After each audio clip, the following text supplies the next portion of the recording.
It's about time we threw another tea party, don't you think? I wonder who else is free.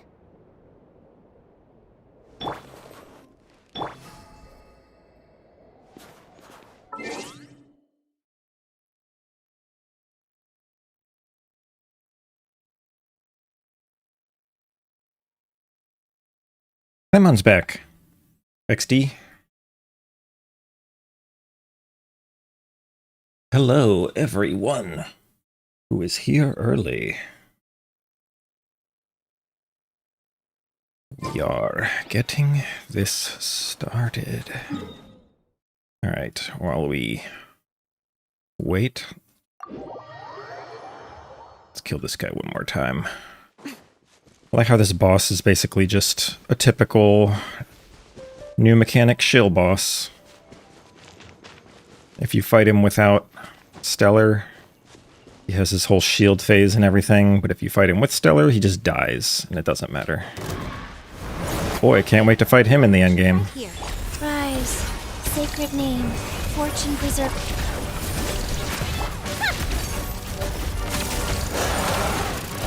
Come on, keep up.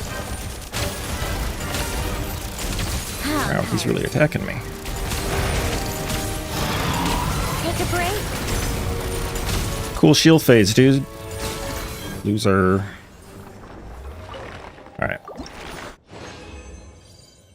That was our stream intro.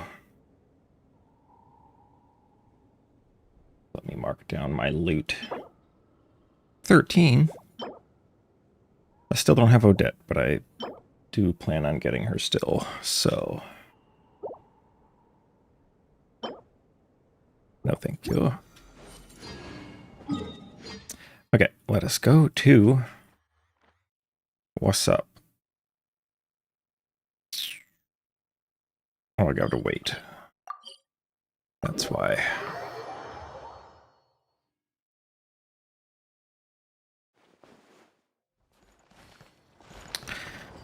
Okay. Let's see, do I have enough? Oh, I do. Alright, we can start it off with... Oh, I have 2 pulls, actually. Start it off with 2 Odette pulls. Okay, can I at least get... Okay, no, I can't. Next. Okay. Nothing. Could spend my star glitter too, but I don't feel like it. Alright. We are good to start this up.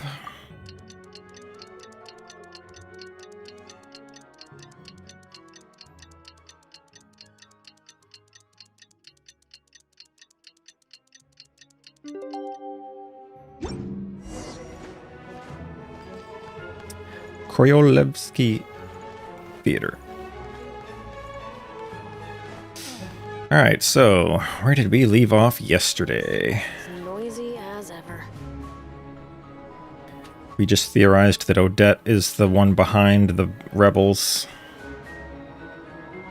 And, yeah, that's a one-line summary of the entire 6-hour Act 1. Also, Paimon is sick.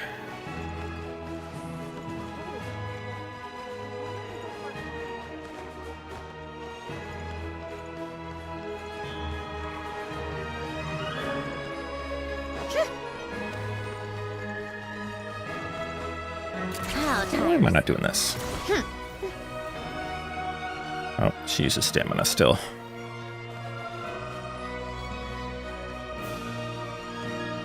Take a break.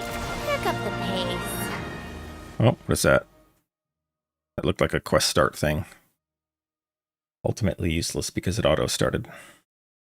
Saving. Dottore? Wait, do I still have, whatever. Don't matter. Alright, I understand this is possibly even longer than Act 1. So I'll try to stall less. So that it doesn't take more than 6 hours. Preferably less than 6 hours. Yo, we're getting camera cinematic mode. I fell. after saying I wasn't going to stall. Get out of my screen, cursor. Ooh, it sure is cold today. I wonder how much heavier the snow's gonna get. Giga heavier. Here to see Odette? I just need to see your tickets for the preview. Here's my ticket. Draws sword. Perfect. Thank you. I guess I actually had a ticket. Tickets. Come on in. It's freezing outside. Wait, but then how would you know if I needed to leave and come back? Whatever. Supposed to just tear off the ticket stub. Noob.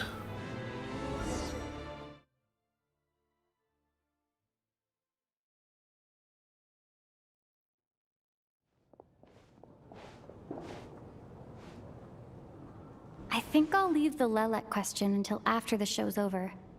Then I'll go find Odette. Hello.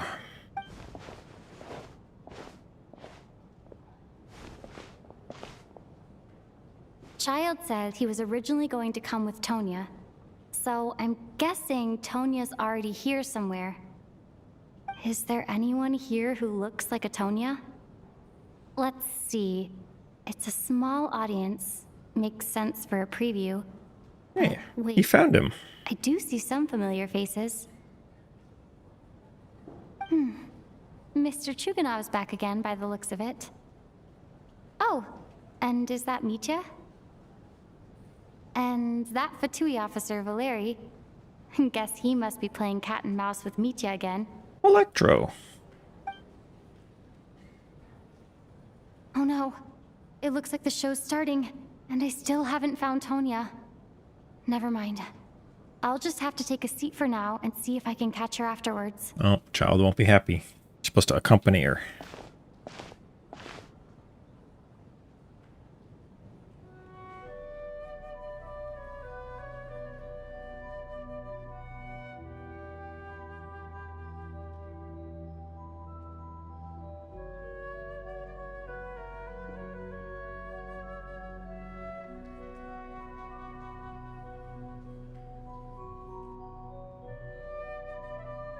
Tonya didn't even show up. She's out getting high with her friends and just lied to Child. Told him she'd be here.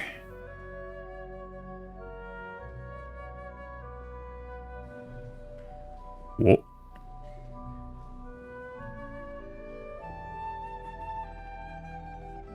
Yeah, right now, loser.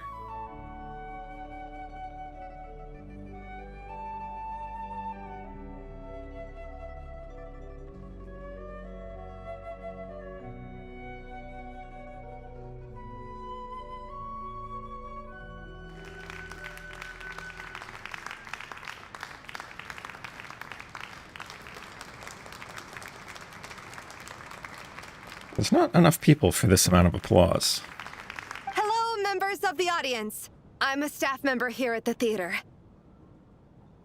Today's performance was a very special one for us, as it marks the first Was that her? attempt in a long time to revive the classic Snezhnayan ballet, Spirit Seeker. To commemorate this occasion, we would love to take a group photo of the cast, crew, and audience members present today.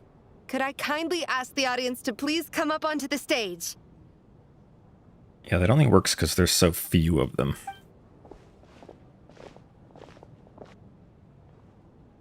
All right, everyone, huddle in a little more. Now, look at the camera. 1, 2, 3. Yo, group picture of a couple playable characters and a bunch of people we don't know.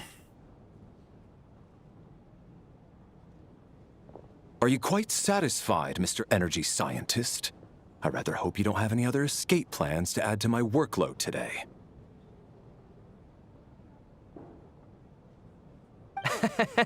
What are you talking about, Sarge? This was simply my way of inviting you to watch Miss Odette's new show with me. Weird flirt, but okay. And wasn't the performance spectacular? In the future, I heartily encourage you to take a leaf out of my book. Find some soul-nourishing pastimes to enrich your time outside of work. It was indeed a fine performance, but I must correct you on one point. This is not time outside of work. These are working hours. Working hours and non-working hours are just a social construct.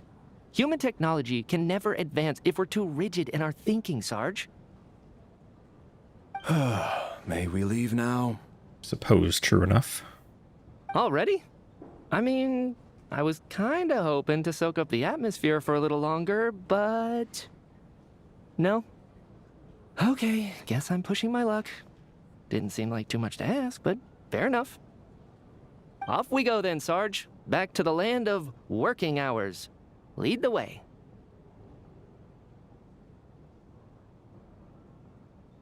Ditched by her brother. That has to be her. She's the only person in the audience around Tonia's age. Excuse me? Are you Tonia?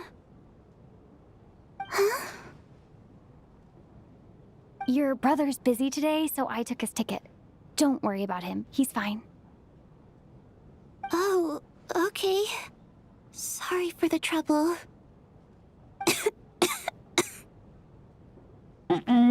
What's wrong?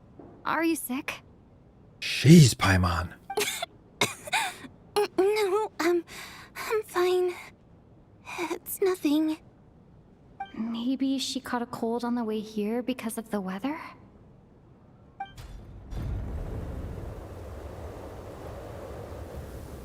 I haven't seen snow like this in a long, long time. It's most unusual. Brutal. I know. It's completely white out there. You can barely see a thing.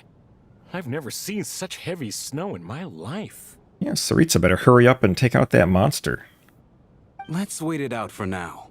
You'd be lucky not to freeze to death in this weather, let alone find your way. Well, look at that. Maybe we shouldn't be in such a rush to get back after all. What do you think? Let's wait and see. Why do you need to take it so seriously? Fate has given us this wonderful chance to take a break. We owe it to ourselves to make the most of it. Come to think of it, there's a small inn not far from here that always keeps plenty of extra blankets on hand for guests. I mean, you could probably find blankets in here. It's gotta be like a prop room or something. I know the route well. Shall I head over and borrow a few blankets? You're dead. That way, anyone in a hurry can wrap up warm for the journey back. Just remember to return them next time you're over this way. Sir, there's really no need to go to all that trouble. Yeah, we're practically wearing blankets already. Hey, it's no trouble at all. Wait here, I'll be right back. Oh, it's gonna be trouble.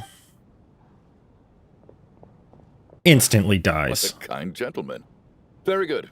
My wife and daughter are waiting for me at home, so I shall be heading back as soon as I get my blanket. So... are you expecting us to go back to the Armory Palace wrapped in blankets too? Yeah, we'll see if that guy makes it back alive. Don't worry about that. I made arrangements in advance. Should I not return to the Armory Palace within 3.5 hours after Operation Showtime begins, an armed squad will be sent to collect us. Will they survive? They will escort us back. You are one of our key military personnel, so any weather-related risks must be eliminated. Operation Showtime? So, wait. Every single time you drag me back to work when I sneak out, it's a whole official operation? Yeah. I gotta say, you've really turned this into quite a moral dilemma for me.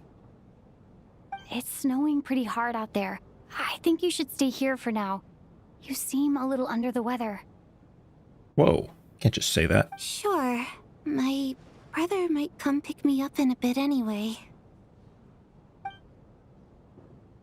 Time to get to work. I should head backstage and find Odette. I need to look her in the eye and ask her about Lelek. Wow, just leaving child sister. Unbelievable. Excuse me, are you looking for someone?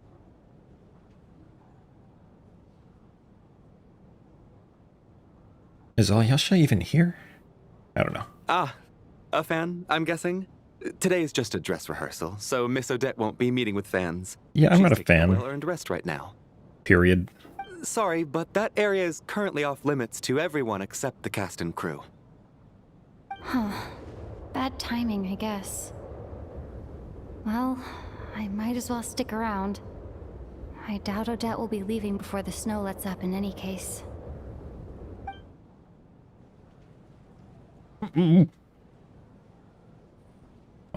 What happened to the gentleman who went to fetch the blankets? How has he still not returned? Oh, he's dead about 30 feet outside the door. I was thinking the same thing. It's still snowing very hard. Do you think something might have happened to him? No. Whatever the reason for his delay, I must say I hate nothing more than people who make empty promises and fail to deliver. Well, I have to treat my employees like that on occasion, but that's different.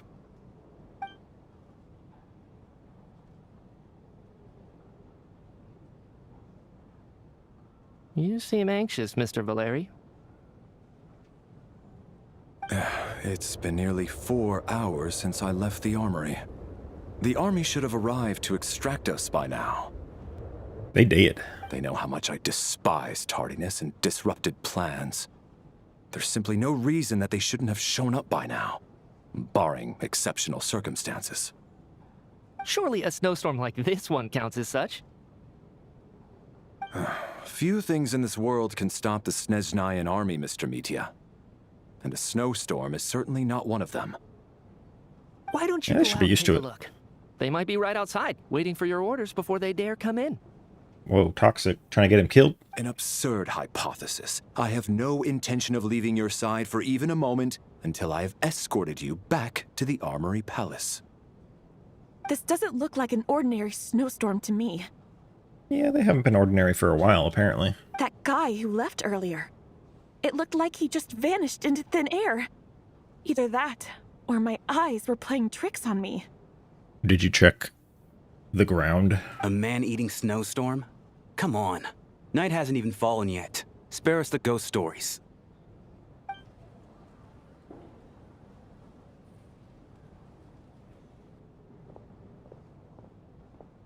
Traveler, didn't know you were coming today. How come you didn't say anything? Oh, right. I assumed you were looking for me and Vodyanitsa. Odette's still backstage. Whoa, that's quite a snowstorm out there.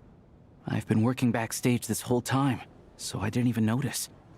No wonder the audience hasn't left yet. Huh. Is weather like this rare even in Snezhnaya? Yeah, snow like this. I'm sure I've seen it out in the wild before, but never in the city. Actually, I take that back. I don't think I've seen snow this bad even in the wild. This is something else. It's not normal. Reason Alosha thinks snow like this isn't normal. Could it have anything to do with that monster people have been talking about?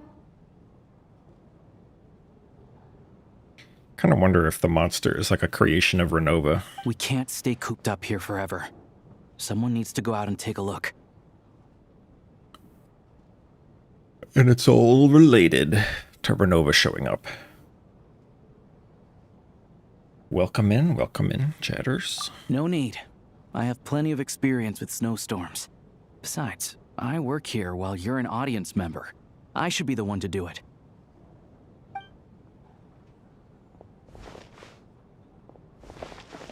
Everyone by the door. Careful not to let the snow soak into your shoes. In a snowstorm, you gotta look after your toes above all else. I mean, kinda, I guess? You kinda gotta look after your whole body. Heading out, my man? Be careful. I've been told the snowstorm eats people alive. Thanks for the advice. I am planning to be careful. I just want to take a quick look at the situation out there.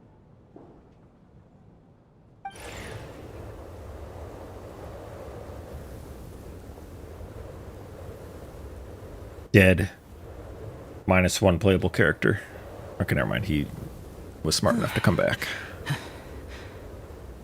He's back! He's back! How was it? What's going on out there?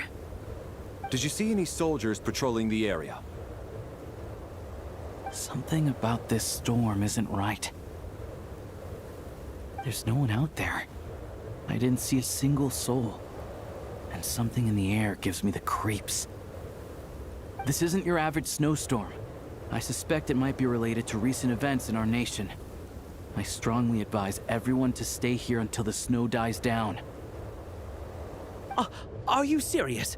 So all of us are trapped here now? That sounds a little far-fetched to me. You want to go outside and see? I, for one, am not risking my neck in that weather. Why would you think a snowstorm is far-fetched, dude? You live in Snezhnaya. This just turned from a minor delay into a major hassle. We can only hope that our friend who went to fetch the blankets just ditched us and went home. No, he's dead. Is it really that bad? But my daughter, I won't be able to read her a bedtime story tonight.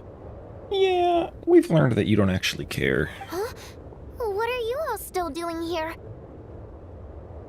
Whoa! It's snowing hard!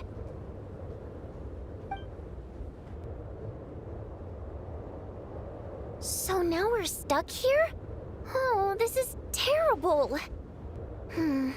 Luckily, it was just a dress rehearsal today, so there aren't too many people here. On the bright side, the theater's always well stocked with supplies. If the snow still doesn't let up as we get into the evening, you can spend the night here, everyone. At least, I assume that's all right? Odette? Fine by me. This seems like a sensible backup plan under the circumstances. My thanks to the theater for being so accommodating. What are you staring outside and praying for, my man? You anxious to get home too? Mercenary. Oh, Your Majesty the Tsaritsa, I beg you, please do not let tonight's snowstorm stop. Weird. This is a golden opportunity to spend the night under the same roof as the two top stars in all of Snezhnaya. It's a once-in-a-lifetime experience. Cringe. I think I've changed my mind. Sir, if you so much as look at us funny, you'll be seeing stars in a whole other way. Behave yourself, or you'll be begging for that blizzard. It's getting colder. We need to keep the indoor temperature up. Close the door and lock it tight. Let's head somewhere warmer. Yo, but what if that guy comes back? Rip. Guess he's dead. Hey, yo, picture.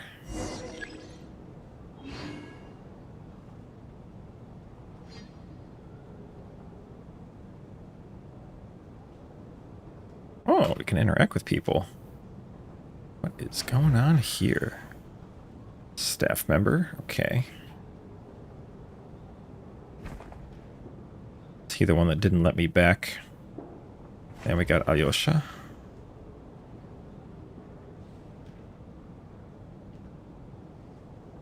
Member of the Rokot. Wow, just like telling everybody now. Oh, I guess I can press A and D. Okay. No details. Well, he's a mercenary. We know that much. Chuganov. We know that that guy has already been threatened. Tonya. Younger sister. Doesn't he have like a bunch of younger sisters? I don't remember his family tree. I know he's got a ton of siblings.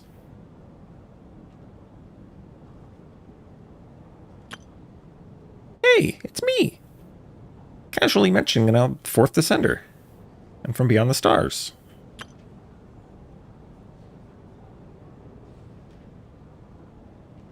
Suspected being Lel Ek.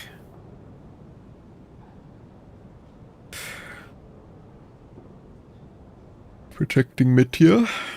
Vodyanitsa. Rusalka. I think that's the type of fae.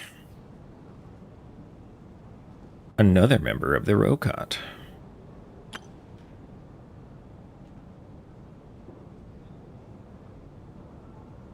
Well, he seems to have expertise in, like, Kresnik's Torch and Project Stuja and all that stuff, so it's probably good to have him around to help figure this out.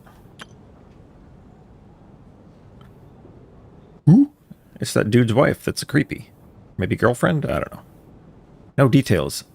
I got a detail for you. Loser!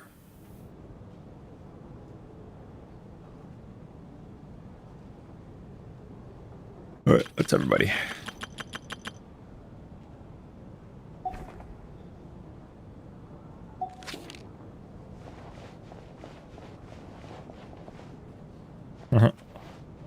You know, is there any reason why I need this on? I guess to see what I'm supposed to be doing. So otherwise there's no quest markers. But man, cinematic with it off.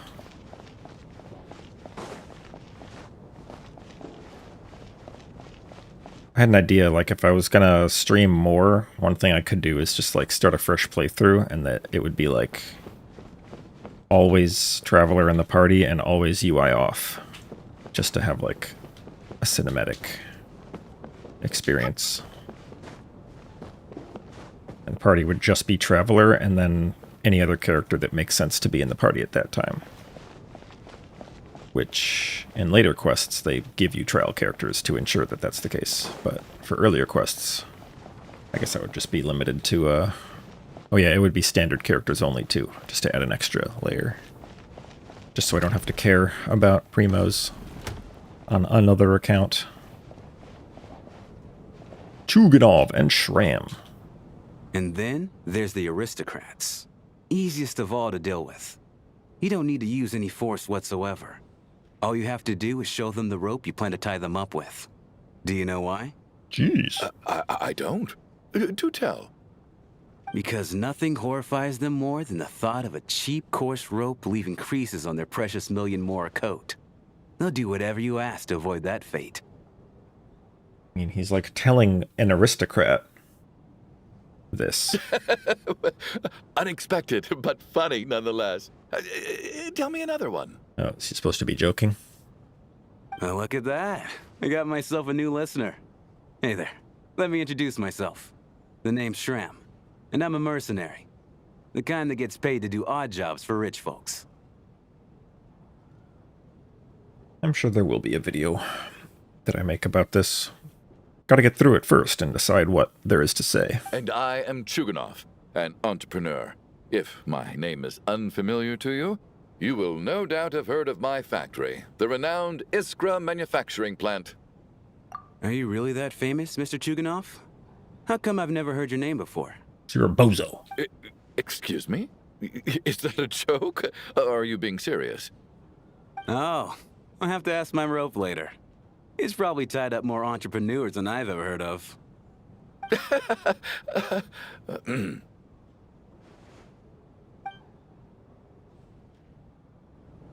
Laugh.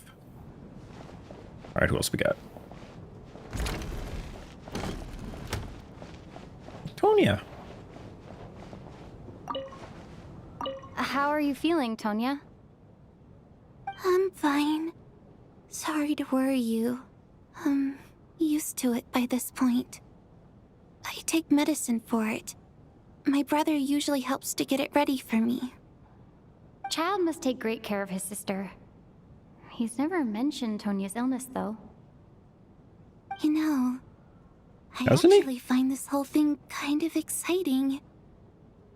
I feel like I vaguely remember a mention of Tonya being somewhat sick, but I don't remember where I would have read that. So maybe I'm just deja vuing it. Stuck in a strange place thanks to a snowstorm. Having to spend the night with a bunch of interesting characters. It's pretty cool, don't you think? Yeah, until there's a murder mystery, and we have to find out who done it.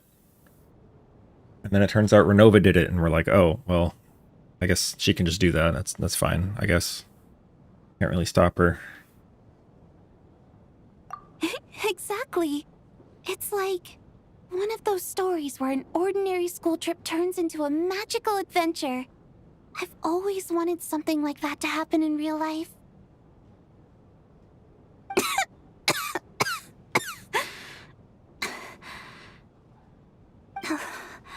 I'm fine, really. Just got a little overexcited. Look after yourself. Otherwise, your brother will come after me. Yeah. Ooh, they're gonna be arguing. My husband has major trust issues. To him, I doubt even this snowstorm is a good enough excuse for me to stay out all night.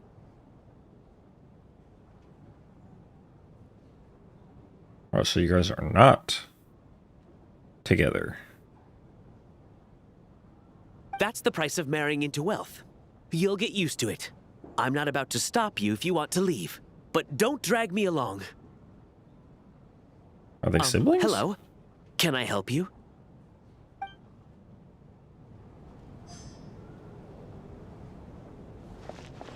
feel like they would be less formal if they were siblings. She wouldn't have said my husband, she would have just said his name.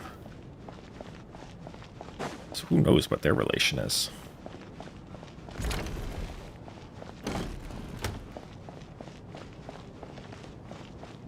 Cheaters. That's the only conclusion I'm left to draw.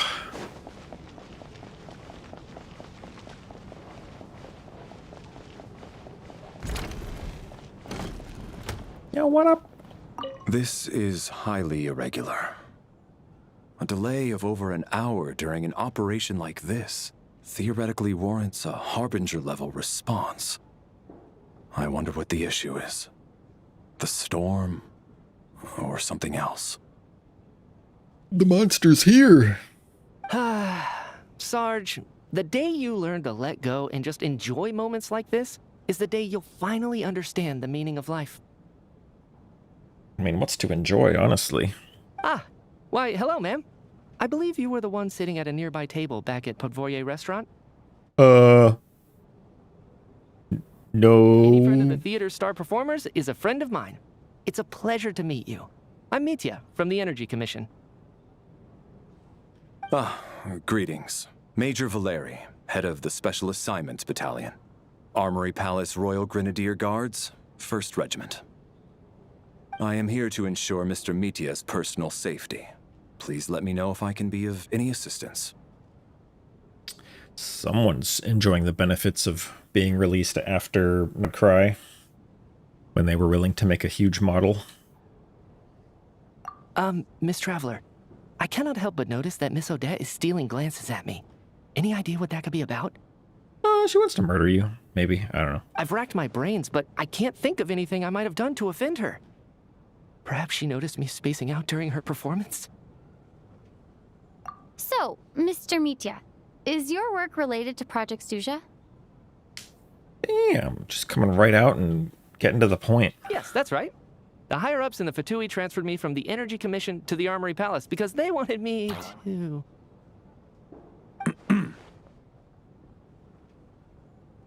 Really? I can't even talk about that? Pretty sure it counts as part of my private life. All right, I won't say anything. Sorry, Traveler. As you can see, I'm afraid this pleasant chat will have to end here.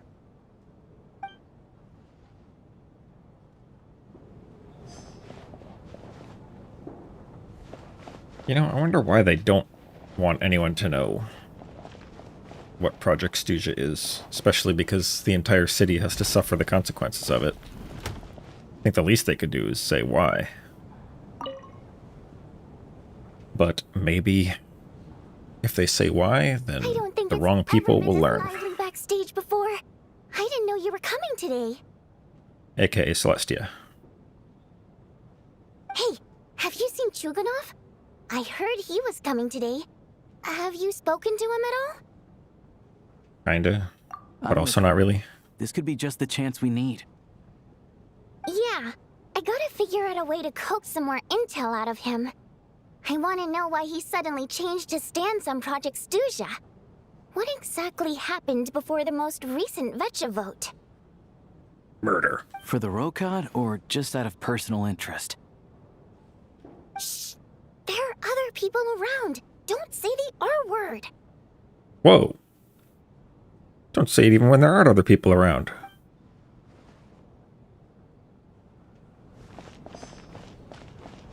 I mean, I guess you can if you want.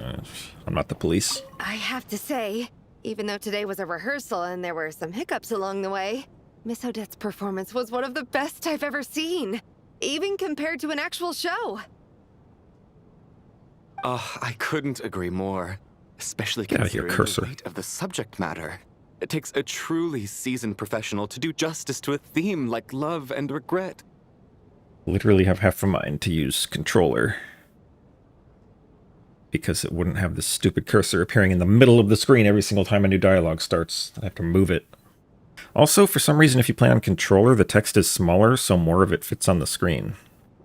And also takes up less space because it's smaller. I don't know why that was how they did that, but whatever. Do you think we were coming on too strong? Odette's ignoring us again. What about you? What did you think of today's performance? She doesn't want to hear that.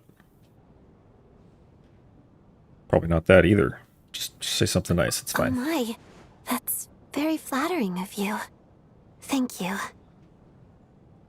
I'll make sure to save a ticket for you when the show's performance ready. This doesn't seem like the time or place to bring up the subject of Lelek. I need a chance to speak with her in private. So unfair. Talk about double standards. And now it looks like I've been spotted. Stay mad. You know Mitya too? Yeah, he's my target. I mean... No, I don't. I just have a feeling that he might be dangerous.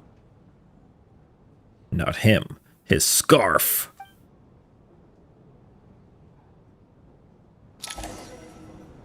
Yo, cursor, in my screen again.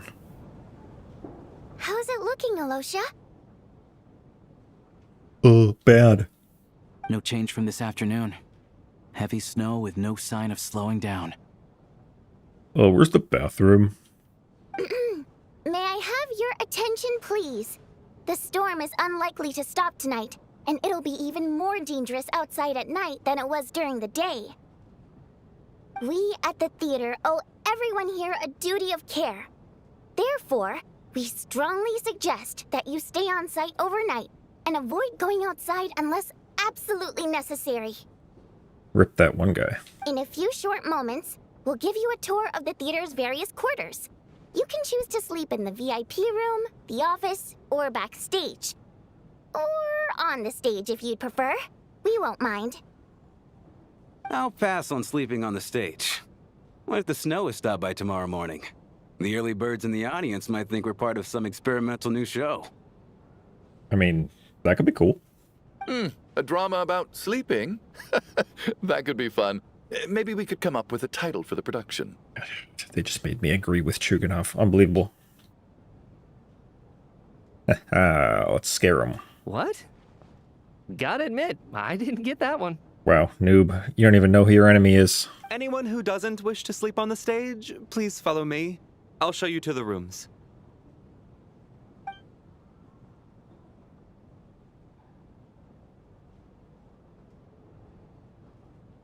The seats look kind of comfortable.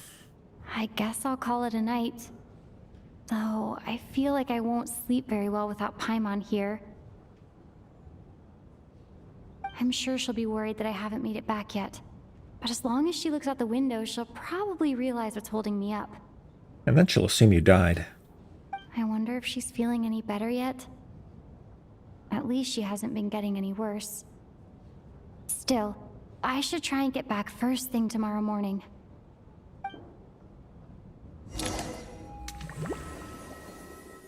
Symbol.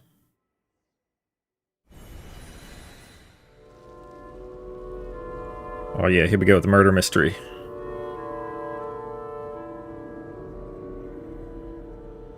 The dream mystery. Murder dream. Finally. Welcome back to the world of the living, lazy bones. I was about to wake you. The black mist is almost on us. Still waking up, huh? You know, the black mist. It's been chasing us from below ever since we were born. You're just dozy. There's no way you've forgotten. Come on, let's keep heading up. Onwards and upwards is the only way to survive. Don't listen to a word those Black Mist cultists say. Here we go again. That endless march towards survival. What's going on? That black mist down there is creeping me out. And it's rising. Guess I should head upwards and get away from it. No, we should join the Black Mist cultists. The Black Mist cultists believe that being swallowed by the Black Mist leads to everlasting peace. Yo, base, let's try it out. Ask me, they're just lying to themselves. We're the only heretics left. The only ones who refuse to give in. We have to keep going. Hello, Ren. But how do you actually know that they're wrong? I just tried it. Dangerous question there, Torgov. It's fine. The moment your faith wavers, you start a chain reaction that ends in the collapse of your will.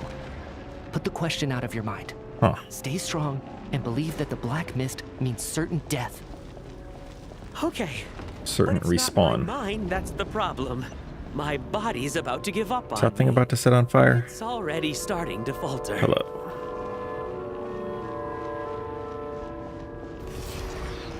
Wonder if it's significant which pictures are on fire. I mean, it's basically most of them.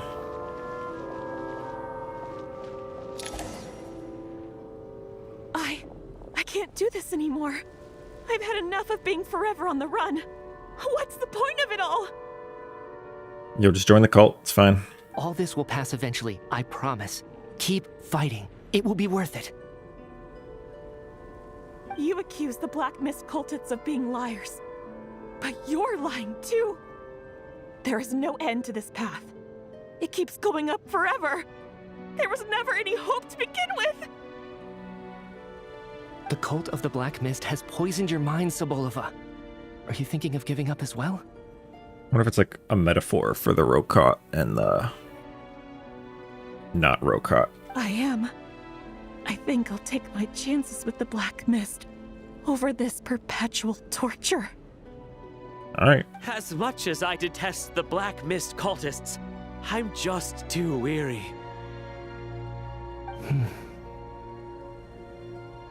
Then I bid you both farewell. See ya. Let me put my personal opinions aside for a moment and say, I hope that you both find peace within the Black Mist. Fate always appears so impossibly complicated. But at moments like this, its raw simplicity is laid bare. Trailer quote that has nothing to do with anything. Who could have guessed that a line spoken in the trailer is just like unrelated to what was happening in the trailer? Their fate was sealed from the instant they entertained doubt. From then on, the outcome was both inevitable and irreversible. Let's go. Okay.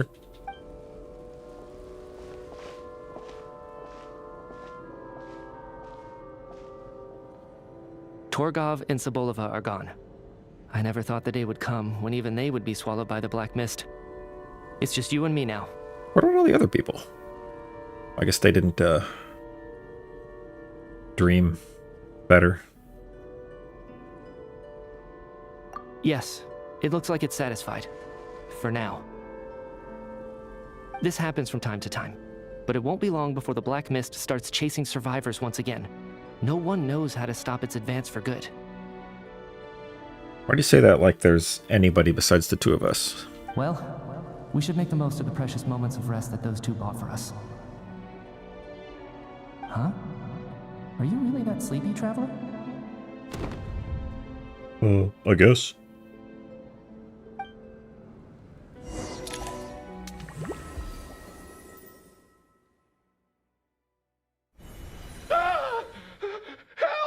Somebody, come quick!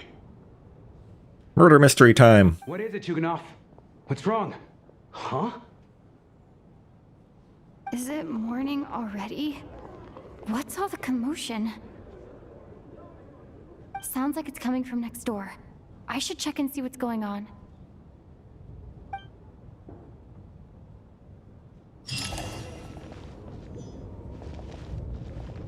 I'll go back to bed. Awaken from dreaming sleep.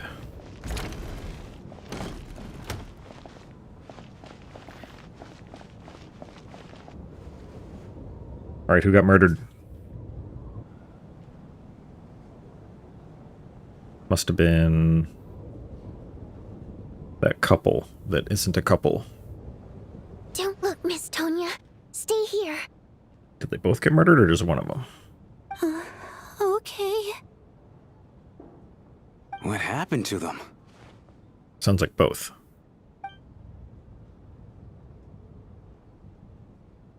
Well, Black Mist got him.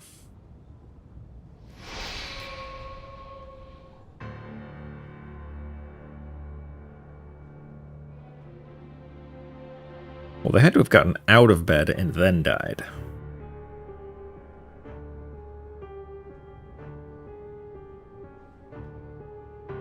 These two people have passed away. And the strange thing is that somehow I knew this was going to happen. I knew that they would be the ones to die. Yeah, because you dreamed it. Have I seen this moment before? Or did I have some kind of premonition? I can't remember what it was. Let me take a look.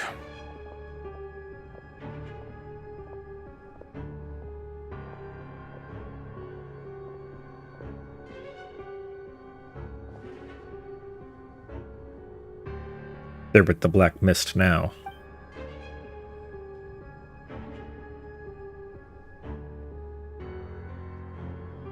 No vital signs in either of them. They're dead. The cause of death, however, remains unclear. No wounds on the bodies, no signs of a struggle, and no skin discoloration caused by the buildup of toxins. But just last night, they were chatting and joking away. This is so sudden. Could they have had pre-existing medical conditions? Even then, the odds of them both dying of sudden complications on the same night are extremely low. Somebody released poison gas into the room. It's hard to believe that they died of natural causes, nor does this appear to be a suicide. Who was the first to discover the bodies? The mercenary, he did it. It was me. But these deaths have nothing to do with me, officer. I got up early because I wanted to see if the snow had stopped. Then I noticed that the door to this room was open, and it looked like there was a man and woman inside. I just went over to see what was going on. I had no idea they were... I can corroborate this. I was doing my morning exercises near the stage. When I saw Mr. Chuganov heading this way, I followed him. I can also confirm that I didn't see a single person approach that room before him. So you did it. The snowstorm was raging all night, and it's still going now. There's no way someone could have come in from outside, correct? It was that guy that went out earlier and his ghost came back because we locked him outside. You mean an intruder? No, not possible. I slept by the door last night as a precaution. There's no way I wouldn't have noticed if anyone had tried to open it. Yeah, he said there was no discoloration from poison, but that doesn't make sense to me because there's like... I think it's more rare for there to be any physical signs of poison than for there not to be. Everyone, split into pairs and search the theater for anyone in hiding or any signs of suspicious activity. I'll follow up with a full search of my own shortly. Go. There is no time to waste.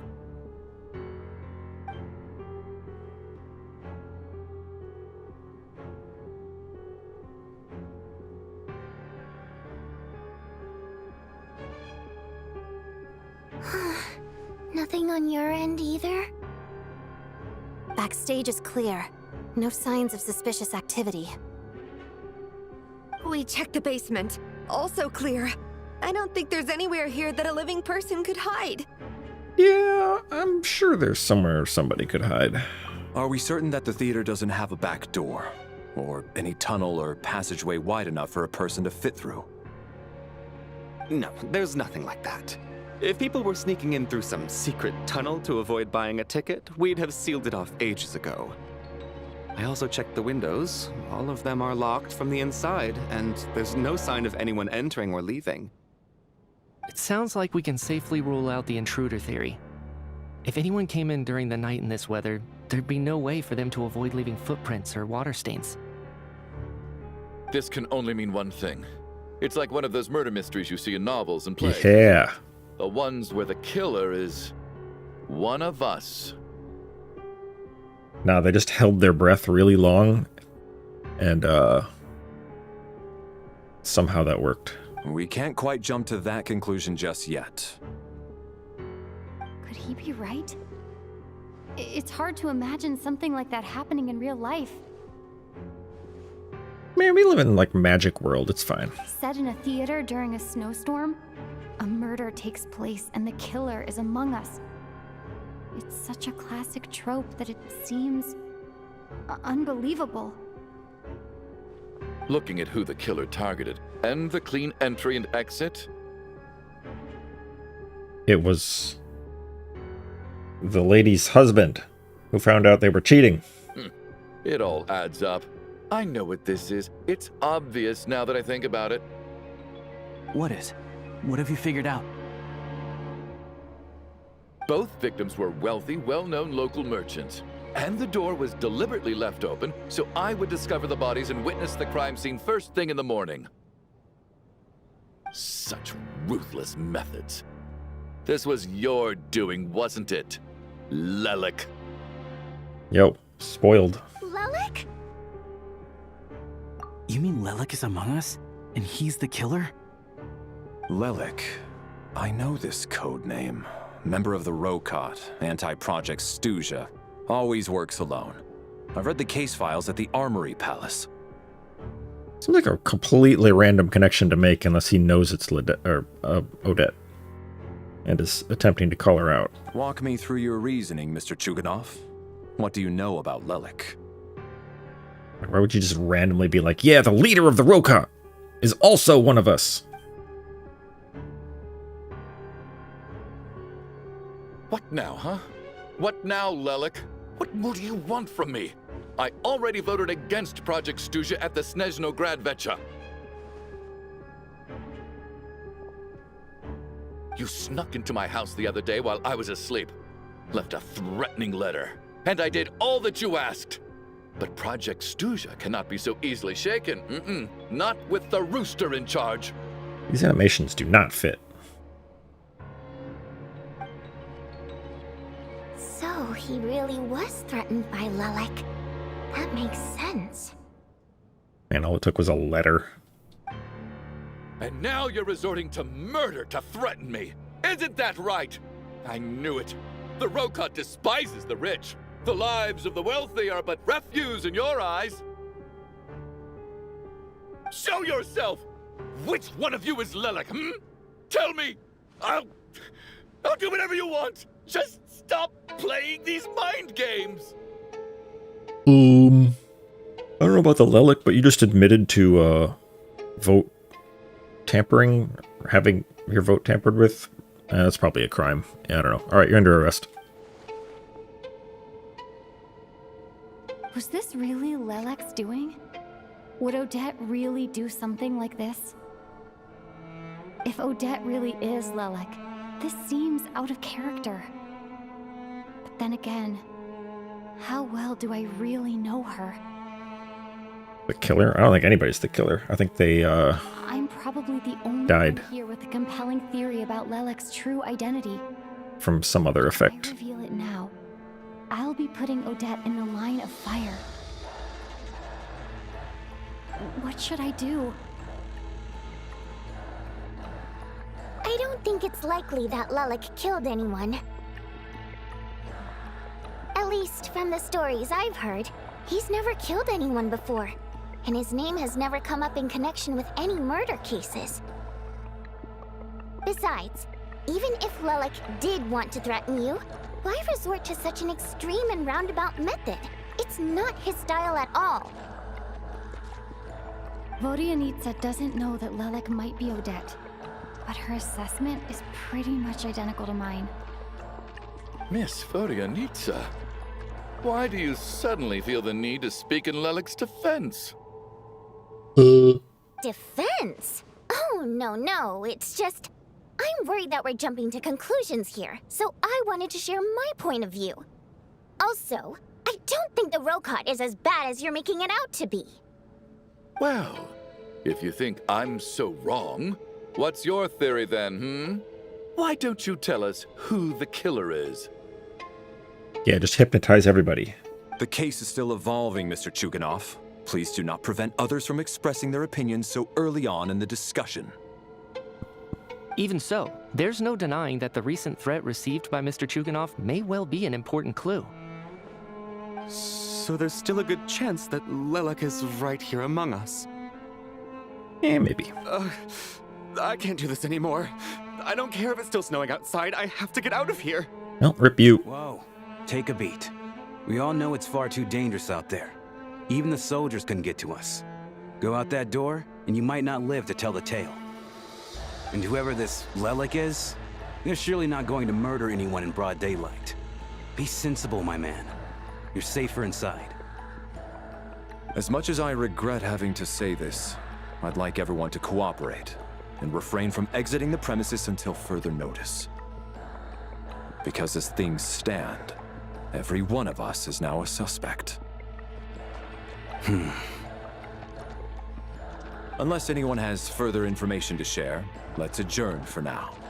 Feel free to keep searching for clues, but make sure you don't go off alone. I'm gonna. Bring it.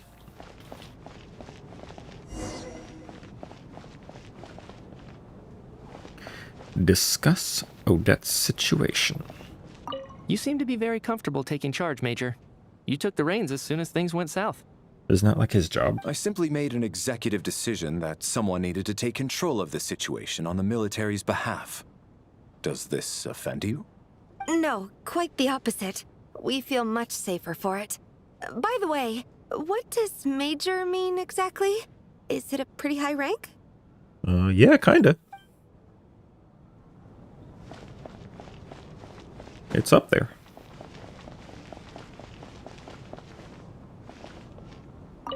I still find it hard to believe there's a murderer among us. Just last night, I imagined we were like classmates out on a hiking trip. There's no guarantee that you can trust your classmates, especially not when you're locked up together. Why did they do this? Was it for money? Even then, they could have just kidnapped the people. They didn't have to die.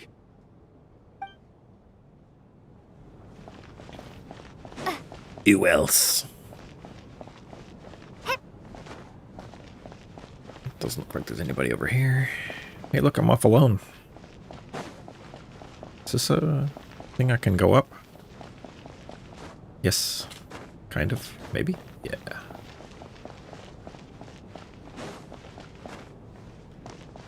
Oh, there's some people.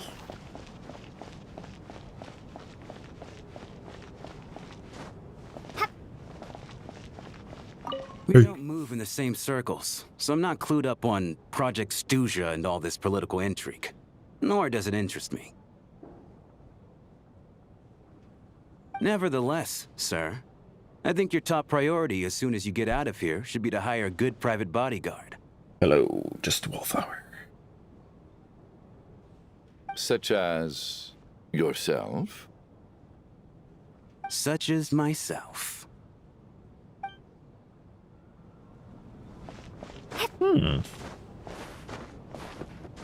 Capitalizing on the situation.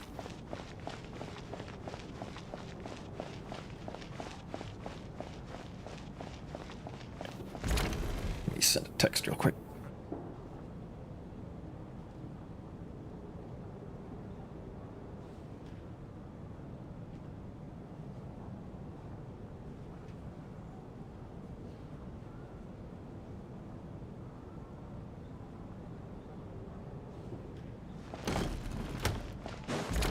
Rooms, they're back here, right? Or are they? Well, that's the room I'm supposed to go to.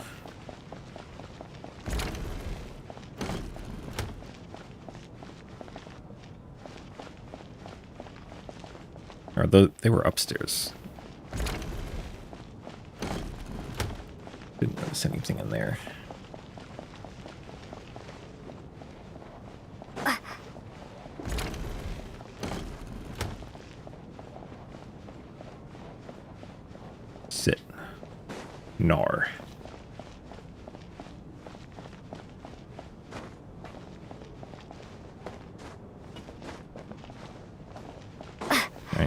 Everything seems to be in order in this room. It's locked. Get him. Is this open?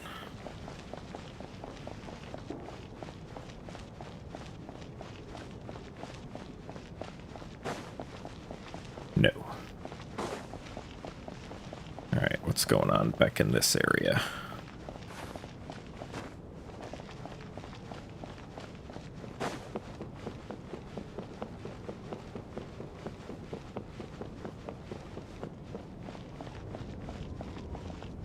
Nothing in there. Nothing.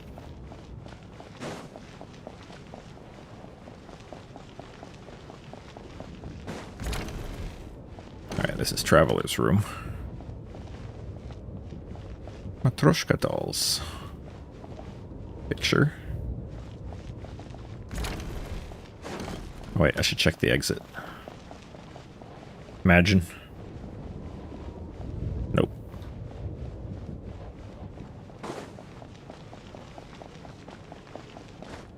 And then the murder room. Open the door.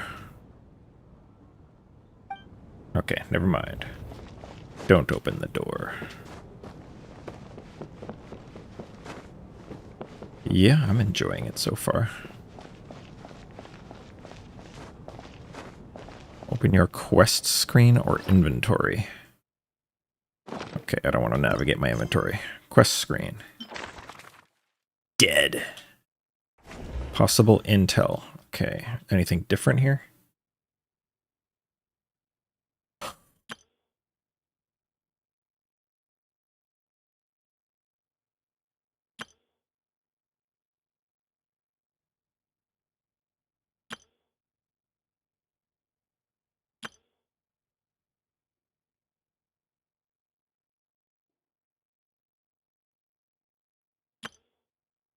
Hey!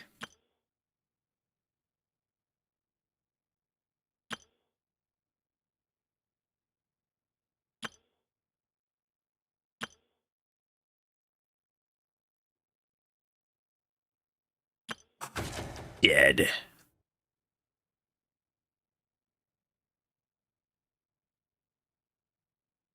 Okay.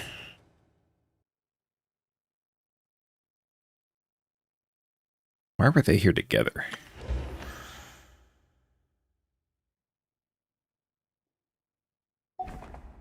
Yeah, didn't seem like there was anything new there.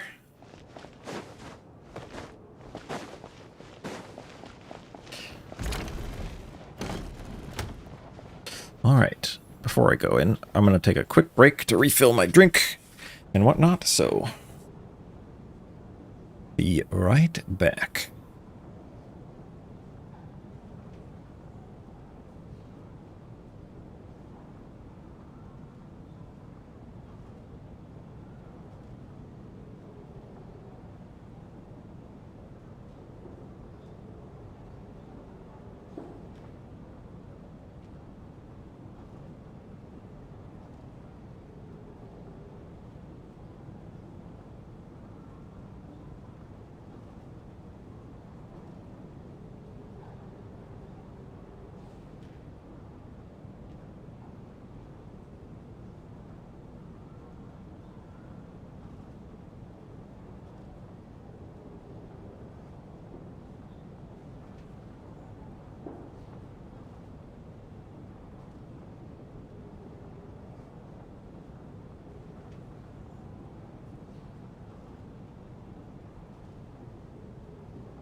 Alright, alright. Let us proceed momentarily.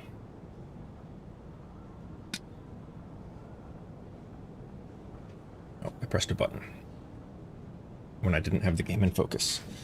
Did I break anything? Doesn't look like it. Alright, was there anything down here? I feel like I didn't look close enough.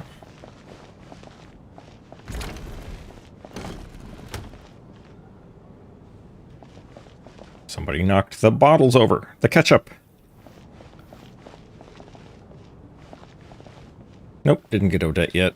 I'll get her eventually.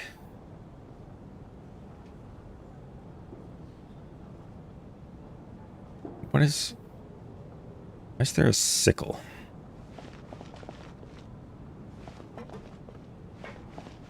It's supposed to be like a prop?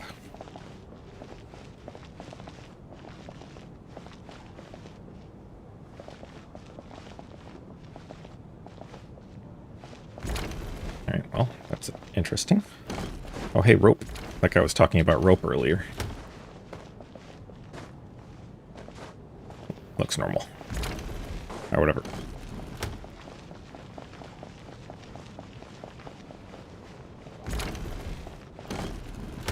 Hello.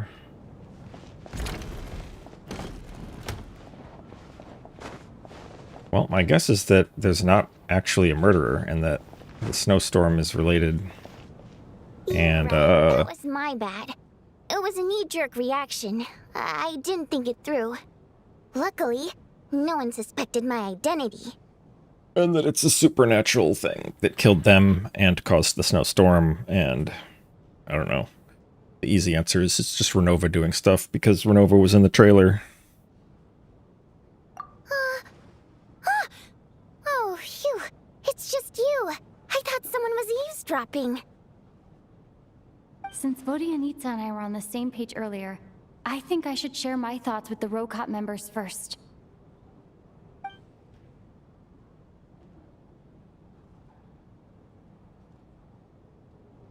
Whoa, whoa, whoa.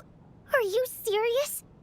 I don't know if this counts as gossip, but it's definitely on track to be the juiciest this whole year. Odette? Really? Odette? Oh god, how dumb does this make me look? Lelek has been right under my nose this whole time, and I didn't notice a thing. Actually, it's exactly what you'd expect. Sometimes, hiding in plain sight is the best strategy. Like, I thought the Kresnik's torch was supposed to be the thing that stopped the worst snowstorms from getting into the city. So maybe somebody, like, sabotaged it. And now that you mention it, the more I think about it, the more sense it seems to make. It all adds up. What are we up to now? 1, 2, 3, 4... Odette's identities. She's my coworker, specifically a ballerina, and also a Fatous, a member of the Rokot. Now, Lelek. Aren't those last two the same thing? It must be so exhausting. I just want to give her a hug. I guess since I've always known her as a member of the Fatui, it never even crossed my mind that she could be involved with the Rokot, let alone be Lelek. I don't understand.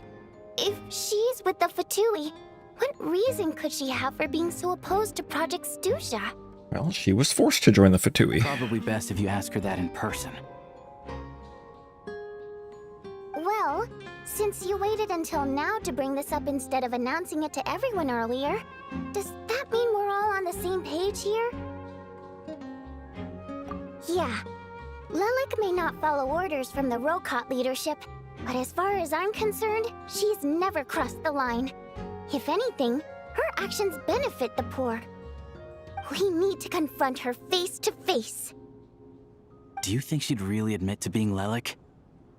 I don't know. We'll have to see how it goes. For now, we'll work on the assumption that she didn't kill anyone, and see how much she's willing to tell us.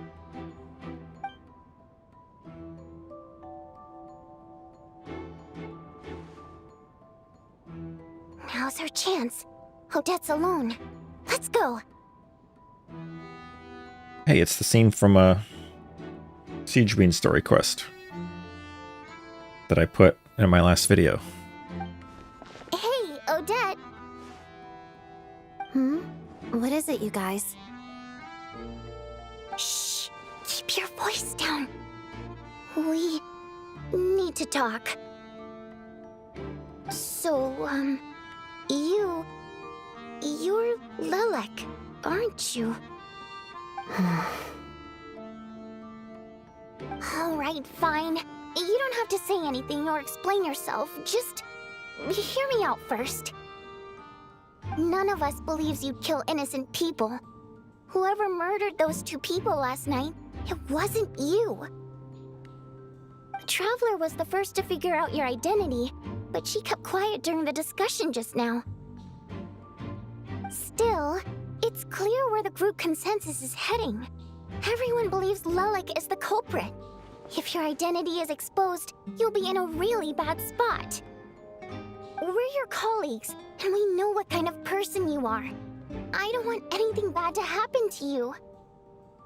So, can you clue us in? Tell us everything. The more we know, the more easily we'll be able to cover for you. All right. Yes, I'm Lilac. And no, I'm not the murderer. And thanks, but I don't need you to cover for me.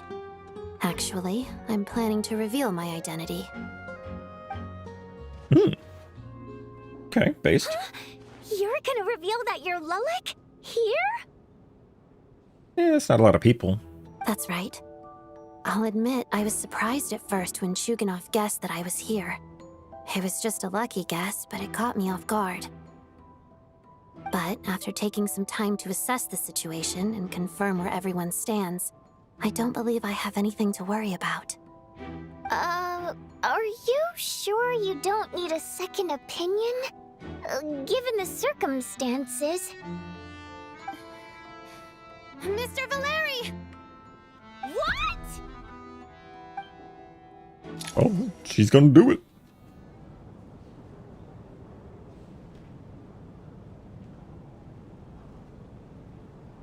So...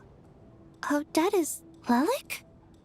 I don't know what game you're playing, but you've got a lot of nerve. Yeah, she does. It's just one identity. So what if it's exposed? I can disappear and adopt a new identity anytime I please. Can you, though? Because being Odette is a pretty important part of your ability to get around. I made my peace with this when I chose to become Lilac. But more importantly, I promise I am not the murderer, which means that someone else is. Favorite character? So, if anyone still insists that I did this, you'd best produce the evidence now. I don't know. Otherwise, I suggest that you bite your tongue. Because if you really believe I killed 2 people without making a sound or leaving a trace, pointing fingers at me would surely only make you my next target. I mean, Valeri already examined them and said that there's, like, no sign whatsoever of how they died, so it's clearly supernatural. Is this really the truth, Miss Odette? Or Valeri's just incompetent. That's confidence, all right. I believe you. A real no-nonsense attitude. I can see why Marionette said that she's on track to inherit the title of the Fair Lady. Are you seriously buying this? Hey, officer! She just admitted to being Lilac. Aren't you going to do something about this? Maybe later. I do have one question, Miss Odette. Why have you chosen this moment to come forward and reveal your identity? If I didn't say anything, everyone would be focusing all their efforts on finding Lilac. And that is exactly what the real culprit wants. I don't want to be the scapegoat who lets the murderer get away with this crime. Despite all the accusations, she made the smart choice. A remarkable display of rational thinking under pressure. Clearly, Odette's talent extends far beyond the art of dance. She thought so far ahead. Ugh, why do I always feel like I'm one step behind her in everything? You've convinced me. Dealing with the murder case remains the top priority right now. Let's put the name Lelik and all related incidents aside until further notice. Nevertheless, the group still considers you the prime suspect. I assume you have no quarrel with that, Miss Odette? I understand. You're welcome to keep an eye on me around the clock. I have no objections. Mr. Chuganov? Ugh. For my wife and daughter's sake, I'll let you off the hook for now. But don't think you're forgiven for breaking into my house and threatening me. Just wait till we get out of here, Lelik. We'll settle the score then.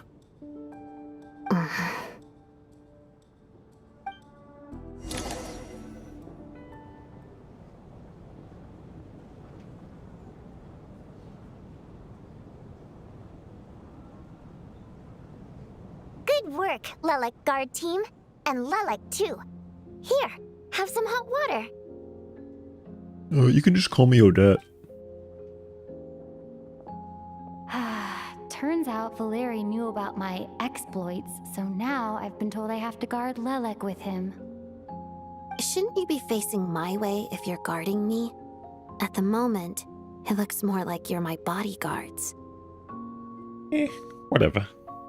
If the true culprit is indeed still at large, as you have claimed, we must keep our guard up against them also.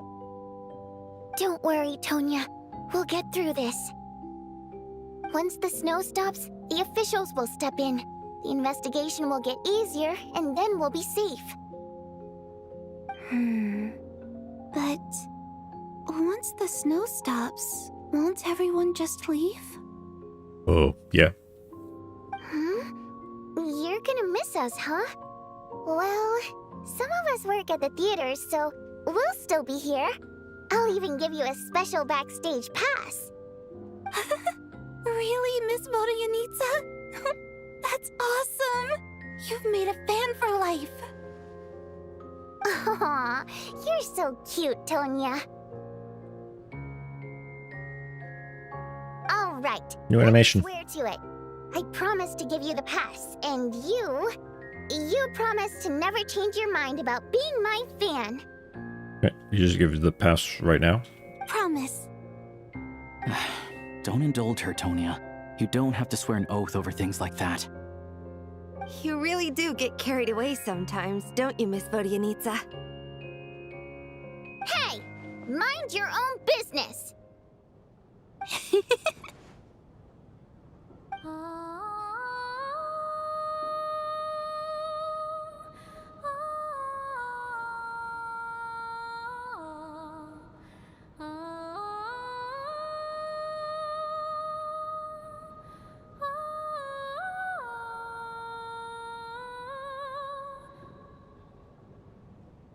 She's hypnotizing everyone. Stop her! Don't be nervous, Miss Water Imp.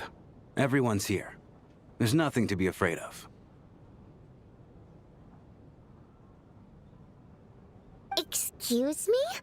Do I look nervous? Don't be ridiculous. No. You sound nervous, lass. Lass? Oh. Wait, but how... Okay, plenty of people know that I'm a water imp, but still... How come you understand our primary mode of expression? This guy knows something. Primary mode of expression. I've not come across that concept before. Do enlighten me, Vodyanitsa. Well, it's just... We water imps tend to communicate our emotions to each other by singing, rather than facial expressions. The emotions we convey through song take precedence over our facial expressions. So, we think of it as our primary mode of expression. I'm impressed, Shram. I didn't take you for a man of culture, but you're clearly rather learned. It's not about being cultured or not. The thing is, this mode of expression can usually only be understood by other water imps. It's not a simple case of a song sounding happy or sad. And yet, you're clearly human, Mr. Shram. It's really not the big deal you're making it out to be. I think I just have a knack for it. Plus, I have a very close friend who's a water imp. A delightful lady. But keep that a secret. Anyway, we spent so much time together that before I knew it, I noticed I could understand her expressions. Oh, I guess that makes sense. Still, the fact that you have a water imp friend is even more surprising. I'd better watch what I'm singing when I'm around you from now on. Why do water imps just not like people? Hey, what are you implying? You're not secretly insulting the audience in your songs, are you? Maybe. Heavens, why would I do a thing like that? It's getting late. We should discuss our sleeping arrangements for tonight. To guard against the killer, someone needs to keep watch. The killer needs to keep watch. I suggest that we don't sleep in separate quarters tonight. It will be safer if we all stayed together. As long as someone keeps an eye on Lelik, I'm quite sure we won't have any trouble. Are you saying that you wish to bet your life on Miss Odette being the killer? Nonsense. Of course not. Then I propose the following arrangement for tonight. The Traveler, Odette, and I will form the Night Watch. We'll sleep in shifts, but 2 of us must be awake at any given time. Okay. An excellent idea. This allows us to handle the night watch while also keeping an eye on Lelik. Meanwhile, the rule of taking shifts in pairs resolves the other issue. Namely that we can't necessarily trust the Traveler or Valeri either. Hey. I expect that plan took you quite some time to come up with, didn't it? Every person who plays D&D does this naturally. Actually, our field combat manual outlines a similar approach. Although the scenario there involves guarding prisoners overnight during field operations. That being said, I must clarify that I harbor no disrespect towards you personally, Miss Odette. In fact, Lelik's numerous covert operations make fine textbook examples for military agents. Why would he even have Odette as one of the Watchers? Why not pick Alyosha? Like, it's already... He doesn't trust Odette, I would assume. I care less about respect and more about the fact that you just robbed me of 2/3 of my sleep tonight. Maybe he doesn't want her to sleep. I'm calling dibs on being the first to rest. Good night.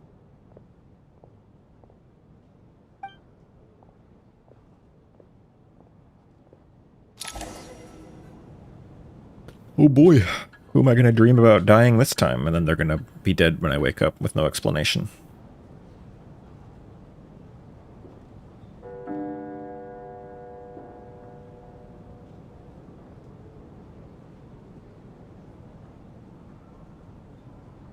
It's almost time. We should wake Odette. How are you faring? Illusion of choice. Oh, not going to argue with that. I'll take a quick nap. If you start to feel sleepy, wake me up anytime. I help anytime. It's finally time for Odette and I to share the night watch. I should wake her up. She's dead.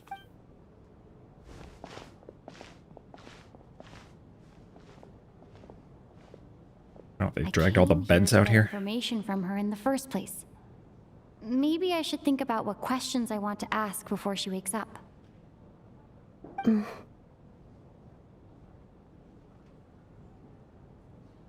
How long are you gonna keep staring at me?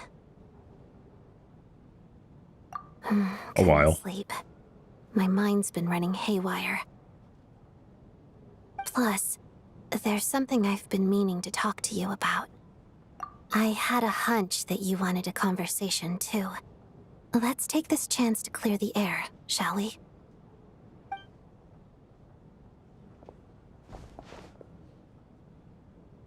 I just had a simple question for you, really.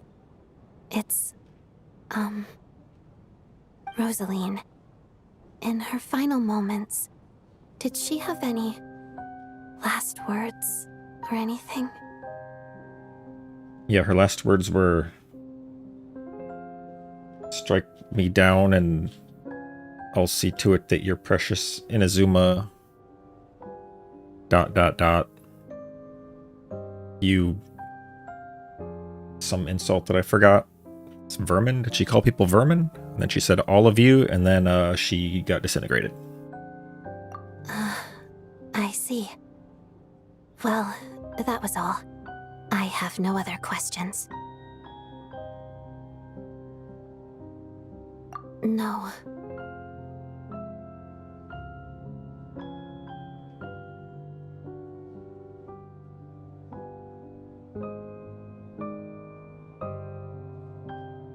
Yeah, something like that. Just screaming and yelling, threatening Raiden, and Raiden not giving a damn. She was utterly ruthless in pursuing her goals. That kind of person should be hard to miss.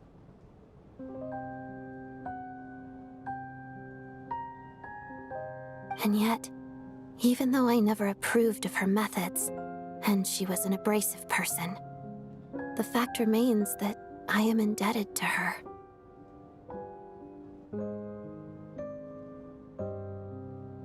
Oh, she told you. I guess that makes sense. I think she and Rosaline were on pretty good terms. Yes, Rosaline wasn't the kind to gossip about this sort of thing. Not that it's any huge secret to me, though.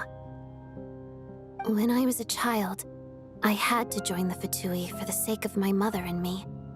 I trained under Rosaline. It was extremely grueling, and it didn't exactly come naturally to me. All I could do was try to ignore the biting cold and practice. I was a newcomer who'd managed to make a good first impression on a harbinger.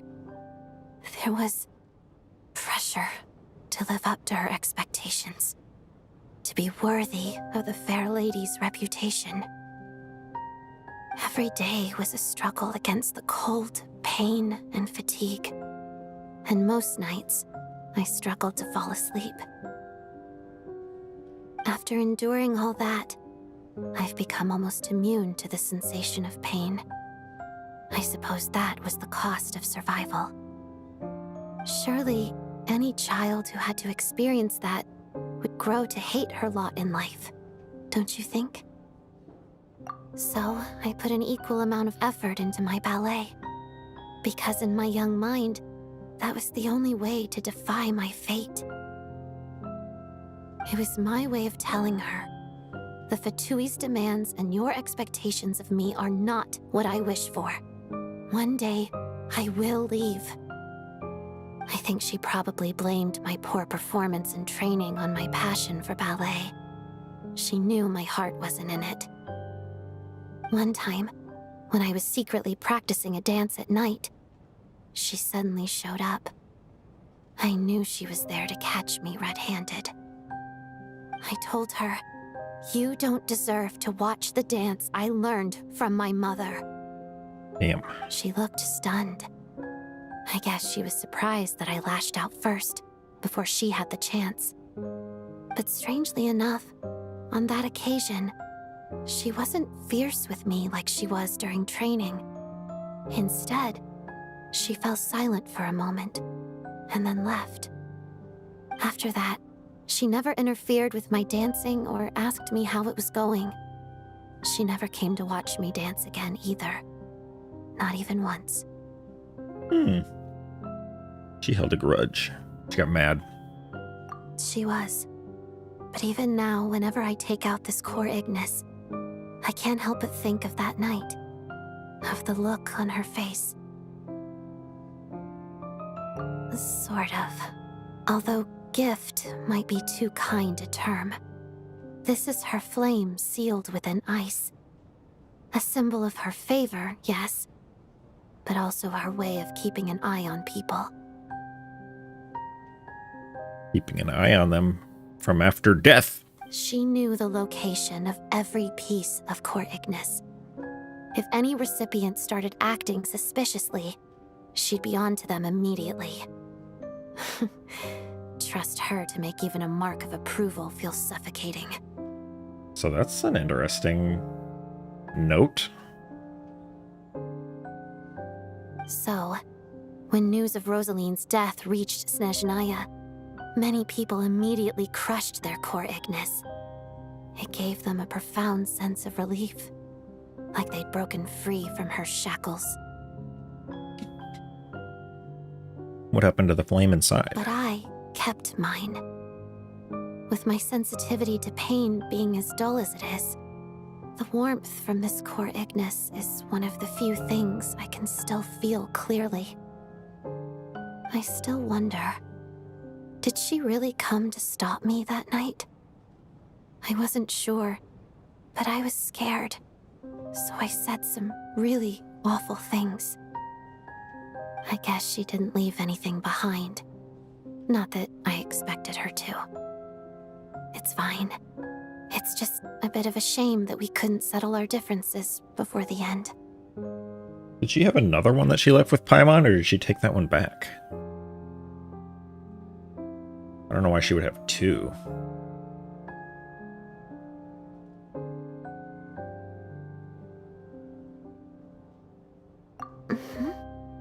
She did.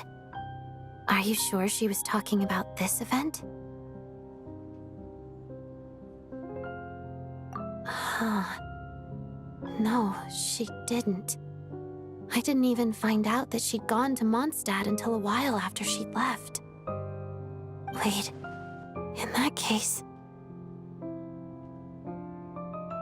Okay, I will. Thanks for letting me know. There's something I'm trying to figure out. I'm beginning to suspect that Paimon's mystery illness is being caused by the energy research behind Project Stuja. Oh yeah. Paimon's very important to me, so I have to get to the bottom of this. I figured that since you're Lelek, you might know something about all this. The ultimate goal of this energy experiment is to create a weapon for the final battle. Mm-hmm. Against the Heavenly Principles, I assume. The weapon's construction was completed in Nodcry. Now, all that remains is to arm it with a sufficiently powerful energy. Oh yeah. Yehoda did say something about this is a weapon, and then she couldn't get any more information.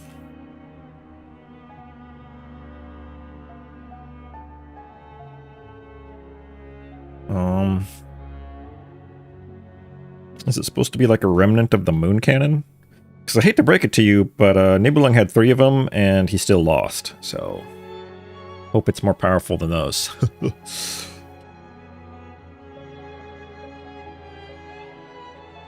Quest is pretty good so far. Yes. The weapon's development and all the related experiments are overseen by Lord Piero, the Jester. And the lab is located deep within the Armory Palace. I'm not sure why this experiment would be making Paimon feel unwell, though. The best way to get to the bottom of it would be to go there in person. Once we get out of here, I'll help you apply for an entry permit. And I'm hardly the organization's proudest member, as you know. Will she even be able to do that? My question about Rosaline. I want to do you a favor in return. Because, I mean, that's simple. She's probably going to get fired the second this ends. Hey, go back to bed.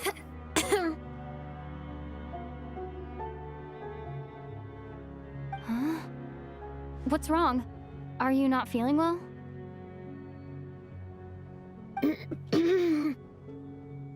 You two seem to be hitting it off. He was listening the whole time. I thought you were sleeping. Of course I was. In the military, one learns to fall asleep quickly, even in the most inhospitable environments. It's vital to staying alert and energized. Why? Is something wrong? Even if he was awake, he can't have overheard us, right? Well, thank you both for keeping watch. Traveler, I'll take over for now. It's your turn to get some sleep. Oh boy, time for somebody else to die. since it's going to happen only when Traveler's asleep.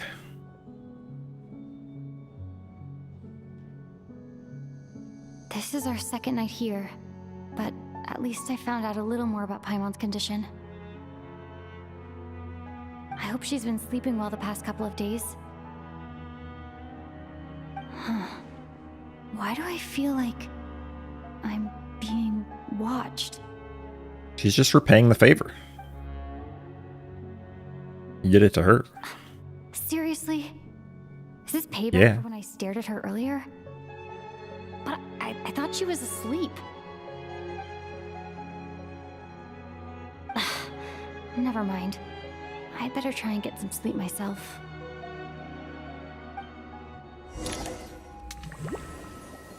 Yeah, let's get some more Black Mist lore.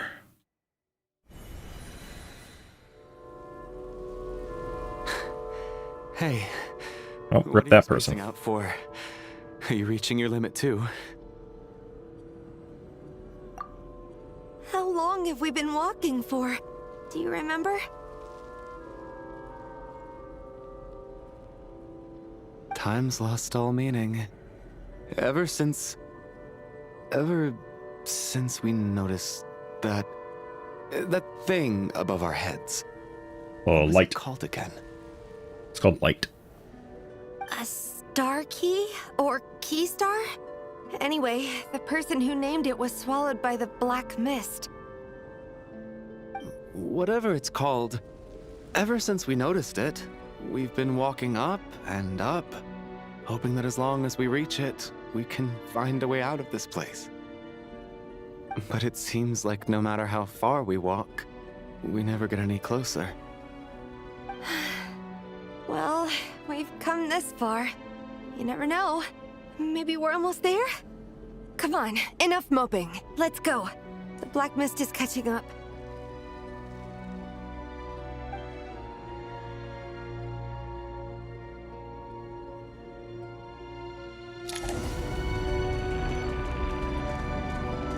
Okay. Yeah, they got weapons.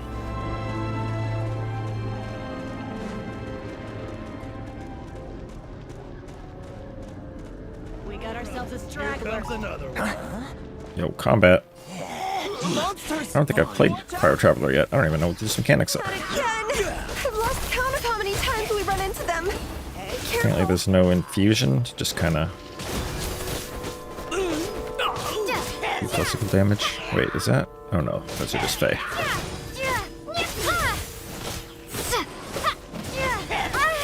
Yo, from behind. Rude. What the? Yeah, get him.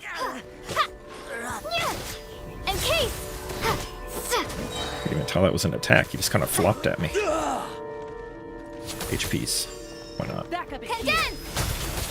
Shut up. Run faster. Yeah, you should have. Oh, it's rising again. So last time there were pictures that were set on fire. And now there's windows that are breaking.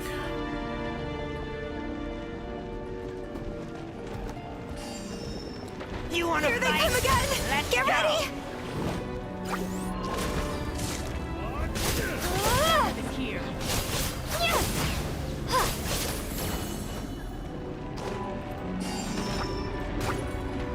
Can this guy get knocked? Yeah.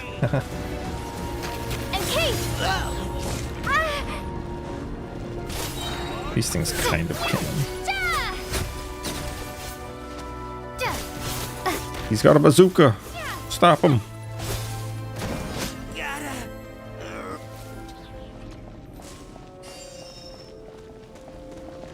Star key.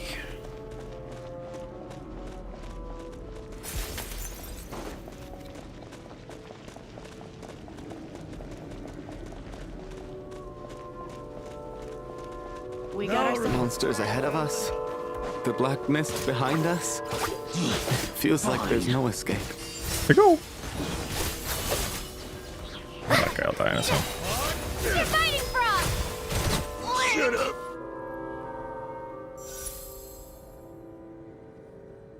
Are you hurt, Coolish? No, I'm fine. It's just... suddenly I don't want to walk any further. He's giving up. I get you. In fact, I reached my limit a long time ago. Sometimes it feels like there's hope where there shouldn't be. Yeah. The hope that the star gives us is the only thing keeping us going. But I'm not sure it's real at all. It may just be a collective illusion. Otherwise, why would it always be out of reach?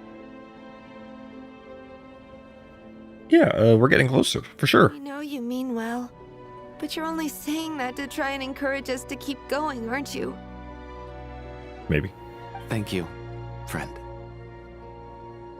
But enough is enough.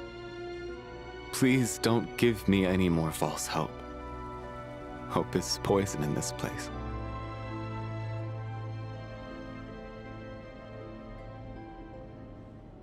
So where are these Black Mist cultists?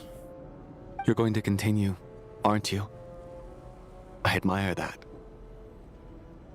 I've given up, but I wish you the best.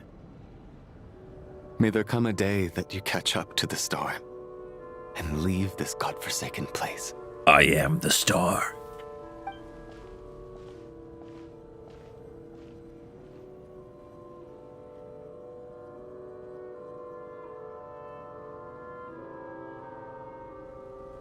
Hey, we made it. It's not an illusion. We really are getting closer to the star. Damn, if only they had walked 5 more minutes. Congratulations. You're the first person to make it here. Neat. I'm the star's envoy. So you're like Paimon. The black mist has stopped rising. Its hunger is satisfied for now, having devoured your 2 companions. This is a good opportunity. I'll let you get some rest before we continue. What do you mean, leave? The star represents the starting point. It's the waypoint for the beginning. Congratulations on reaching the starting point. Once you are ready, we will head out and walk upwards. I will be right by your side the whole way. Okay. Ow. Huh? What's wrong? Hey, don't give up before the journey's even begun.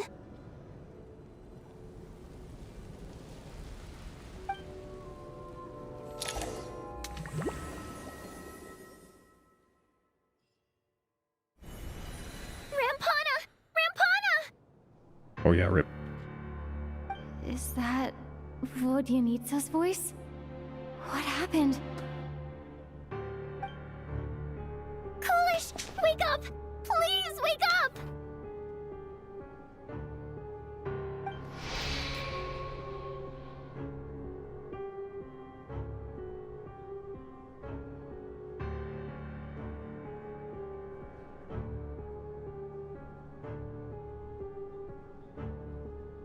The Black Mist text.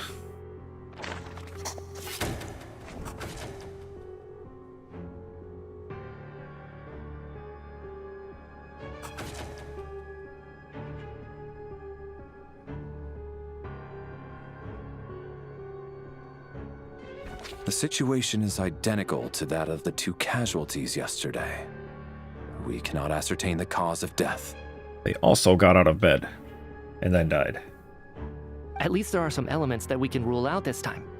They slept on the stage with everyone else, so I suppose the surrounding environment can't be a relevant variable. Rampana. Coolish. Weren't some of us keeping watch last night? 3 of us, in fact. How could you not notice something was wrong? I don't know, why don't you keep watch next time, bozo? I'm as confused as you are. Certainly nothing unusual happened on my watch.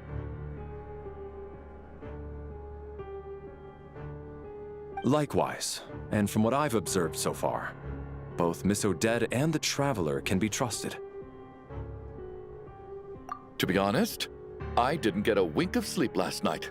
I couldn't help but think I was the target, so I just laid there with my eyes closed. I heard the Traveler and Lelik chatting, but otherwise I don't recall hearing any commotion during the night.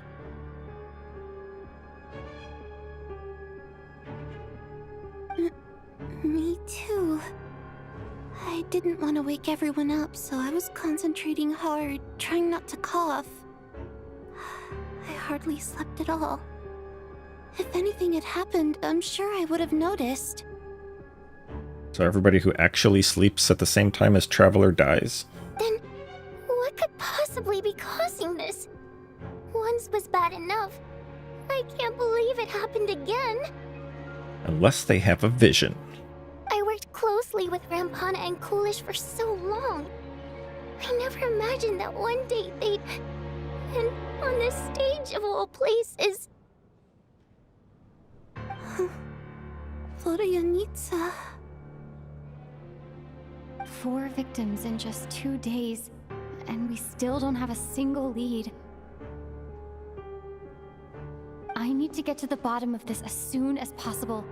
And above all, keep Tonya safe. I'd never be able to look Child in the eye again otherwise.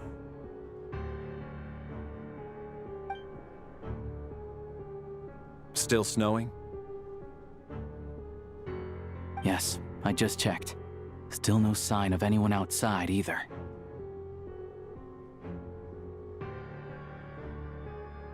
Yeah, and the snowstorm has to be related too. Like, what has it been, like 2 days and still nobody's figured out how to get anywhere? So we only have ourselves to rely on.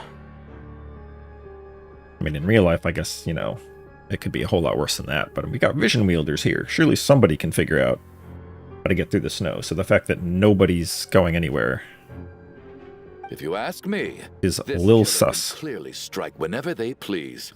The Night Watch was a useless endeavor from the start. Lelik must be an expert in poisoning. Clearly she used some poison that can't be detected on the corpse.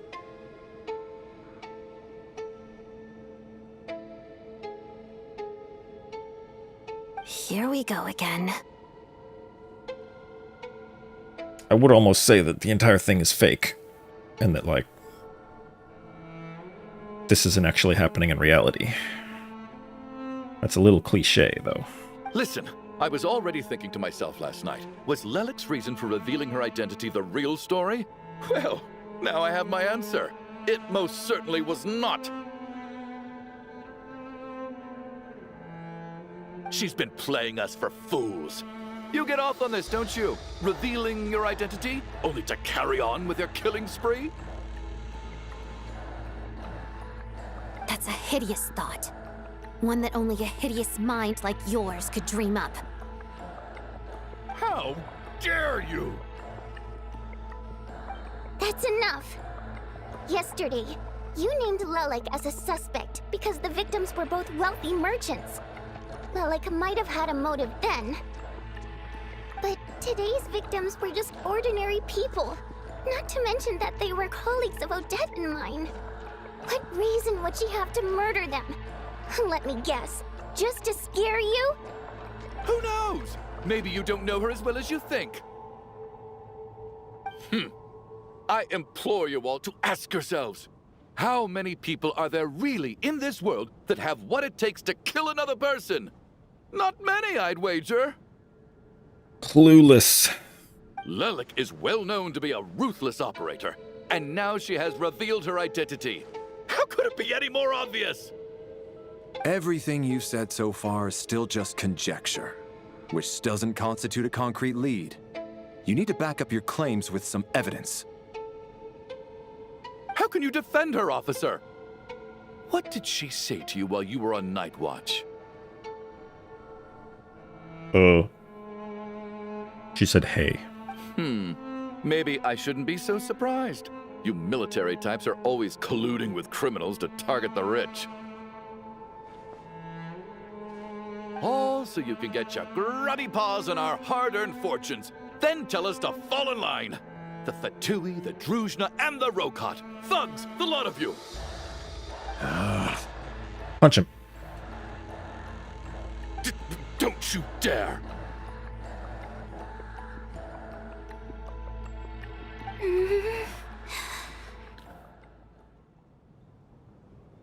Well, Harbinger's sister. Sir, but you were the one who told us not to stop other people from expressing their opinions yesterday. 4 people have already died. Only yesterday I was chatting with Mr. Coolish. Then we woke up in the morning and he's... Turning against one another is the last thing we should be doing right now.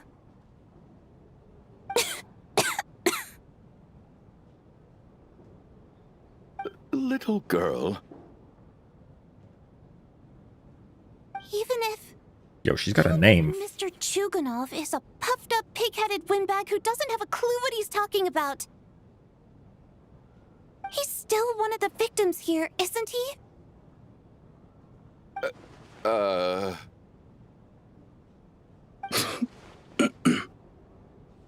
Quite. I had no intention of resorting to violence. But you're right, Miss Tonya. I ought not prevent him from speaking his mind. In any case, I believe Mr. Chuganov has calmed down a little now. We may resume our discussion. I don't think there's any need for that. What is there to discuss? Nothing about this situation is normal. Did you have an idea, Mitya? You're the brainiac here, right? Come on, clue us in. I've been mulling something over. All the leads we have so far concern things from outside the theater. Miss Odette's alter ego, the threats Mr. Chuganov received. But then there's the 2 double murder crime scenes themselves, which have given us absolutely nothing to go on whatsoever. That's highly unusual. Even with the most careful killers, there's always some evidence left behind. So what are you suggesting?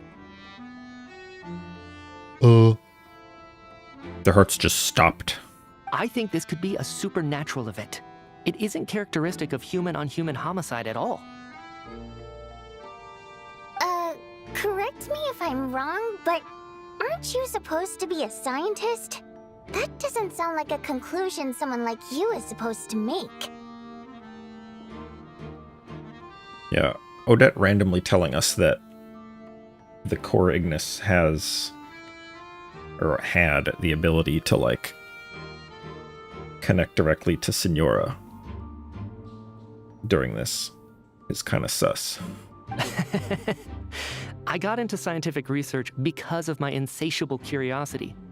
But if the present situation defies all known scientific explanations, I don't mind shifting my curiosity toward the paranormal instead.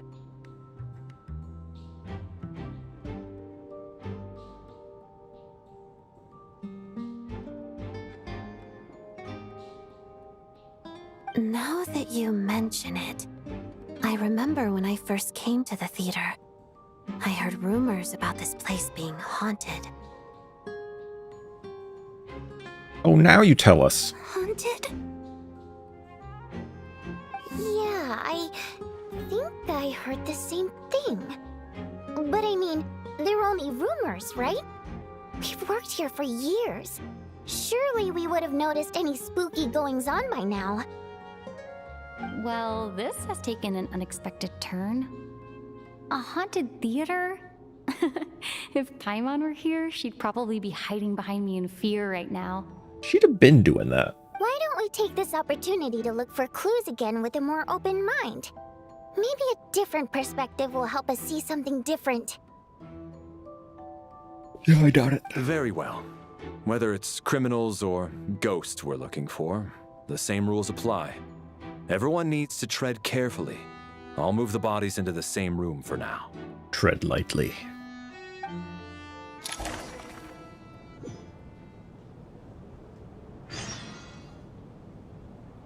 Okay, is there any new information here?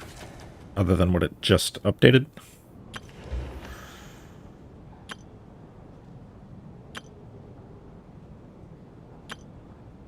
Get that scroll? No.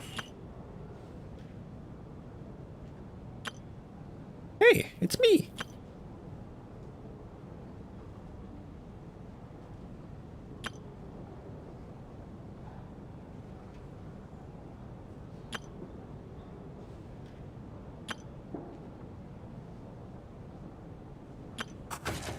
Dead.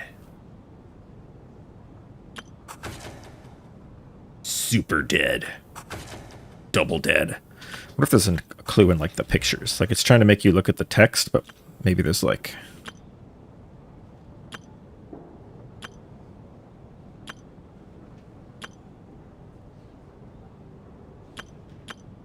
Traveler's wearing the wrong outfit. That's how you know it's not real.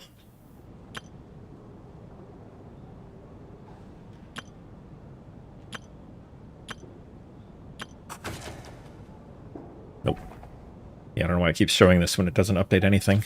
Other than, you know, X's over the people.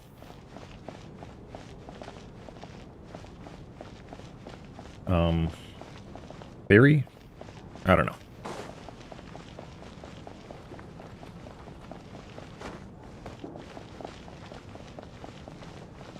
But so far, it seems the most interesting point is that anybody who sleeps at the same time that the traveler is asleep soldier guy dies. just gave you a bit of a fright, that's all. Think about your wife and kids back home. That'll get you your mojo back. Me, for example? Whenever I get hungry, tired, sleepy, or thirsty, I just think about that water imp friend of mine. And everything's suddenly alright again. So daydreaming about women somehow removes your need for food and water, does it? Don't be absurd. So it seems like somebody might be targeting the traveler, and then the people who die are just getting caught as collateral damage. And given the reveal about Signora having awareness through that Core Lapis, it could be like a leftover remnant of her consciousness.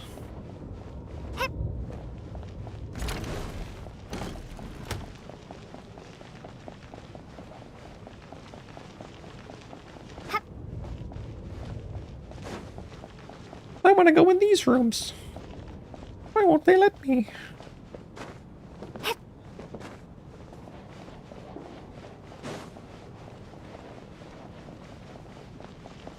Alright, door over here still closed.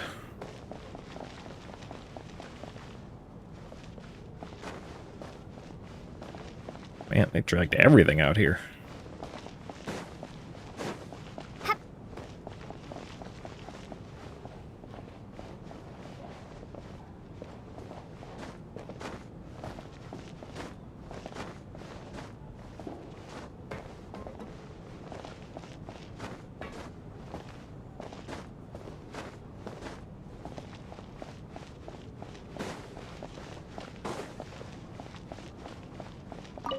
I need to think very hard about whether there's anything that ever needed hiding.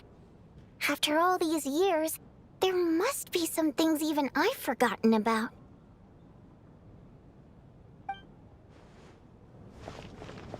Other games connected. So I actually do think that the games are connected just like through deep lore, but I don't think they will ever confirm that like in-game in Genshin. It'll just be like an extraneous thing that's completely irrelevant to the game itself. Because, I mean, they kind of already did. Because there was a scene in Honkai Impact 3rd where Otto is looking at Dvalin. Tonya? Did you find anything? Not yet. Still looking. So... Are we supposed to be looking for something paranormal? I think I'd prefer teaming up with you than looking around on my own. This looks like somebody's notebook. Shall we read it together? Whoa, invasion of privacy.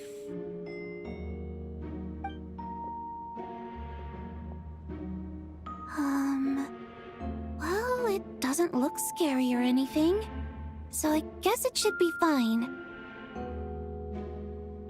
All right, let's read it together. a quote-unquote letter. Once told me I would understand someday, but even now I still don't. I don't believe anyone should be forced to abandon their homeland because of a change in power. She never considered the feelings of us water imp nobles. Every inch of this land reflects memories of my childhood. If I close my eyes, I can still hear everyone's songs echoing everywhere. I will not forgive those who drove us away. And I miss you very much, Mother. So is this, Vodyanitsa's diary? I often find myself missing that dress with the tassels, the heavy bed curtains, and the first rays of sunlight that would stream into the manor each morning. But it's all right now if I narrow my eyes just a little. The light seeping through the crack backstage feels just like the one in our manor. I know that life is gone forever. Whoa. And I can miss it all I want. But I also feel that what I have here now is no less than what I lost. Oh, that life. I emphasized the wrong word. Okay. The fantastical sets designed by the prop master, the many fans who come all this way just to see me, and the quiet dancing girl who doesn't talk much. These are all mine. I won't lose any of it again. Never. Absolutely never. I've joined a rather remarkable organization, though I can't tell you its name. He. Whatever that great figure intends to do this time, there should always be someone looking out for the misfortunes of ordinary people. That's what our organization exists for. Even now, I still don't understand her. Why is it that those in power always seem this way? They clearly have the ability to bring greater happiness. Some say she has her own difficulties. But what could possibly trouble someone so seemingly omnipotent? Never mind, I should just focus on what I can do. I suppose you'll all hear about our organization sooner or later. Its name is... the Rokat. It's the Rokat. Oh, never mind, I'll leave it a mystery for now. Huh. This has to be Vodyanitsa's writing, surely. Maybe it's a little rude for us to peek at this. I feel like I just read someone's secret diary by accident. I wonder if Tonya is, like, smart enough to know that she's talking about the Rokat. Like she's writing this for her parents, right? I don't understand. Why put this stuff in a notebook instead of mailing it in a letter? Because her water imp parents belong to the aristocracy, who were driven out of Snezhnaya by the Tsaritsa long ago. And now they live somewhere new, where the postman can't get to. Oh, where's that? We're sorry. It's fine. My fault for not storing it properly. I can't leave things lying around and expect them to get ignored when everyone's scouring the place for clues. All right, give me my notebook back. I'll take over the investigation in this room. So you can hide the clues.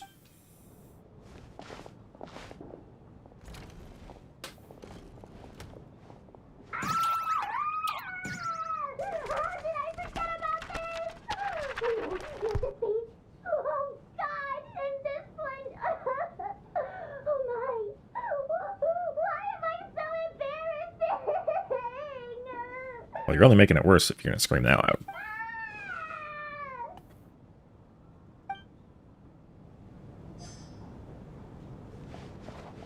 Alright, what else we got? Anybody down here investigating this weird sickle?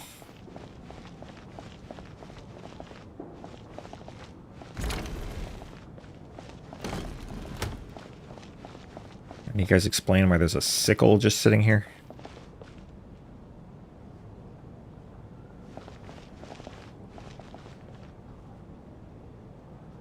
Ah, Traveler. Since you're here, come take a look at this. Alosha found it. We're both curious to hear your perspective. It appears to be an investigation report. And the focus of the investigation was the rumors of haunting we heard about earlier. Maybe a little late. It's not much, though. Still haven't gotten to the bottom of the mystery. Okay, investigation report into supernatural sightings at the Opera House. What? Haunted? This commission is clearly not as simple as previous cases involving only folklore studies. It appears to be connected to something far more mysterious. An extinct civilization? The creations of ancient gods? Or powers from beyond this world? The possibilities leave ample room for speculation. From now on, we should take this as a lesson. A simple surface does not imply what lies beneath. It shares the same level of existence or nature. Ley lines themselves possess a powerful ability to either devour or guide souls. In most cases, once the soul and body of the deceased are separate, the soul is drawn directly into the ley lines, leaving no room for lingering existence. However, evidence shows that the connection between the theater area and the ley lines has been obstructed, though only partially, not completely severed. Still, this has granted certain souls unwilling to return to the ley lines an opportunity. If their resistance is strong enough, they may even linger within the theater indefinitely. In theory, however, these souls within the theater are incapable of influencing the physical world. Only under extremely rare circumstances can they produce phenomena observable to the human eye. Overall, they can be considered harmless. This assessment may be conveyed in advance to the theater's management to reassure them.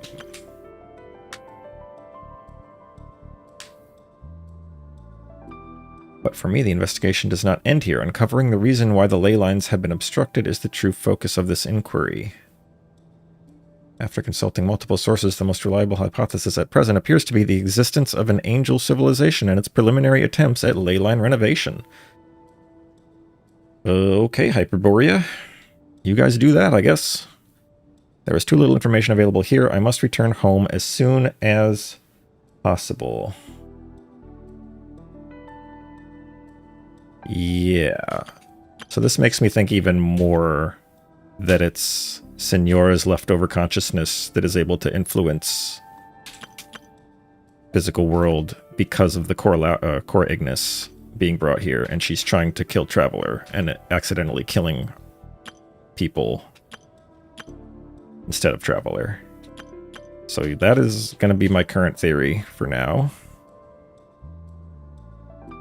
But before I continue, I need to head to the bathroom. Investigation report, huh? So, the theater manager must have hired an investigator once specifically to look into this issue. But it doesn't look like anyone ever looked at the report. I got distracted and started mashing. Okay, investigation.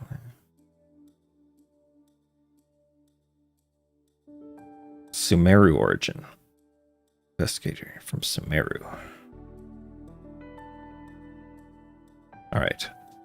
Alright, yeah, but I do have to go to the bathroom, so I'll leave it here and be right back.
Okay.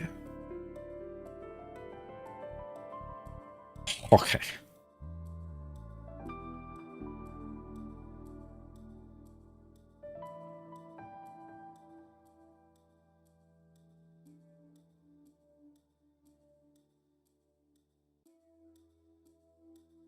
Let's Files. Review. Okay. Something. Investigator from Sumeru. Blah, blah, blah. Theater. Hired investigator. Nobody ever looked at the report. Bozos. The manager wanted to know if the supposed haunting was dangerous, while also being fearful of word getting out in case it affected the theater's business. Anyway, the bottom line is, the haunting is actually real after all. It's caused by an obstruction in the ley lines. Is there any chance this is the key to finally making some progress with the murder cases? Ley line problems are pretty unexceptional to me by this point. And while it certainly offers an explanation for the ghosts, it's hard to imagine what connection it could have to these two murder cases. Oh yeah, and the connection to the snowstorm. The snowstorm is still completely unexplained, and it's definitely not normal. And I doubt it's coincidence. So yeah, I don't know. If you factor in the snowstorm angle and saying that it's related to the deaths, then the only two things I can think of either are Ronova, only because she was in the trailer. So she's just like breaking things. Or this isn't even real. Some of the language that appears at the very end of the report caught my eye. Angel civilization, ley line renovation? Or like in a pocket ley line disorder dimension or some whatever. My area of research doesn't touch on any of that, so it's completely outside of my wheelhouse.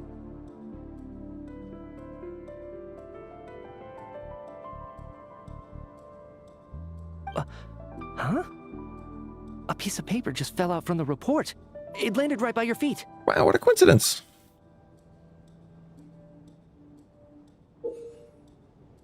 Death is near. Ronova? Where you at? Yeah, I know the snowstorms are, like, caused by the monster, but they've been saying that it's, like, never been this bad ever. And the fact that it's so bad that the Opera House is completely cut off, zero contact. I mean, I feel like there would be people powerful enough to make it through the snowstorm. And eventually, you know, get here. So the fact that there's zero contact whatsoever makes me think this is not even remotely natural at all. Or not the same as the snowstorms that's been happening. How unnerving. It was tucked inside the report, so it must be a note left by the author. Death is near. Is that supposed to be what's going on here? With us in the theater? We're too close to death. But if so, how did the author foresee it? Could he predict the future somehow? Maybe things are more complicated than we thought. No, wait a second. If we take the report and the note at face value, they completely contradict one another.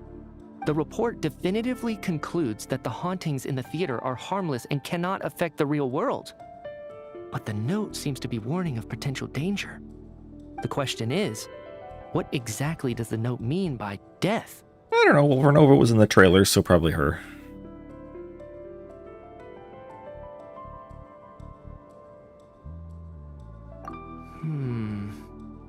The various ways we could interpret this keyword lead in completely different directions. Let's pause our analysis here for now. I think we need more information.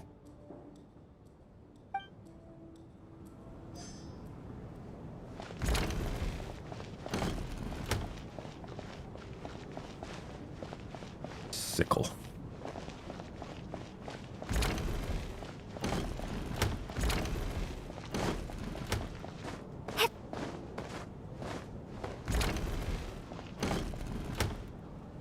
Auto trigger. Valeri, come take a look at this. You too, Traveler. Some sort of notebook. What is it for? It's the on-duty logbook for the theater. Coolish was the main person to use it. He mostly used it to record any unusual incidents during a show, audience numbers, exit times, and so on. Yes, he'd always have this logbook with him when he checked tickets at the entrance. There's gonna be an extra name in there. This should confirm a lot of key details about the recent show. So, you find anything unusual? Yes. The number of people. I've checked and double-checked, but the numbers just don't match what's recorded in the logbook.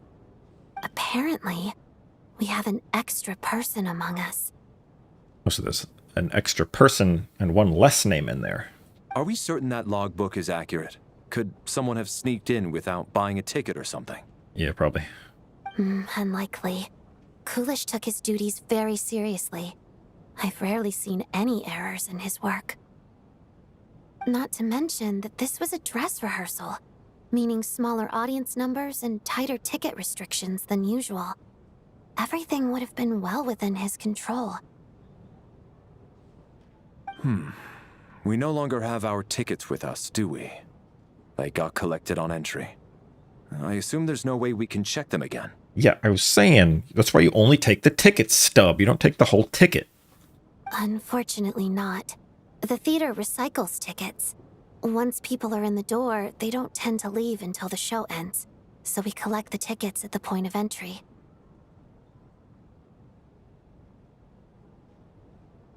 Wait, but that means Coolish should have just known. He should have seen somebody in there that he didn't let in. Still, I'm inclined to believe that this discrepancy in the head count is significant somehow. Antonia randomly showed up at the end of the show, and we couldn't find her ahead of time. And that would have been after the guy at the door came inside, I think. Did an extra person just materialize out of thin air? So Tonia's fake. Tonia's Ronova. New theory. If we take all this together, it's not impossible, is it? If anything, it's the natural conclusion. Oh, I beg to differ. This sounds to me like a product of a researcher's vivid imagination. And perhaps it's because I'm still viewing this through the lens of a typical murder investigation. But still, I'm struggling to be persuaded by your theory. Does it really sound that far-fetched? All right, well, let's treat that as speculation for now. I do agree with what you've said, so let's go with your idea for now. Good. Okay, now that we finally have some meaningful leads, I think it's time to reconvene. Let's get the others.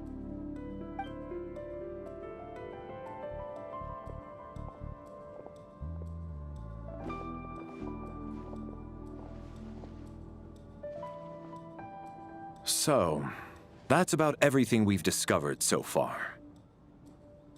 I'll share my theory first. Based on what we've learned from the logbook, I believe the extra person among us is most likely the killer.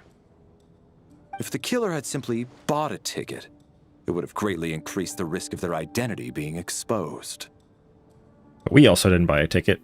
Child just gave us one. I expect he or she either hid in the theater ahead of time, or found a way to slip past the ticket inspection. They then blended in with the group and waited for an opportunity to strike. What about the note found in the investigation report? Any thoughts on how that fits in? It was a joke. The killer may have simply planted it there as some sort of sick joke. It was a joke. I've seen my fair share of psychopathic killers. They love playing cryptic mind games. So, it has nothing to do with the haunting of the theater after all. This theory makes sense to me. If we have an audience member unaccounted for, chances are they didn't come here to watch the show. Could it really be that simple? So, in other words, all we have to do is find out who got in here without a ticket, and all our problems will be solved? Yeah, good luck, because they didn't take the stubs. They just took the whole ticket. Noobs, learn how to run a theater. Then let me make one thing clear. All the theater staff should be well aware that I came here for the rehearsal legitimately, yes? There's no way I'm the one who didn't have a ticket. It's true. I hear you used every trick in the book to get a hold of that ticket, too. Everything short of throwing a temper tantrum and rolling around on the floor at the entrance. I mean, well, the performers wouldn't need tickets either, so that also throws things into disarray. But the performers should be cleared. I most certainly did not degrade myself in such a way. Probably a stupid question, but Or the might as staff. well ask.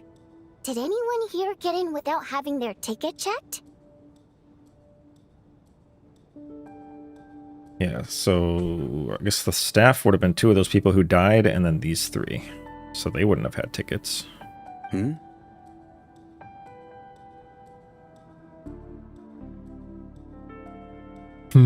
Crowd. Guess it was naive of me to expect them to just admit to it. Yo, use your powers and hypnotize everyone. Especially after the unprompted Lelik reveal. Once was already a miracle. Twice would be unfathomable.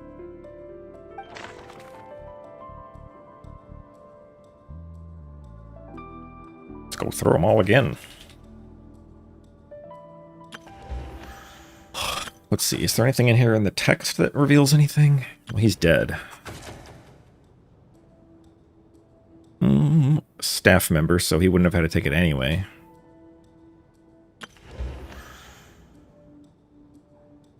He also is a staff member, so also wouldn't have had a ticket anyway. Don't really see anything there that's relevant.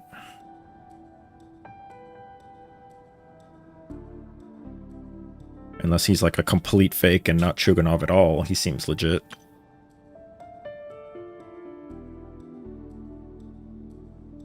First time we've ever actually met her in person, so it's not like we have any idea what she looks like. Don't know why she's prone to coughing. It's me! I'm the killer!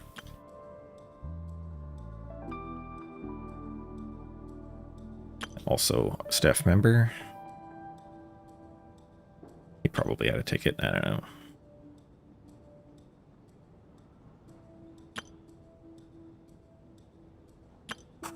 Dead.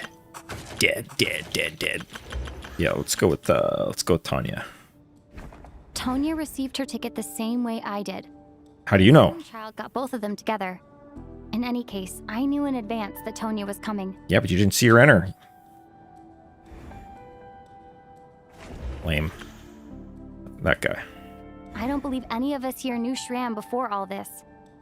If no one can verify Shram's identity... Mr. Shram, did you really go through the ticket inspection to get in here? Huh? Me? Why am I being singled out, my friend? You're an NPC. Seem that suspicious? And your name says mercenary under it.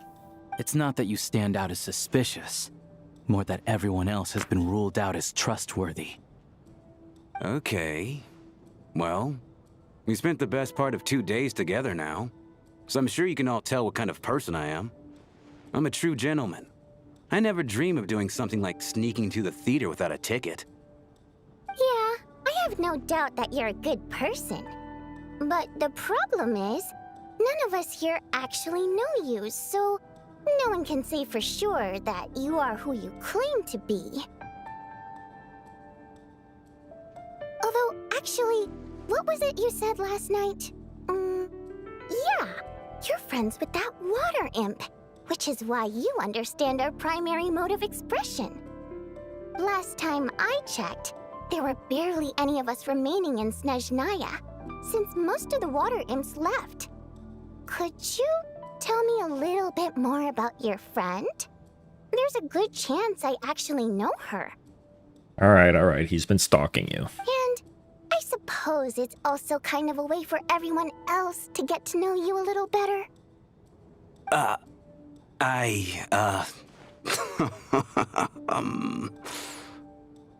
Good grief. Are you blushing? Pull yourself together, man. Stop giggling like a teenage boy. It's revolting. Hey, revolting is a little strong. All right, fine. I'll admit it. That water imp friend of mine, the truth is, we're dating. I was just the bodyguard hired by our family. But the stars must have aligned, because sparks began to fly between me and their daughter.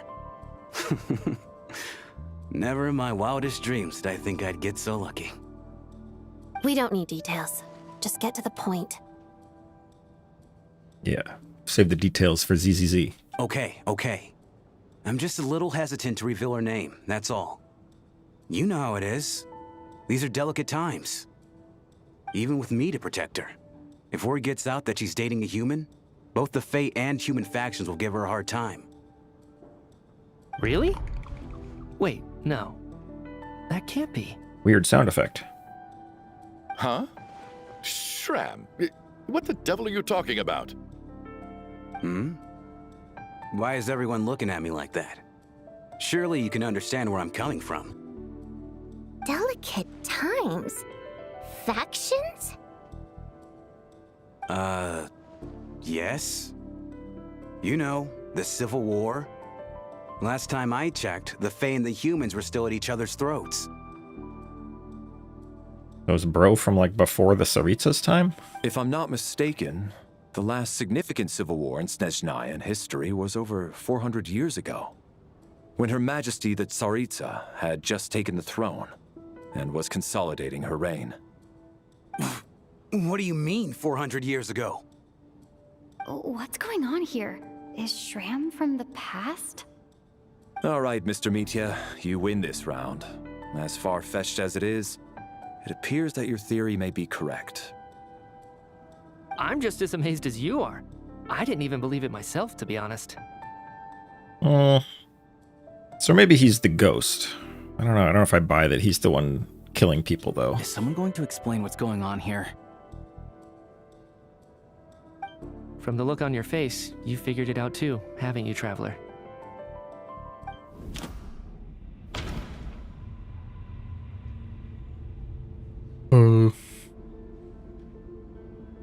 A clue that has yet to surface. Yeah, the clue that tells us the answer. That's the one.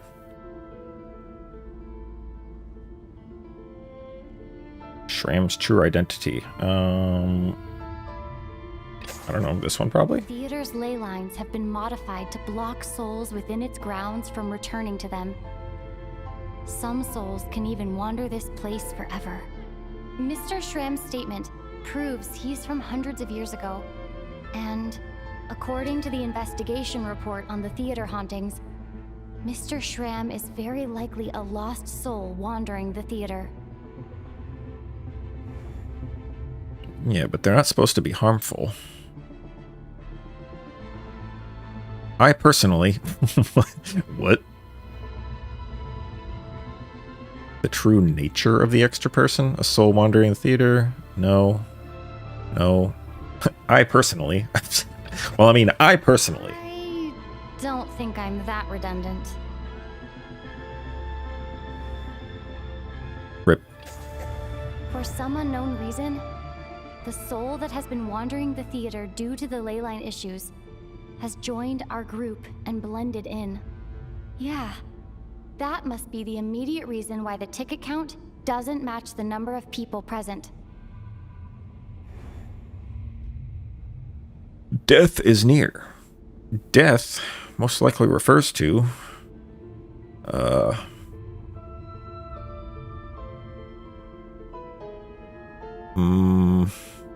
No. Probably that, I guess. The contents of the investigation report have been verified. There are indeed leyline issues and wandering souls in the theater. Death likely symbolizes the deceased. Mr. Shram, for instance. Death is near. Huh. That must mean that there's a dead person in our midst. That's the truth, isn't it? Yeah, who put the note there anyway? Yeah, the logic is clear now. The investigation report said that there would be souls stuck wandering around the theater because the ley lines were cut off. Yeah. They also said they're harmless. Soul who died in the theater a long time ago. In which case, that also makes him our extra person. So when the note said death is near, it must have been referring to death as in the deceased, people who died a long time ago. Maybe. Someone who died a long time ago. Yeah, Rosaline wasn't that long ago. In short, there's a dead person among us. The extra person we've been searching for is a ghost from the past. Okay. You mean I'm a ghost? No. Don't make jokes like that, my man. There must be some mistake. But even if I was dead, I know for a fact I didn't kill anyone these past 2 nights. Yeah, even if all that's true, the report also said the souls inside the theater can't affect reality, right? They're harmless. Has anybody tried to punch him? Then what if the problem isn't the souls at all, but the ley lines themselves? Yeah, I mean, I guess the ley lines could be killing people. Ley lines are crazy. The ley lines have a powerful ability to attract and devour souls. Let's say that the ley lines are like a black hole, constantly seeking to engulf souls. But the souls that don't want to return are trying to avoid being sucked in. Okay. Why does this analogy sound so familiar? It's like kind of like what she dreams about. What happens when the black hole can't achieve its goal? I'm only speculating here, but what if it ended up swallowing innocent souls by mistake, or intentionally taking other souls to compensate? That could explain why we weren't able to determine a cause of death. If you're right, and their souls were devoured by the ley lines, it does make some sense. It does seem to explain a lot of the things we couldn't make sense of. Does that mean it's true? Except there's no concrete evidence. Mitya is relying on a lot of logical leaps. Still, it seems like the best explanation we have under the circumstances. Alright, so how could Shram not know that he's dead? Seems a little unlikely that he hasn't noticed anything unusual even after several days interacting with us. On the contrary, it's perfectly normal for a soul to wander the theater for centuries without questioning their existence or reason for being there. It's simply what's natural for them. Yo, bro's been wandering for centuries. Get a job. Maybe start helping out.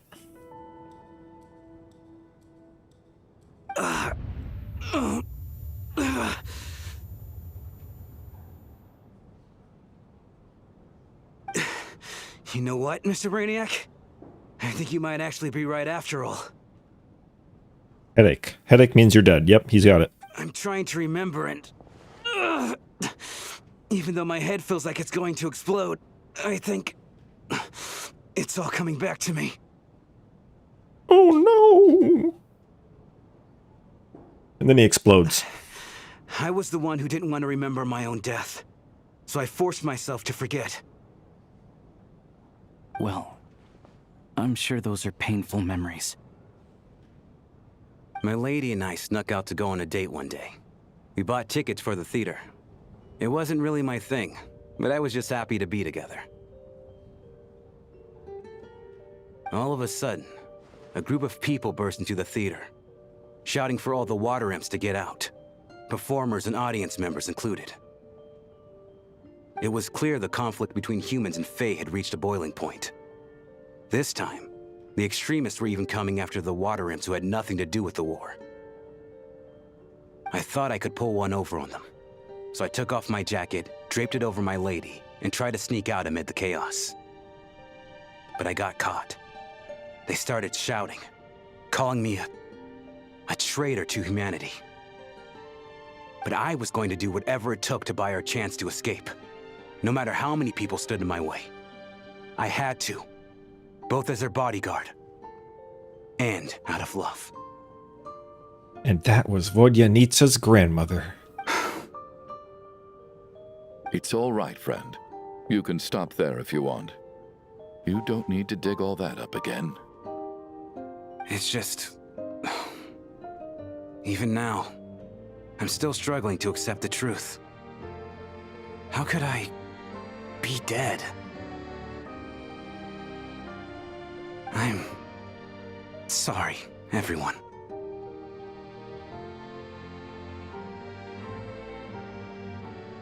If I'd known I was a dead man walking, I wouldn't have dragged you down with me. If I'm the cause of all this death, then punish me however you see fit. Yeah, stream a little. But, Mr. Shroom... No. I refuse to be a burden. I know what I have to do. You said I've been wandering the theater for centuries, right? You know, I just remembered, Shram is the name of an author of a computer science textbook that was used when I took computer science class in high school. Completely random memory. Fun fact for everybody. Yep. I guess it's high time I got a breath of fresh air. Out there, I mean. I'll leave this place and take all this death with me. Go out on my own terms. Mr. Shram, Is that how that I'm works? sure we can figure out a different course of action. My good sir, we both know I'm not supposed to be here. I should have accepted my death long ago. One way or another, this has to end. Unless you're saying this goes against another one of your military principles somehow. No, I'm speaking on a personal level this time. Let it go, man. Oh, wait. One last thing. Miss Wateramp. My lover. Her name was Litia. Litia Ozarova. Do you know what happened to her? Alright, so do they want to go with, like, the happy ending where it actually is her grandmother or her mother or something? Or the sad ending where they're like, oh, yeah, she died like 20 minutes after you did. Ozarova. Oh, Auntie Ozarova. That's what we all called her. I remember her as a very kind elder. She had a bunch of kids, too. Okay, so not directly related, but close. I'm so glad she survived. And she had lots of kids? Good. That's good. I could hardly expect her to stay single just because of what happened to me, right? Well, she was pregnant when you guys were escaping, so some of them are your kids. As long as she went on Probably to not. be happy. Who knows? That's all that matters. Besides, I'm dead. My soul has been wandering around here for so long because I was worried about her. But now, I can go without regret.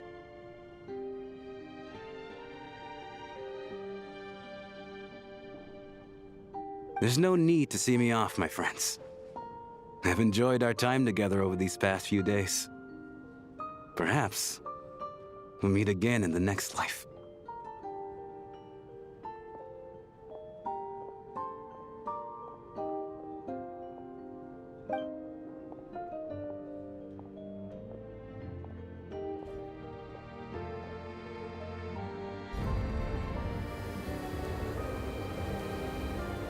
Take care, my man. Shram was not the imposter. I knew Mr. Shram was already dead, but I still feel so sad. Death is cruel, no matter how we might try to make sense of it. So, was the conflict between Fae and humans really that bad back then? I was only little, so I don't remember much. It's terrible to think that so many innocent people had their lives turned upside down. Even the historical records about that time period don't say much about it. Might need to reread the History of the Pale Starborn, because I also am not super caught up on all that. All I remember is that there was indeed animosity between the Fae and the people when Tsaritsa took over. All people know is that the Tsaritsa founded the Fatui, drove out most of the Fae aristocracy without explanation, then used her terrifying power to suppress the humans. Jeez, Tsaritsa crazy.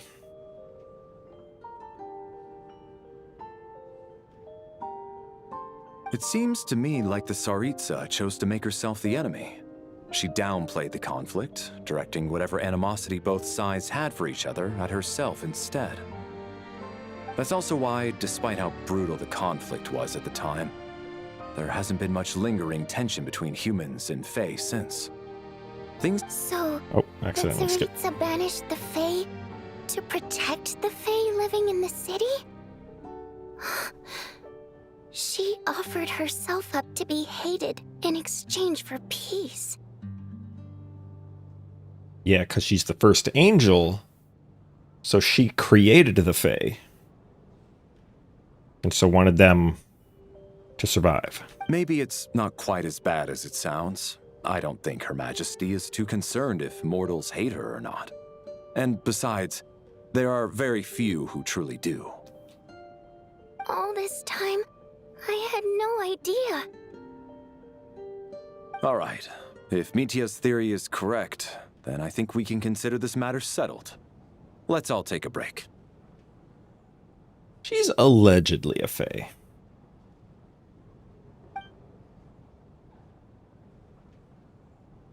Ugh, if only this blasted storm wasn't still raging on. Yeah, true. Wonder why that is.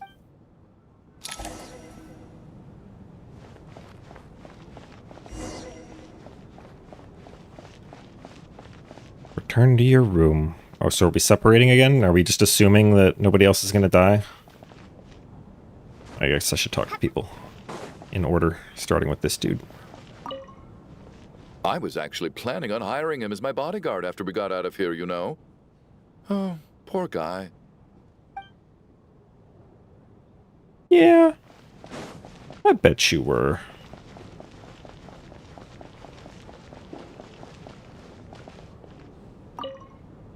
Even though Shram was already deceased, his decision to walk into the snowstorm was still a sacrifice, and a very brave one.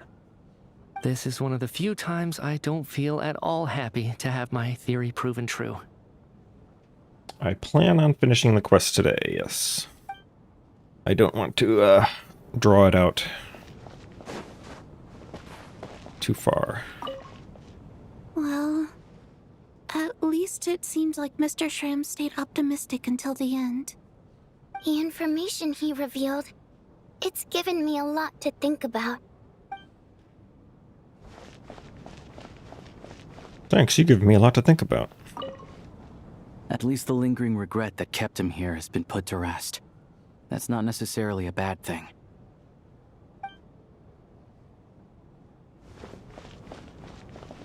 Excellent. Alright, is there actually any new intel? That's not the right button. Oh wait, that is the right button. Dead. Alive. Dead. Alive. I'm still sus of you. Why weren't you in the theater when we looked for you? That's me. That's Odette. That's Valerie. Dead. Dead, dead, dead, dead, dead, dead. Okay.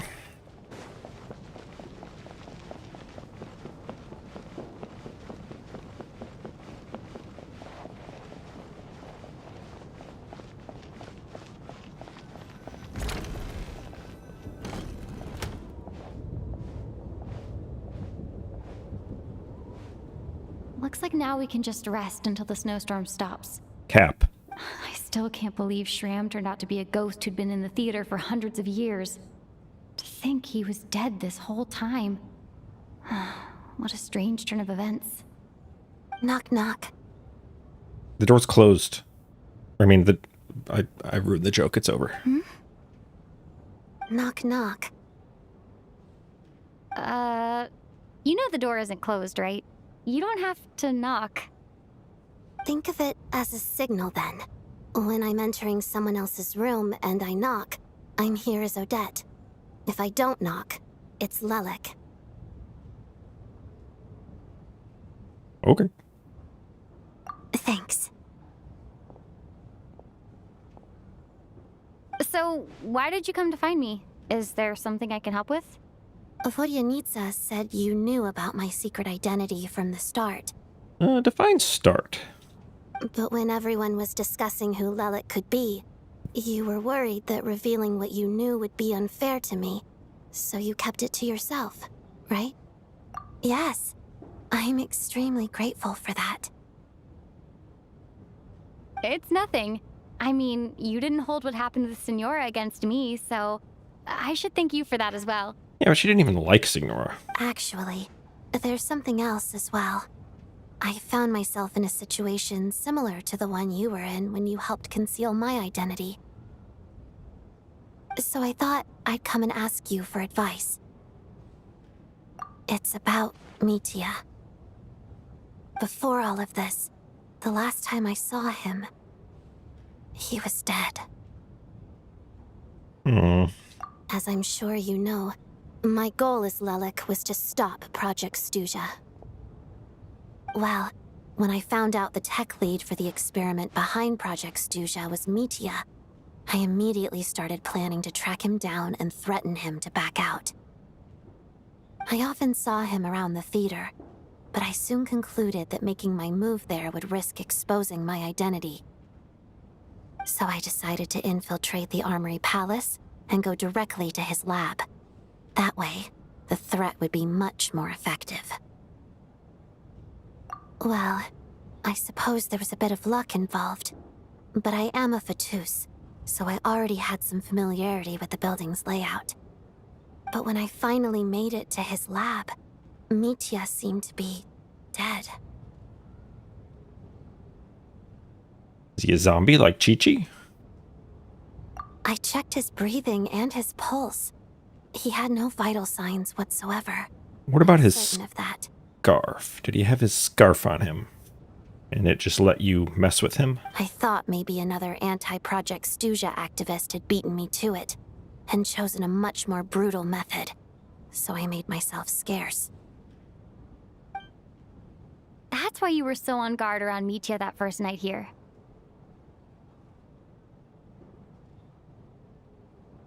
When was this? Did she say when this... I can't go back. Hasn't Mitya just, like, been around a lot? Like, why would she only now just be sus of him? Did I miss the part where she said that she did it, like, after we met at the cafe or the hotel or whatever that was?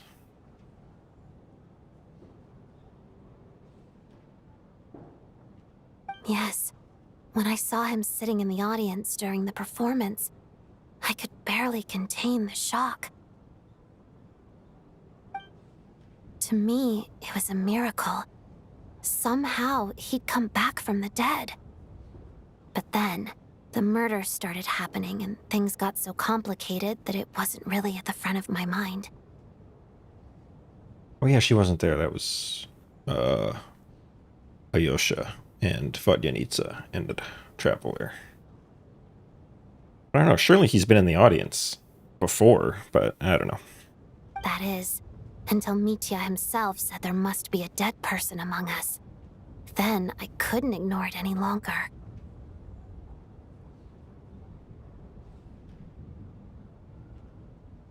And yet, you thought that bringing it up right away would single Mitya out. Just like when everyone was suspecting Lelik. Exactly. I thought there could be something I was missing. Besides, we soon figured out that Mr. Shram was a ghost, and we knew there was only one extra person, so we thought he had to be the one. But now it seems like there's another candidate. I understand why you kept it to yourself. There was so much information being thrown around during that discussion. Bringing up Mitya would have just introduced more confusion. So, what do you think we should do? Let me confirm one thing first. When was it that you found Mitya dead? Yeah, that's what I wanted to know. Around a week ago. Sometime in the afternoon. So that was before we got to Snezhnaya, I assume. A week ago? That's earlier than I thought. I saw him just a few days ago at a restaurant. That definitely would have been after you found him dead. He seemed completely normal to me. Chatting with Vodyanitsa, trying to avoid Valeri. So he was definitely alive on that day. Huh. Well, All I can say is I know what I saw. I don't know, is Mitya like actually a zombie being animated by whatever's inside of his scarf? Here's a thought. The reason we even suspected a dead person could be among us was because of the problem with the theater's ley lines. But Mitya's death happened inside the Armory Palace. The ley line issue affecting the theater shouldn't reach that far. You're right. I guess he doesn't fit the profile of the person we were searching for. I think the chances of it being him are very low. Surely he can't have died for real in the Armory Palace. Unless what? Unless he really did come back from the dead.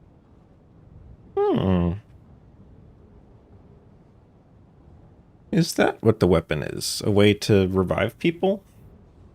Hard to call that a weapon, but... You're right. Do you think we need to disclose this to the others? Huh, what's this? A private meet and greet?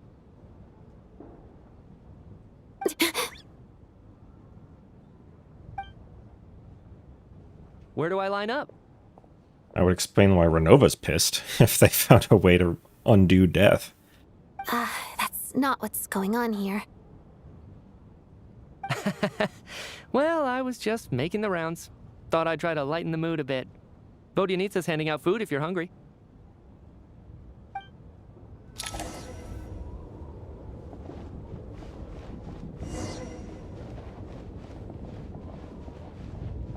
They left me.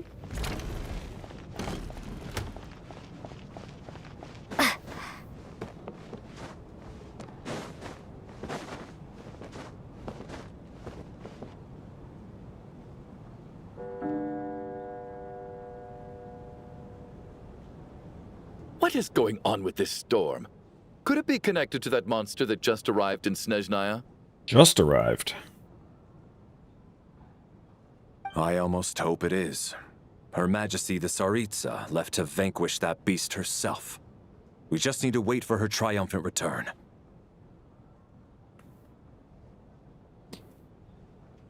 Do you think people still feel the cold after they die? I'm wondering about Shram.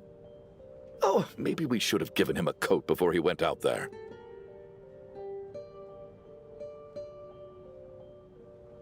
Yeah, I mean, I probably will watch the next trailers.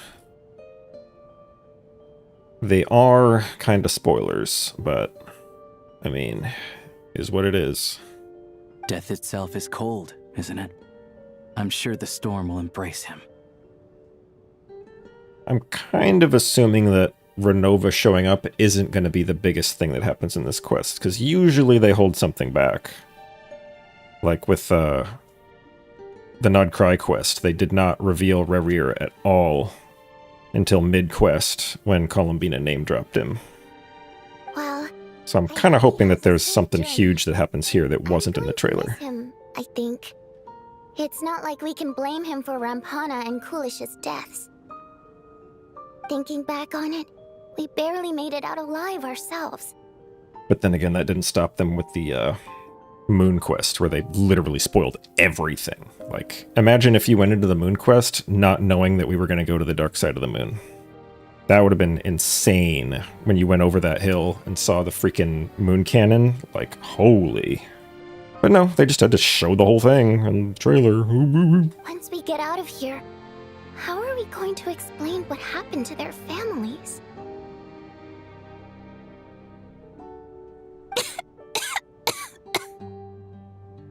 Are you coughing?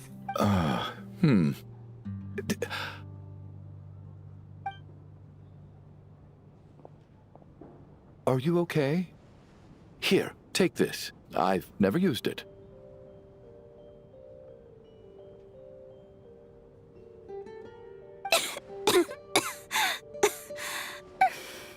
Thanks. Look who's Mr. Nice Guy all of a sudden. Is it because Tonya stood up for you this morning? At least you know how to return a favor. Yeah, without Tonya, who knows how badly he would have been hurt. We're all just like assuming Valerie would have beaten the crap out of him. I told you already, I never intended to resort to violence. Yeah. Bunch of rascals. Little girl? I was rather surprised when you spoke up for me this morning. I didn't think I had many admirers here, so, thank you.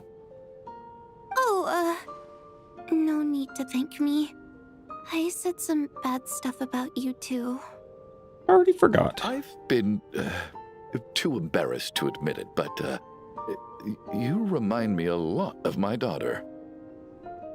So kind to everyone, but never lets her old man off the hook. Unless my wife and I are having a fight, then she's always on my side. Especially when she was little. Every time I took her out...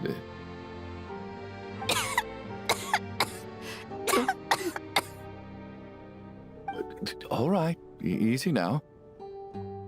How long have you had that cough, Tonya? 1,000 years! I don't know. It's probably been a while. I'm fine. Are you taking anything for it? Yeah.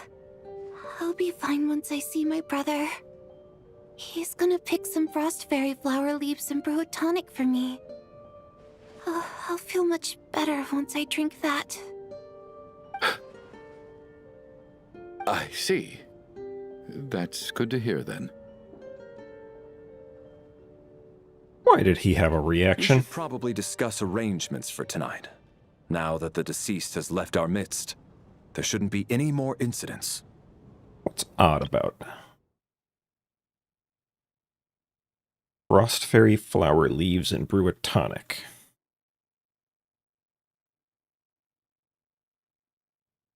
Is this the, I forgot. Let me cheat real quick. Frost Fairy flower. Yes, that's the name of that Conria thing. I could have remembered it. Although, I mean, I kind of did remember it. I just double-checked. However, out of an Not abundance of Conria. caution, I'll keep Hyperborea. watch. Shouldn't we take shifts? I can take one if needed. Still not that suspicious, though, because those are all over the place. We literally need to collect, like, 160 of them to level somebody. Is it Alyosha that needs those? I don't know. No need. I haven't built any characters I this managed patch. to get a nap in earlier, so I have plenty of energy right now. After all the tension of the past few days, everyone else should just focus on getting a good night's sleep. Yeah, it's not the Conria one, I misspoke. I got confused between Hyperborea and Conria, all these little ancient civilizations. It might not even be from Hyperborea either. Specifically, it's the flower that the kid was holding in the Tsaritsa scene of the trailer, or teaser.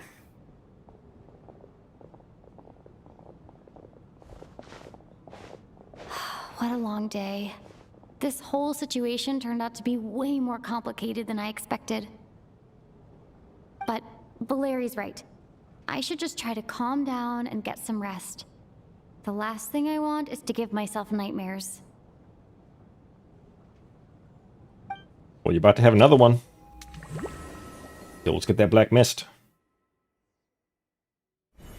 She's awake. She's awake! Get over here, you Oh, big lug, and rip take that a guy. look. If you must call me something, call me Mr. Door. The Black Mist is coming. You need to go. Mr. Door. Hodor? Are you all right? Can you walk? We just got attacked by monsters on our way up. That Mr. Door fellow protected us.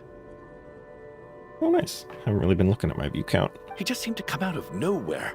Not much of a talker, but when it comes to taking down monsters, that man doesn't hold back. Welcome, everyone. Hope you're enjoying the quest. Curses! The Black Mist is catching up to us. We need to keep going. Yeah, you're not going to be saying that soon. Mr. Door, I don't believe I've ever seen you around here before. Why is that? Door? There's no need to try to get to know me. I'm just. And now there's Mr. doors. I have to find the door that belongs to me. Oh, well, anyway, we're lucky to have you here. Oh, man. Thanks for saving us earlier. He needs to find the hole that's just for him. I'm gonna go through this door. I can just push these ones off. No need to thank me. This is where my duty lies. Oh, for a second there, I saw him on my party list and was like, wait, I do have an infusion now. Sir, you're not attacking anybody right now. I don't... What are you swinging at? Jeez. That guy's losing it.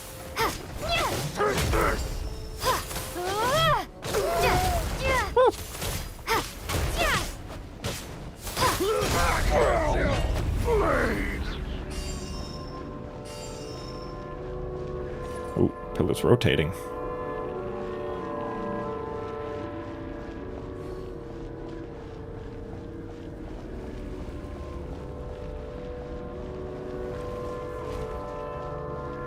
These doors don't like you. So we're doing this the hard Yo, how you doing?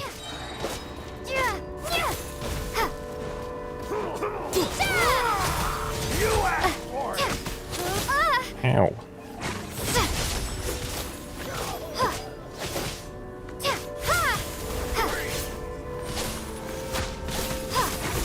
You win. So does Traveler get the cryo infusion and the stellar radiance field? I'm guessing that's how that works.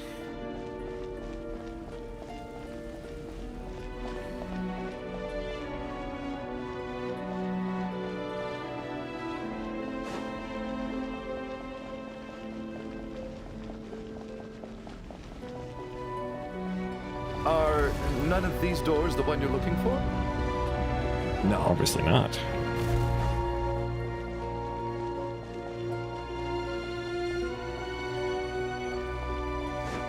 Yeah, I remember that Temple of Space quest.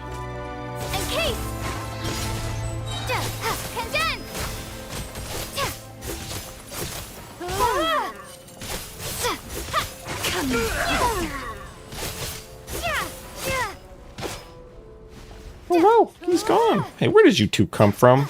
Trying to... Oh, well, that was a waste. Trying to sneak up on me.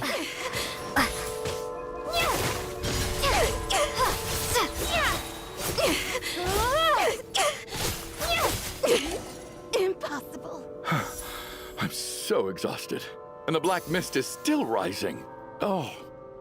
Yeah, I guess you better turn back and go jump in. Wait, look! There's more monsters down there. Are they coming from within the black mist?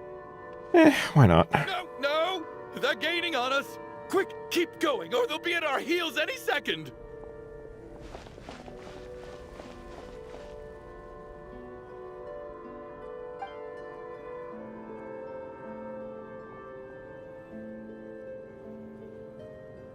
Dot, dot, dot. What are you doing? We need to get out of here. They're coming!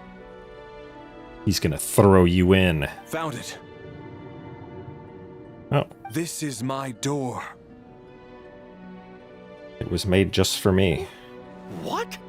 You mean you're going to stay here? I am a door. This is where my duty lies.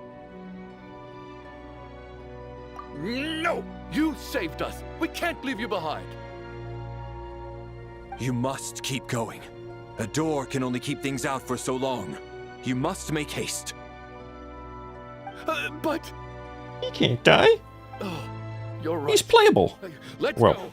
We can't let Mr. Door's sacrifice eventually. be in vain. So is he gonna be like in a coma?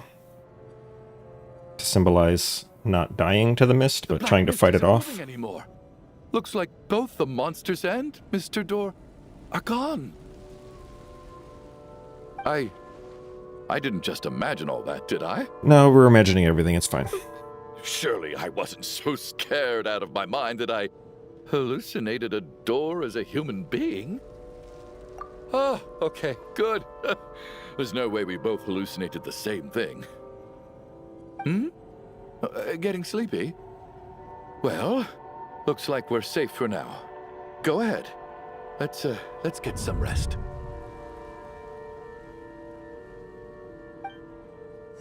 More like, let's wake up.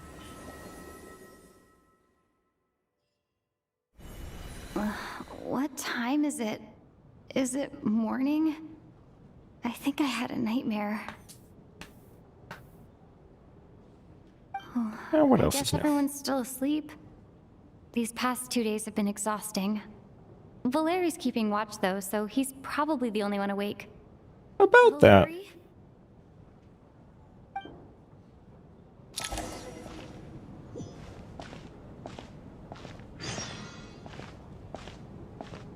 Wraith's Nocturne.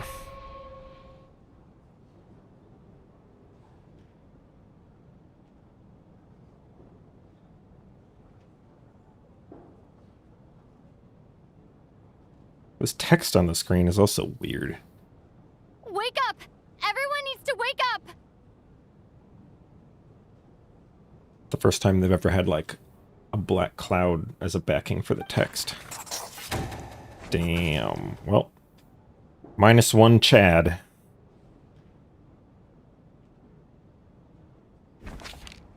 Just like the last 2 nights. No clear cause of death. I've been a real thorn in your side, haven't I, Mr. Valeri? Now you can rest in peace. But for me, life will be all the duller for not having to run away from you, my friend. How's Tonya? Is she okay? She's miraculously better. I just checked on her, and it doesn't seem like anything serious. She's just exhausted from the past couple of days, and she's still recovering from her illness. We should let her sleep a bit longer. That means Valeri was the only one who died last night. If Valeri was awake and keeping watch, it would have been impossible to kill him without waking everyone else up. That much is certain.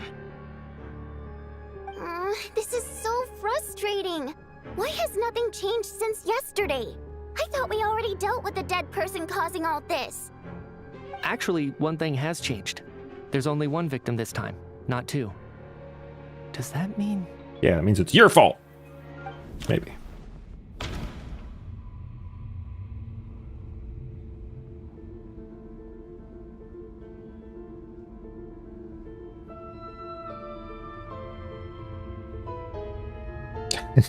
Died twice in a single night. After the deceased Shram left, there was 1 less victim last night. That more or less tracks. It's No, these ley lines are greedy. conclusion, considering the only variable that changed. In order to get 1 dead person, they just, take another living person every single night. That doesn't add up. Oh. Should be 1 for 1, not 1 for 1 and then 1 and then 1 and then 1. To the number of dead among us. That's your theory, right? Exactly. We identified Mr. Shram, and the night after he left, the death toll dropped from 2 to 1. By that logic, there must be 1 more dead person left among us. Amogus. Another one? They keep saying There it. was only 1 person unaccounted for in the ticket checks, right? The head count should match up now.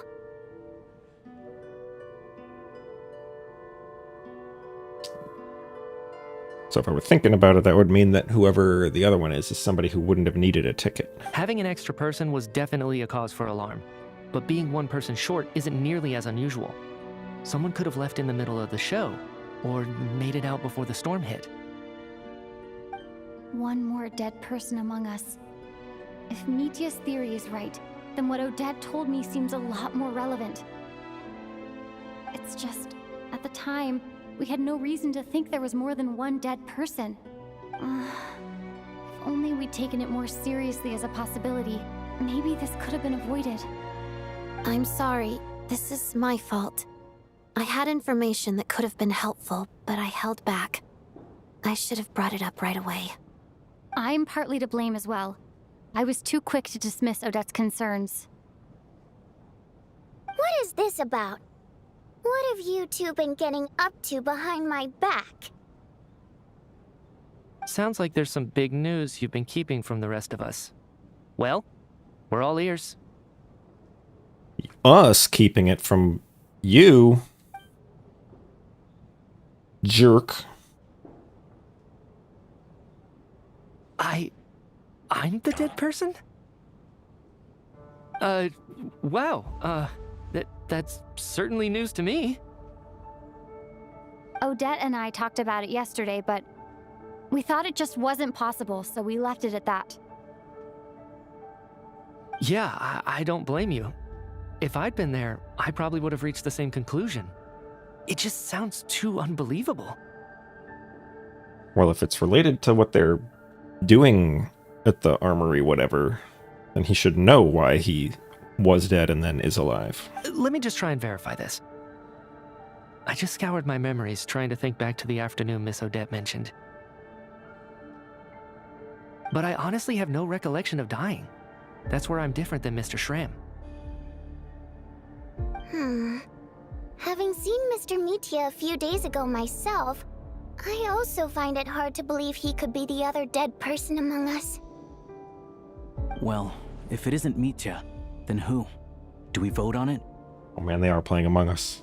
It's over. If you don't mind me asking, Traveler, I believe you mentioned that you know Tonya's brother.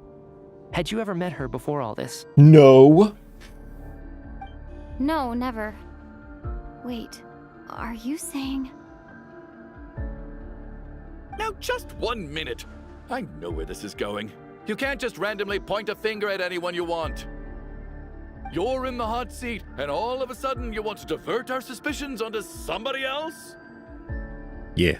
Trying to pick a fight, Mr. Chuganov? Whenever you open your mouth, all you do is attack people, and I've had enough of it. If you don't want to engage in a civil discussion, you can shut up. You little brat! Bro, you're the only one here without magical powers. So, have a seat. Did Mitya ask about Tonya because he suspects her? I mean, I suspect her. I suppose I only identified her by age and nothing else. Could that mean... I'm just saying, you're going around casting suspicion on people for no reason. How could Tonya be dead? I can vouch for her, if nothing else. I've seen her before. She's the sister of that Harbinger, isn't she? The one called Child. Oh, really? You're telling the truth? Since being here, I don't think I ever mentioned she was Child's sister specifically. Does Chuganov actually know her? If Chuganov can vouch for her, then it can't be Tonya either. In which case, it seems unlikely that there's another dead person among us at all. It's back to Senora. Inside the Corpse Ignis. Miss Odette, could you go over that afternoon with me one more time, when you found me dead? No problem. Yeah, so basically infiltrated your highly secure factory and,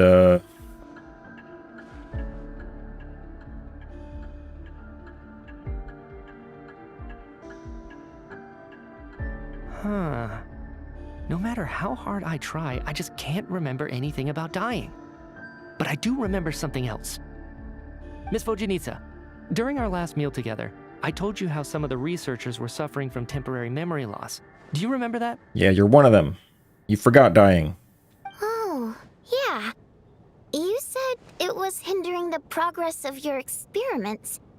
You thought they were just under too much stress or something. Right. And even though I don't remember dying that day, I'm pretty sure I experienced something like amnesia. Some of my memories from that afternoon are missing. Are you suggesting you're missing the memory of your... Of course. How am I only just realizing this? Humans aren't necessarily aware of their own death. You mean being silently assassinated, or dying in your sleep? Situations like that? The researcher's amnesia. Suddenly it all makes sense. Temporary death. I must thank you, Odette. I think your perspective just helped me reach a breakthrough on a series of issues that have been troubling me for quite some time. But if that's their goal, you'd think he would know about that, because he, like, works on it. All right. It's decided then. I'll be the one to leave today. Oh, leave? Hey, wait a minute. Aren't you rushing into this? What if you're wrong? You'll pay with your life. Come on, kid. Aren't you gonna fight for your life? This seems like a rash decision. I have other reasons beyond what's been discussed. In fact, thinking back, I remember during Miss Odette's performance, while I was sitting in the audience stalls, a brilliant new idea for my research popped into my mind. But then, my train of thought suddenly cut off. I can't remember it now at all, and I didn't take any notes. I guess that must be another instance of temporary amnesia. No. Hold on. I see where you're going with this. You're suggesting that each instance of temporary amnesia is a death, right? There's a glaringly obvious flaw in that idea, no? How can one person die so many times? I believe Miss Odette's account. During the period where my memory is blank, I must have been either dead or in a similar state. All it would take is for the same thing to happen in the theater, and I would come under the effect of the ley lines in this vicinity. This increases the likelihood of me being the deceased, does it not?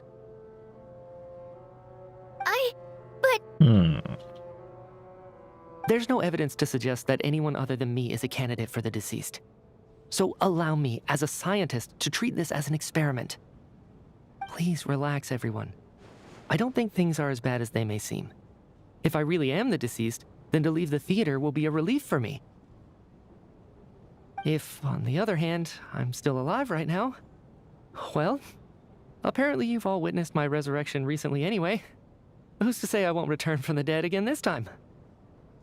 Man, bro is reasoning his way into walking into the snow. Mitya's right.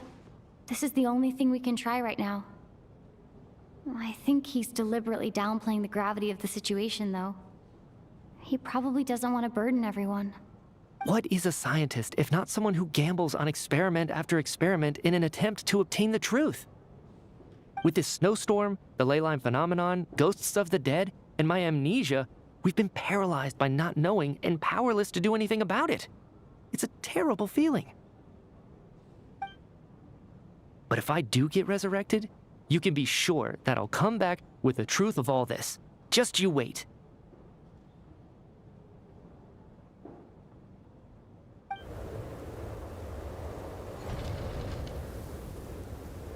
Alright, so the only way we can know is to go to sleep again and see if somebody else dies.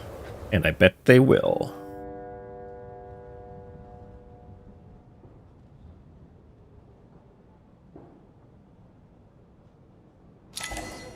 Beyond the loop.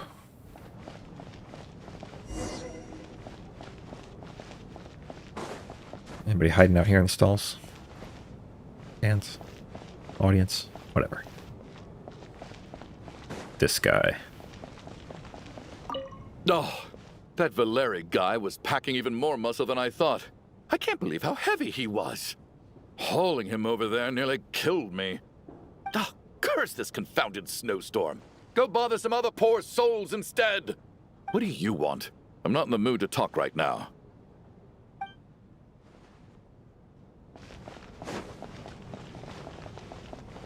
Let's see, anybody else hiding over here?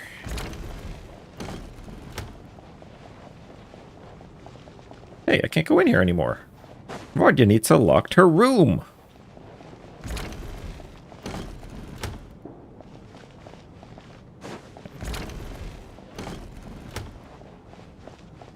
Wait, wrong way. I wanted to check down here for anything interesting.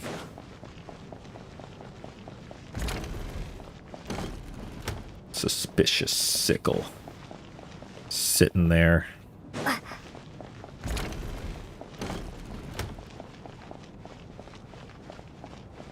It's probably not even a literal sickle. It's probably some other kind of tool that just looks like a sickle and Because I think a sickle is supposed to be a lot bigger, with a bigger curve than that.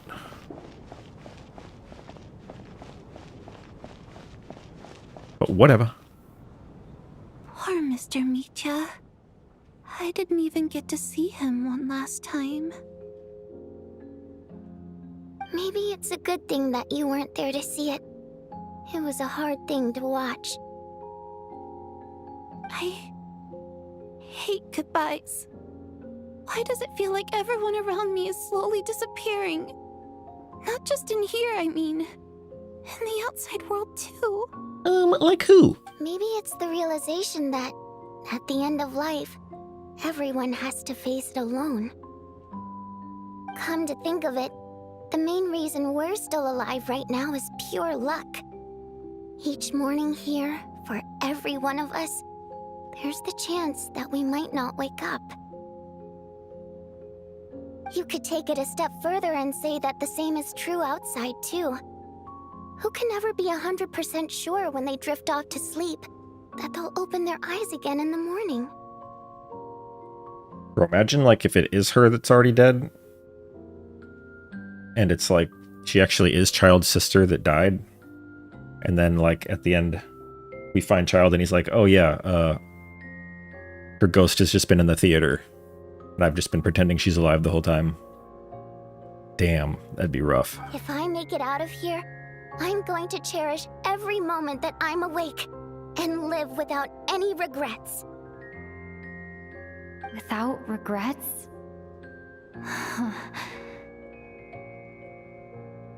I feel like a strange sense of anxiety has been quietly growing inside me over the last 2 days.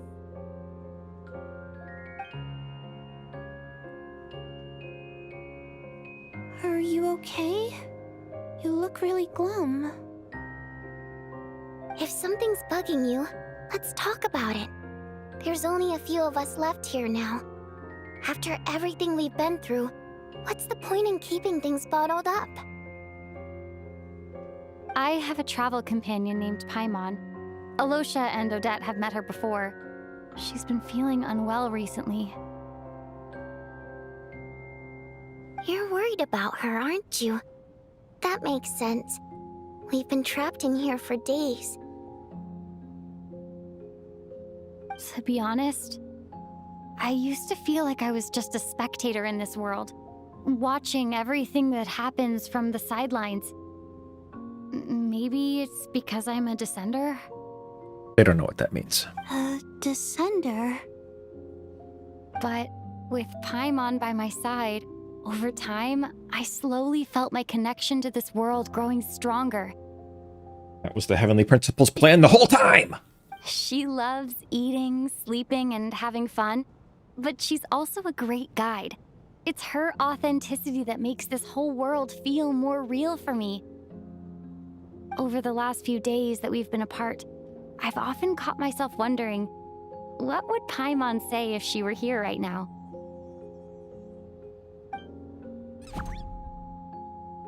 Rude. But by the time I snap out of it, the conversation has already moved on, and I'm still in my own little world.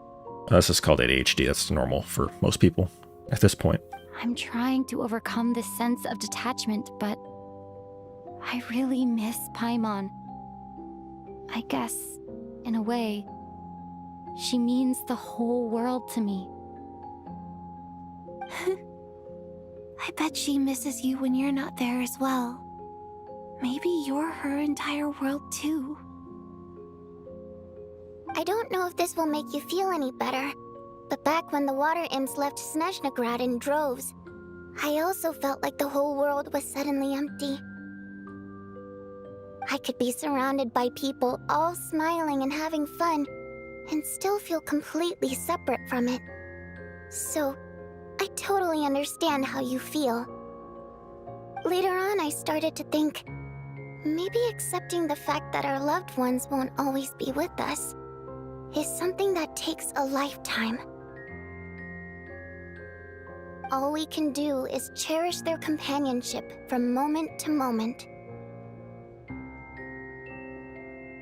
You know, another thing I just thought of is that apparently this whole dead people walking around the theater thing has been a thing for, like, many, many, many years. So why is it only just now causing people to die in the theater? Is this the first time anyone has ever slept in the theater? So, once we get out of here, you better hurry back to our side as fast as you can. You can't let your story end in regret. That's the trope I hate the most. Thank you. That's exactly what I needed to hear. But Vodyanitsa, if you hate goodbyes too, why didn't you leave with your people? That's just the choice I made. I used to regret it, but I don't anymore. Like I said before, singing is a water imp's primary mode of expression. It's how we convey our emotions. Our songs have echoed through this theater for hundreds of years, each one a story pieced together through moments of joy and sorrow. But does a story exist without someone to read it? To me, the answer is no. So I made the choice to stay. That way, there would still be someone left to sing these songs and listen to their stories. Otherwise, they could have been lost forever. Could you teach me how to understand your people's songs sometime? I want to be able to truly hear them, like Mr. Shram. A fan after my own heart. Thank you, Tonya. How about I sing something for you, and you tell me what you hear? Okay, I'll do my best.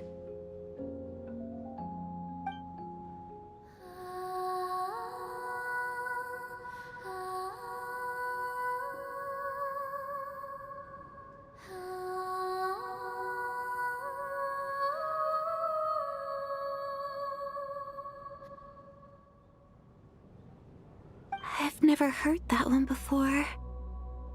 I feel like I can hear a sense of longing somehow. I wonder why that is. Color me impressed, Tonya. You're a keen listener. Most people can only tell if a song is happy or sad. I didn't think you'd be able to pick up on such specific details. So, what's the song about then? Come on, tell me. It's about happiness. I've actually never performed this song in the theater before, because it has more of a ceremonial purpose for our people. It's not meant for the stage. It means something like, may those we have lost watch over us, and follow this song back home in the night, so that we might be reunited once more. No wonder I could hear that sense of longing. You sing it for loved ones who have passed away. I hope it reaches them.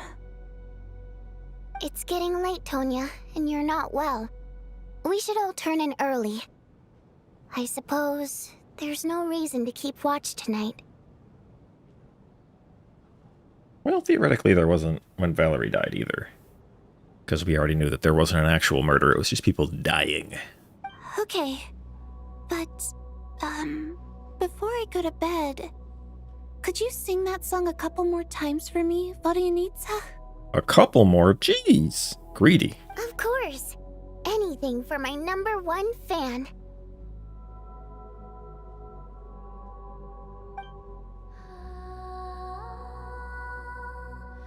No, I don't really think that.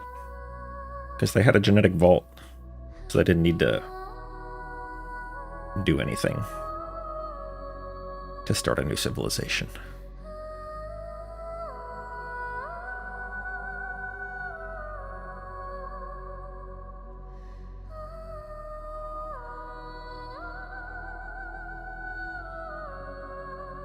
Once I get out of here, I definitely don't plan on ever coming back.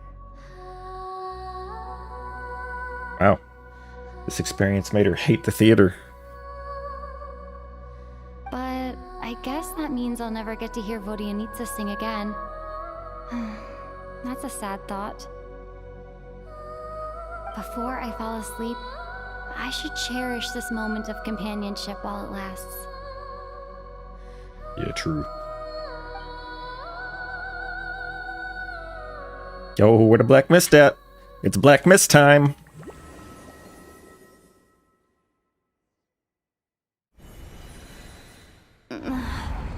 Where Oh man. am I? We're giga in the Black Mist.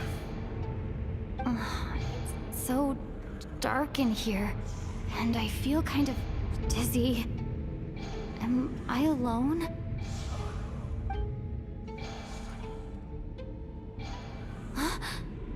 What was that noise?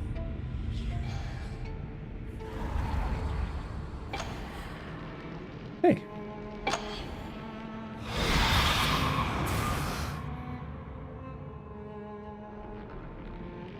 Rude. Return, O spirits. Fulfill your oath of protection.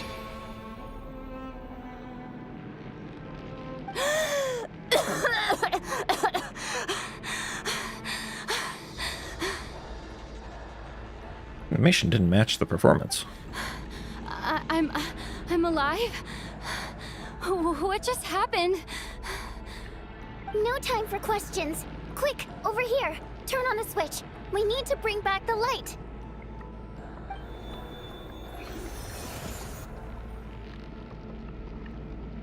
All right, we're safe. The spirit just now is called Night Prayer.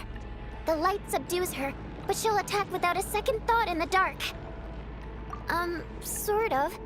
I know it's hard, but you can't let this place go dark, or she'll kill you again. Yep. Luckily, I was here to resurrect you. Otherwise, that'd have been a real bummer. Yo. A bit more than a bummer, I'd say. Wait, so you have the ability to resurrect people? Yeah, pocket mercy indeed. Sure I do. I'm your guardian spirit after all. I specialize in soul recall. Oh, it's nice to meet you, by the way. Oh, thanks. It's nice to meet you too. All right, there's no time to waste. The Black Mist is already catching up. We need to avoid it at Night Prayer at all costs. Come on, let's go. We need to reach the next switch before the place gets too dark. If we bring the light back, Night Prayer won't be able to get to us. So it's not just mist now.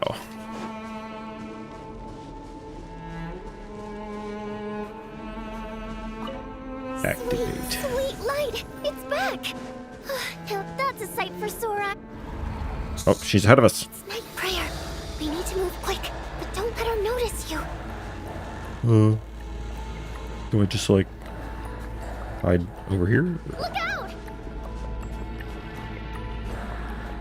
Don't mind me.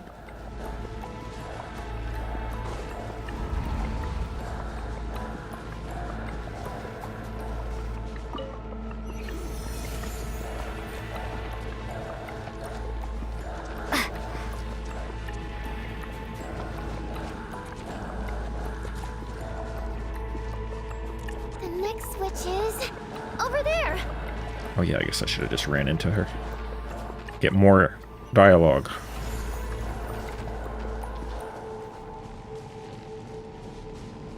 Oh, she must be back. Oh, there she is. Oh, how are you gonna catch me if you break the bridge, huh? Idiot. I can get over there. Yeah. Oh, can't. Okay.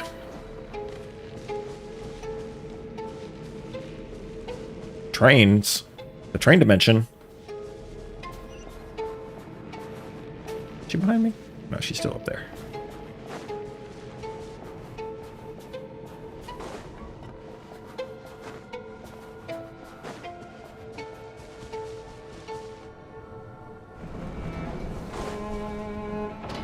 Okay, this was in the trailer.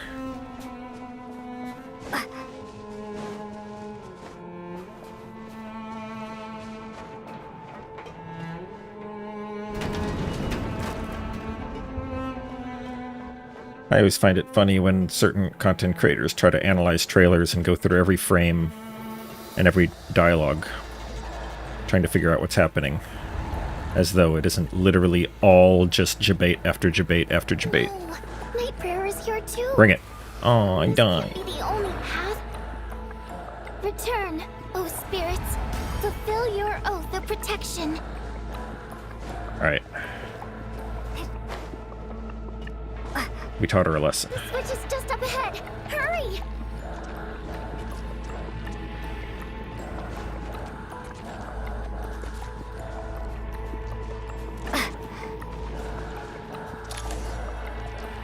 It's too dark. We're not gonna make it. Come on, faster! She coming. Just revive me again, it's fine. Alright, she actually calls me Traveler. I won't let you die like this. Not on my watch.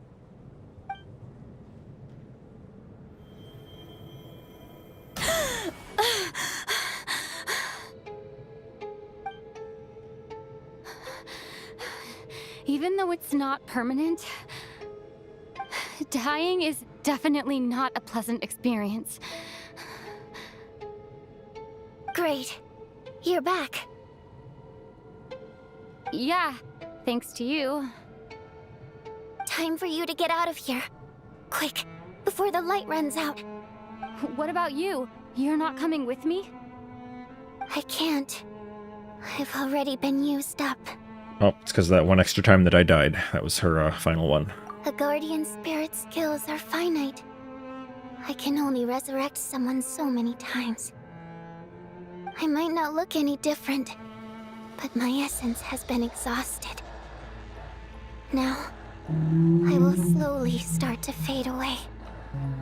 Oh, I love the people that live in this neighborhood. Just make as much noise as possible in your car.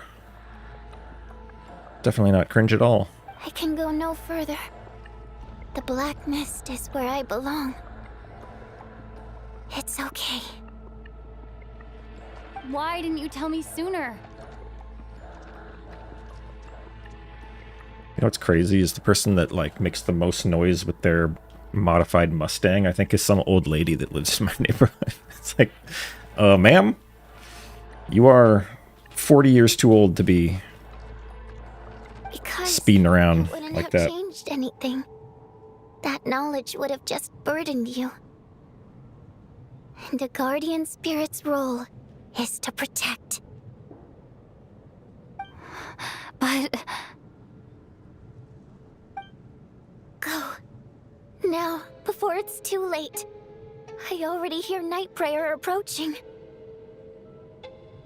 So it's funny, the theme of this one was dying and resurrecting over and over, when that's also what we discussed with Mitya.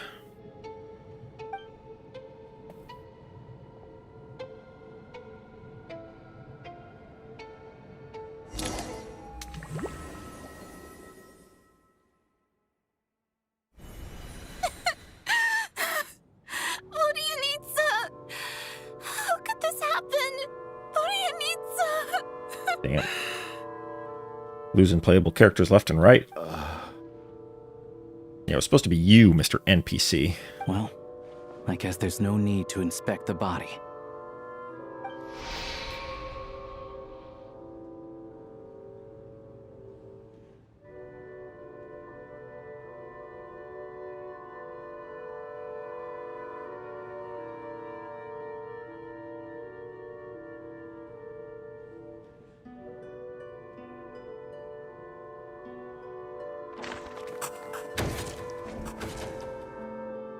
Dead.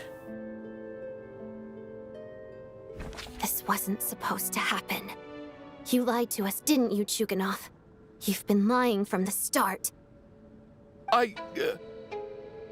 Take a long, hard look at yourself before you go around accusing other people. I suspected you on day one, Lilac, and now look where we are.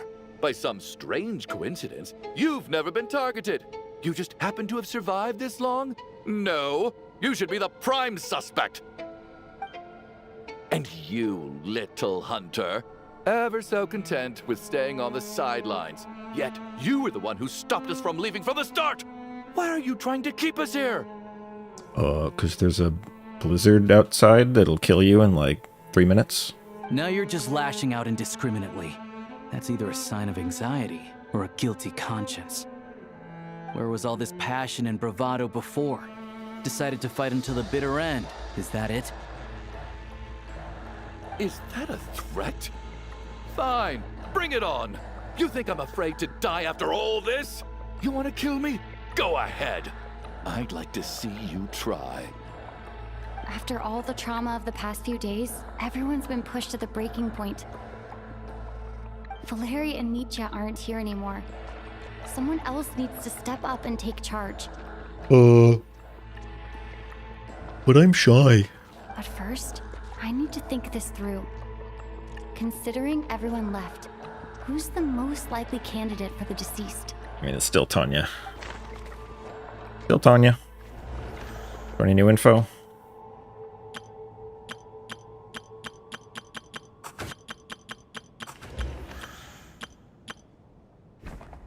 Of those who remain, the only person we've never met before is Tonya. There is room to doubt her true identity. People are easily misled by first impressions.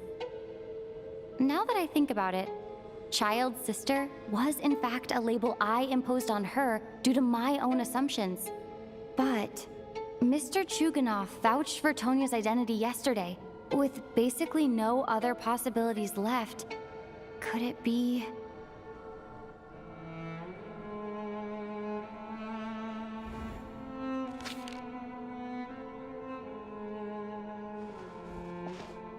Tonya, how's Tusser been lately? Who's that? Tusser? Rip.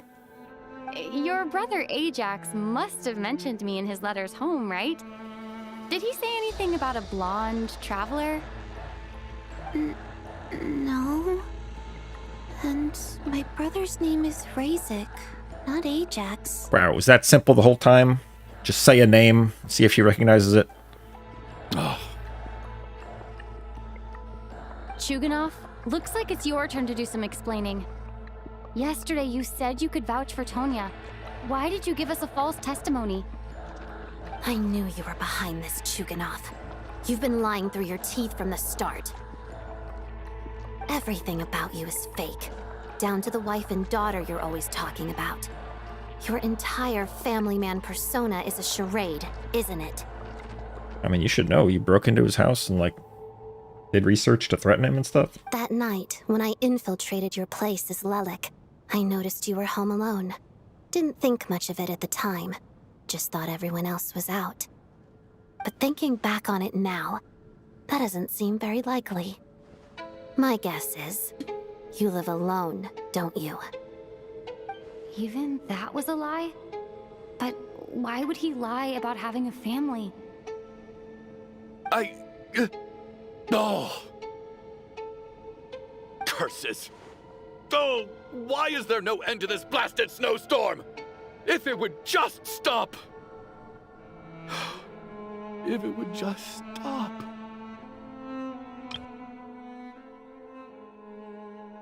Yeah, what is this guy's deal?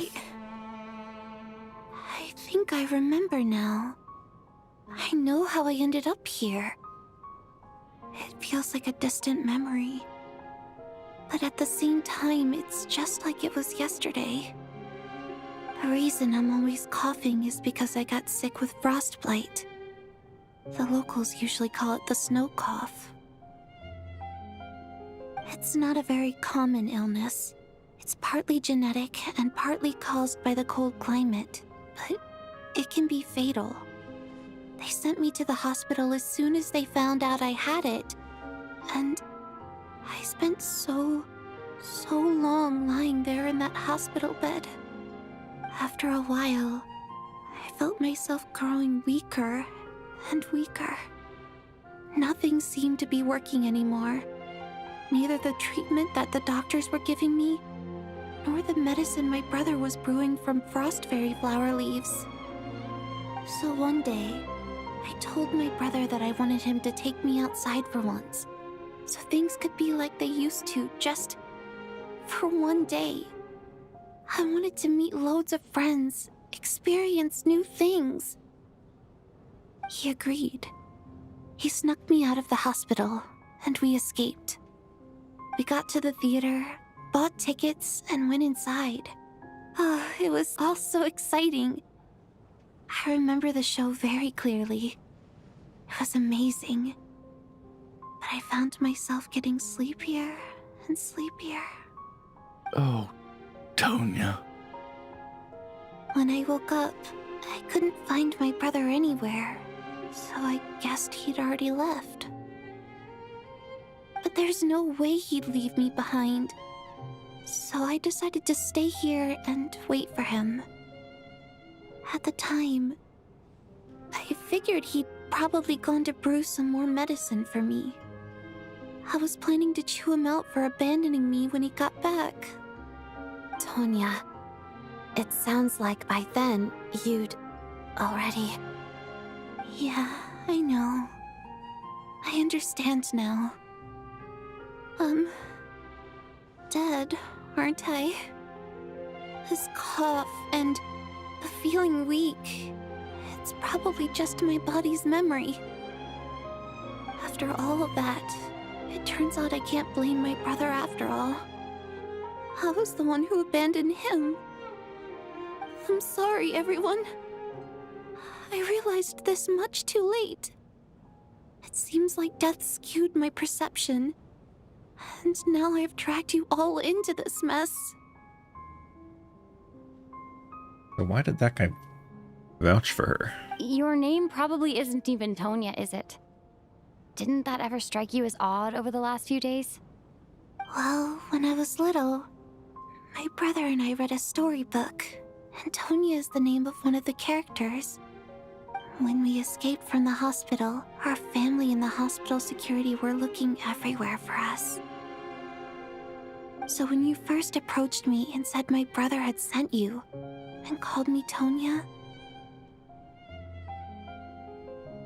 I thought he must have chosen a fake name that only the two of us would know. Because he was afraid of getting caught. No. It seems like that was just wishful thinking. Yeah, they should have had multiple tickets of a discrepancy.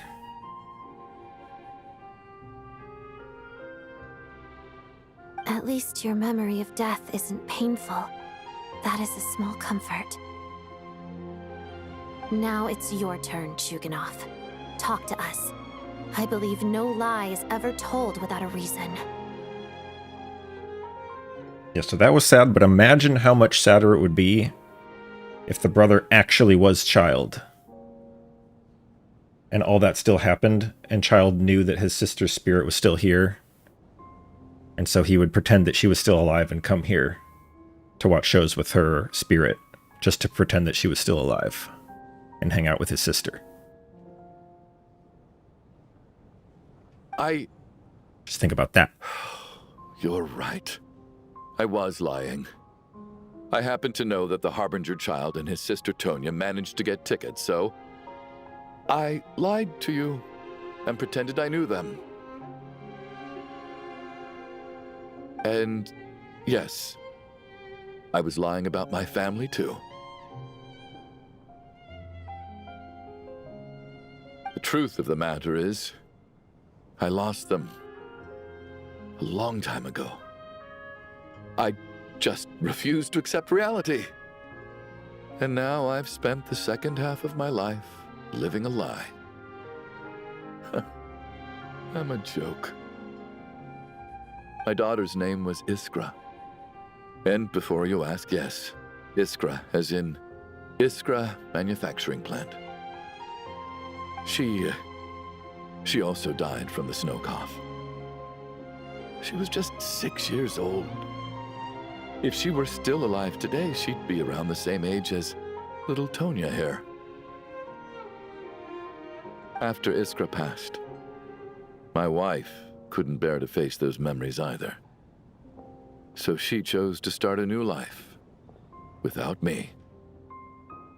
One day when I came home from work and saw the empty room, I felt like I couldn't breathe. Subconsciously, I started to imagine that they were still there. I soon discovered that this was the only thing that made me feel any better, so I just embraced the delusion. Nothing more than a pathetic means of escapism, I know. But at least it's not a crime. So explain your false testimony, then. The night before last, when I was chatting with Tonya, she mentioned that her brother would brew medicine for her from frost fairy flower leaves. Combined with her various symptoms, I suddenly understood everything, including the fact that she was deceased. Well, at that point, you're responsible for the next person who died. The snow cough used to be an incurable illness. I would pick frost fairy flower leaves to brew medicine for Iskra too. It took hours and hours on the stove.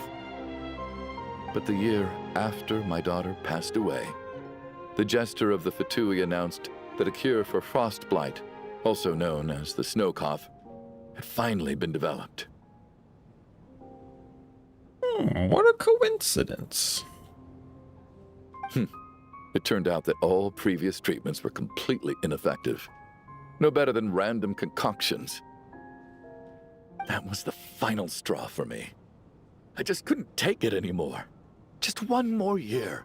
One more year, and everything would have been okay. So, more than anyone, I know full well that in this day and age, no one in their right mind would still be using frost flower leaves to brew medicine for the snow cough.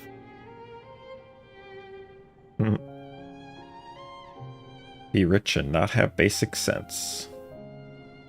Well, I don't know. Have you seen Elon Musk's Twitter posts?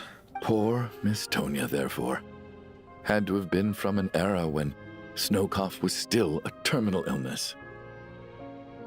So, you projected your daughter onto her? Even though you knew she was one of the dead? That doesn't make any sense. You knew she was already dead. What did you hope to achieve by protecting her? I just don't believe in your crackpot theories, nor do I approve of your actions. Okay. I mean, we kind of confirmed the theory. How can you just declare a living person dead and throw them out into that snowstorm? Nitia's gone. My good buddy Shram's gone. And now it's Tonya's turn, isn't it? The others I can make my peace with, but little Miss Tonya, here she is, standing right in front of us, alive and breathing, and fighting her own battles. Yet you're quite happy to say she's dead? I just want her to live. Once this snowstorm is over, the very moment it stops, I'm going to march out that door and find someone who can fetch the very best medicine for her snow cough. I'll be damned if I'm gonna let you cast her out into the snowstorm before I have the chance to cure her. Not again! Not this time! Not when the cure is right within our grasp! I'd never be able to forgive myself.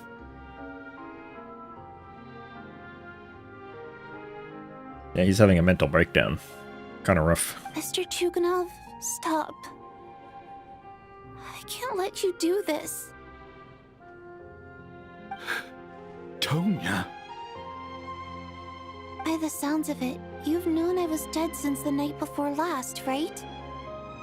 That means Vodyanitsa's death is your fault. I really liked Mr. Valeri, Mr. Mitya, and Miss Vodyanitsa.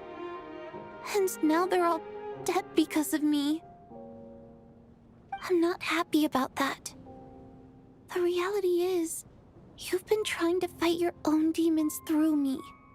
But all you've really done is trap me inside your delusion along with you. But to be fair, we don't actually know that Mitya's dead. No! Listen to me. I want to save you. I do! Well, at this point, I'm quite sure that I'm dead. I don't need to be saved.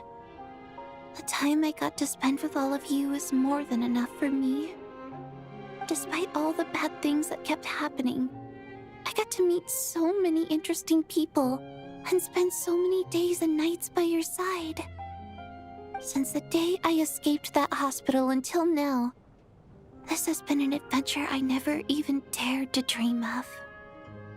I'm very fond of you all. If it were only possible, I'd trade my soul to bring back the ones who died. If it meant things didn't have to end like this. And that's why I'm not fond of you at all, Mr. Chuganov. Oh, rough. I'm sorry. It's them that you owe an apology to, sir. Not me. Yeah, and the dead ones. Well then, I suppose this is it. It's time for my adventure to end. I've caused enough trouble. You're leaving already? It's still early. Don't you want to stay a little longer? No thank you. Oh, and by the way... My name is Patashka. It was nice meeting you all.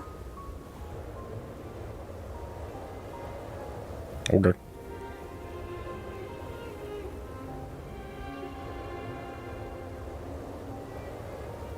Feels strange that we're only being properly introduced now that it's time to say goodbye.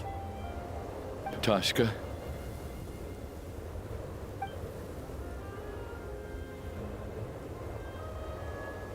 What are you doing, Chuganov? Are you crazy?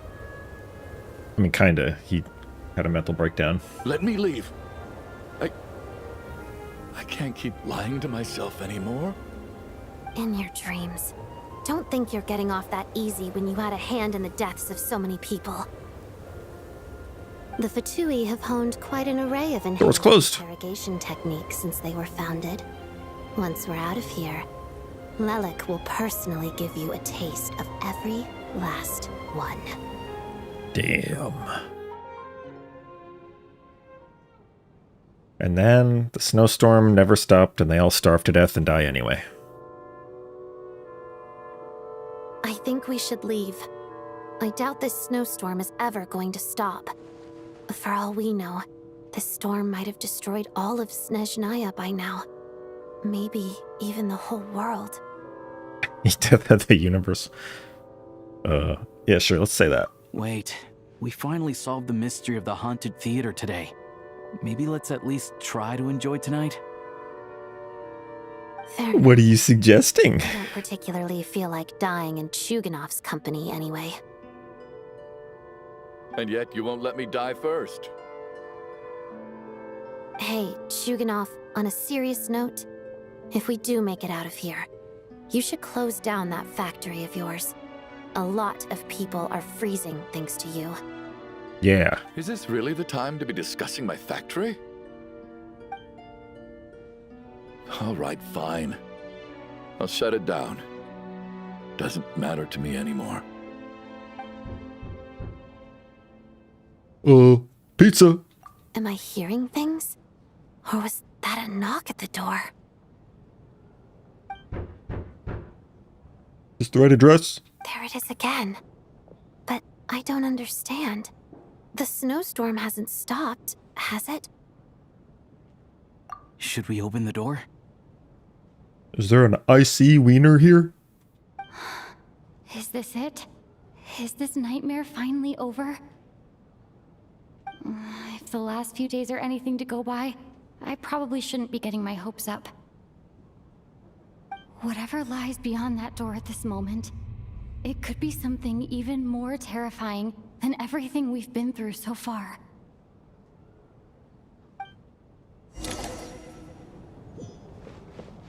Oh, ominous, huh? Alright, anybody to talk to before we open? Don't see anybody. Okay. Are they up here?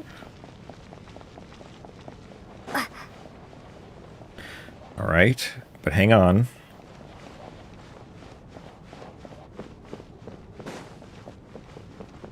before we get to the next phase. One more quick bathroom break. Get your drinks, bathroom breaks, everyone watching, etc. Be back in a little bit.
Okay.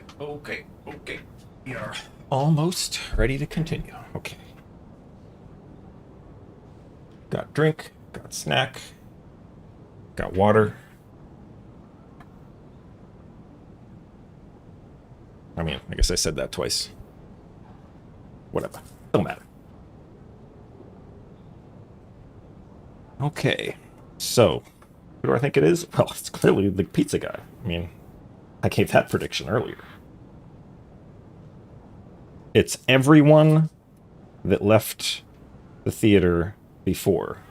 All coming back, and when we open the door, they're going to say, "Surprise! It was all an augmented reality experience." Is that what it's called? Augmented reality or altered reality? I don't know. We made the show into real life.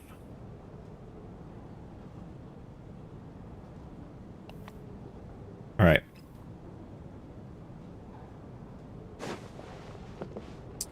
Here we go. All right, let's get our cryo going. Let's put our skill on cooldown just so we're screwed if there's combat. You know what? I'll walk up to the door. Okay, I walked up to the door. Nothing happened. Hey. Told you he wasn't dead.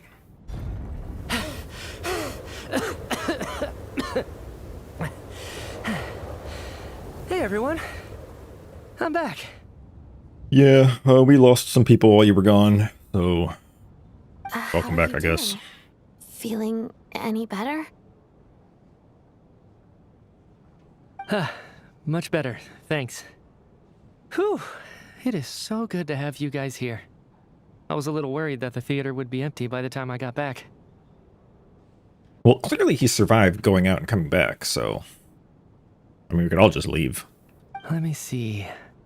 Tonya and Vodyanitsa are missing, which means... Yeah, they're dead. Vodyanitsa died last night. And then you discovered that Tonya was the other dead person. Am I right?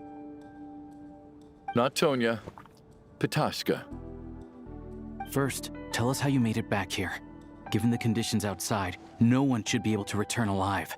Oh, well, see, that's just because I'm better than you at navigating blizzards. What?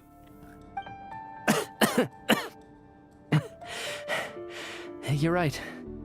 The thing that got me back safely was... a song. I heard someone singing. After walking into the snowstorm, my mind grew hazy.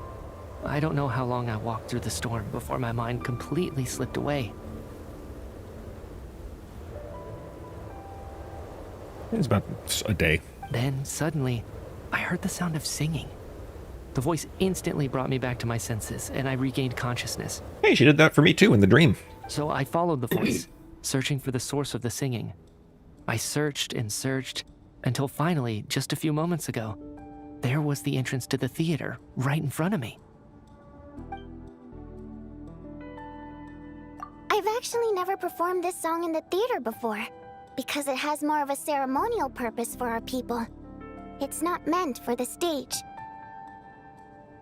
It means something like, "May those we have lost watch over us, and follow this song back home in the night, so that we might be reunited once more." That must have been Vodyanitsa's Requiem. Who knew it actually worked? Whoa. That song is meant to guide the souls of the dead. Mitya, that must mean that you... Oh yeah, I am still dead. Yeah, I was getting to that. Huh. No kidding. Huh, seemed like I guessed right then. This is what I've been so desperate to tell you about. When I first stepped out of the theater, I was still quite lucid. My memory of it is still pretty intact. I remember the outside world being completely different than what I'd expected. It was like this was a world where only the snowstorm existed. There wasn't a trace of any humans or buildings ever having been there. I don't know how else to describe it, except to say that it just didn't seem like the real world. You know, that was one of the things I was thinking. And as for the Requiem, if I was guided here by Vodyanitsa's song, it can only mean that I must already be dead. And this is my soul, not my body. Then we're all dead. But I didn't experience a clear moment of death while I was out there. Nor do I feel any different now than before I walked into the snowstorm. Because Ronova already showed up and killed the entire city. But Traveler's gonna come back to life. You don't seem any different to me either. In fact, this is something I've been wondering about for a while now. If souls aren't physical, shouldn't they lack tangible form? Both Shram and Petashka were clearly deceased, and yet their souls didn't look or feel like ghosts at all. They were visible, tangible, no different than you or me. This raises a truly terrible thought. Is that really what Mitya is suggesting?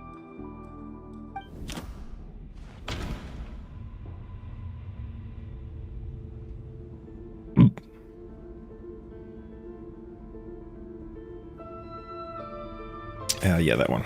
We're all dead. His soul was summoned back by the Requiem, confirming that he is indeed already dead. And yet, he looks no different from us. Of course, if even the long deceased like Mr. Shram can blend in with us undetected, then maybe we've all been dead from the very start. And all of us are now souls wandering the theater.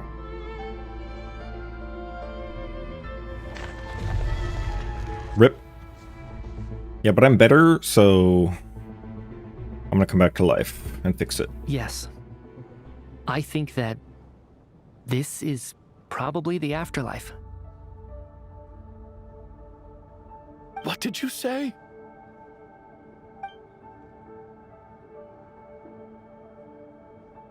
You heard me.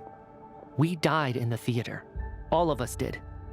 But due to an obstruction in the theater's ley lines, our souls are trapped here, while an endless, infinite snowstorm rages outside. It's ironic, really. All that time, we were working so hard to figure out who the deceased among us were, when the truth was, we were all deceased. The only difference being some of us died more recently than others. Do you remember that note, "Death is near"? Seems like we misunderstood what it meant after all. Death was nearer than we wanted to think all along. The note simply meant that all of us were already dead.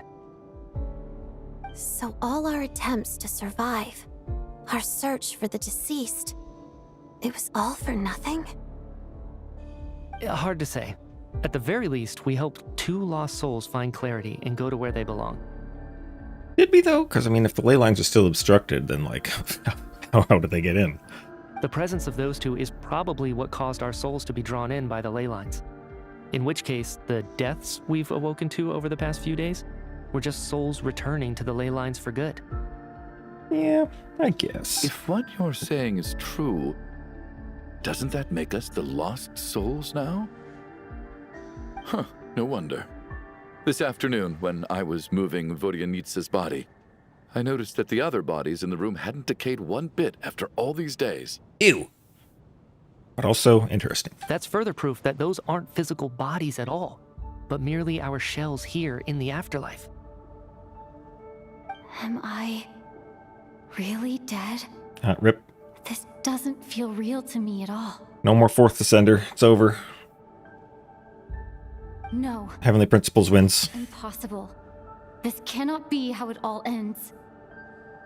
I still find it hard to believe that all of us are dead. How exactly did we die in the real world? None of us have any memories of dying, right? Not even knowing how we died is preposterous. Good grief. Surely there has to be some reason. Not reason, death. That's the other one. One of the other ones, anyway. Exactly. It's hard to rest in peace when you don't even know how you died. It gave me lots to think about as I strode out into the snowstorm. I racked my brains trying to remember the cause of my death, the exact moment I died, the root of all of this, right up until my consciousness faded.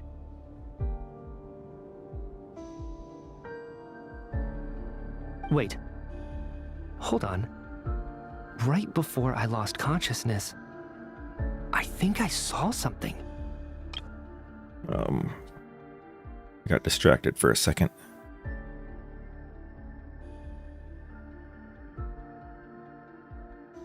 Is he referring to the first time or this time? Must be this time, I guess. He saw something. A super hot lady wearing black and red. I can't remember. And I think I lost my notebook and pen. Mitya, your hand. Is that blood on your fingers?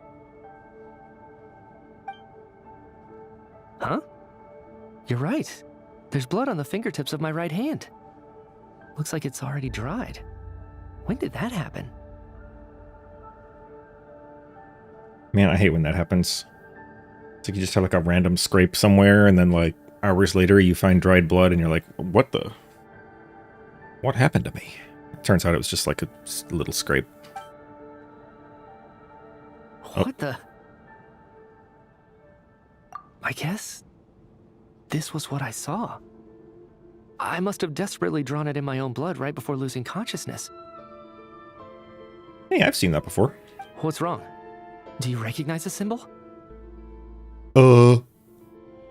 It's Ronova, the ruler of death. They don't know what that is. Alosha, do you still remember that Snezhnayan folktale you told me about? It was about the Grim Reaper. When someone's about to die, he appears as an incarnation of someone familiar to guide their soul into the afterlife. Yeah, and I said it was Ronova. And as soon as you recognize his face, your life is over. I heard a similar tale when I was little. You think the Grim Reaper in this story refers to the ruler of death you mentioned? Yeah, why not? That's right. In which case, death is near could also mean that the Grim Reaper is here, disguised in a familiar form. Death, the deceased, and the Grim Reaper? So it's a triple entendre. When I first saw this note, I thought it contradicted the investigation report. But now it seems like that was the whole intention. So the Grim Reaper deliberately misled us. Then, we started suspecting each other and searched for the deceased while they hid in plain sight. By that logic, the one person most likely to be the Grim Reaper incarnate is... Why would she need, or why would Ronova need to hide? Like,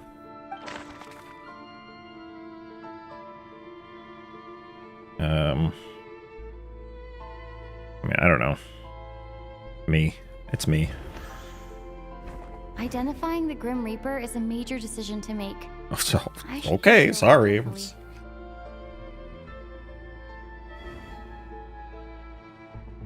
don't know, the NPC? Identifying the Grim Reaper is a major... Oh, okay. I should think it over and not just start clicking on people. Well, I mean, he left and came back. And Alyosha has, like, done nothing this whole time. So I guess he's probably the most likely? No doubt about it. It's Alosha.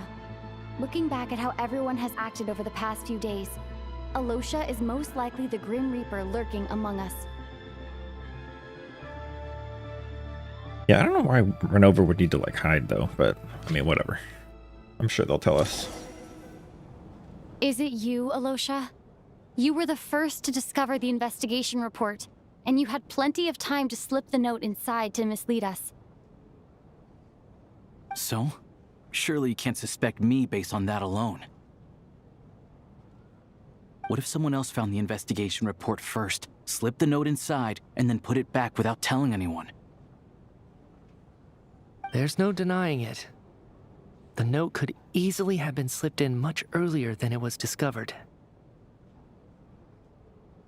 That's not all.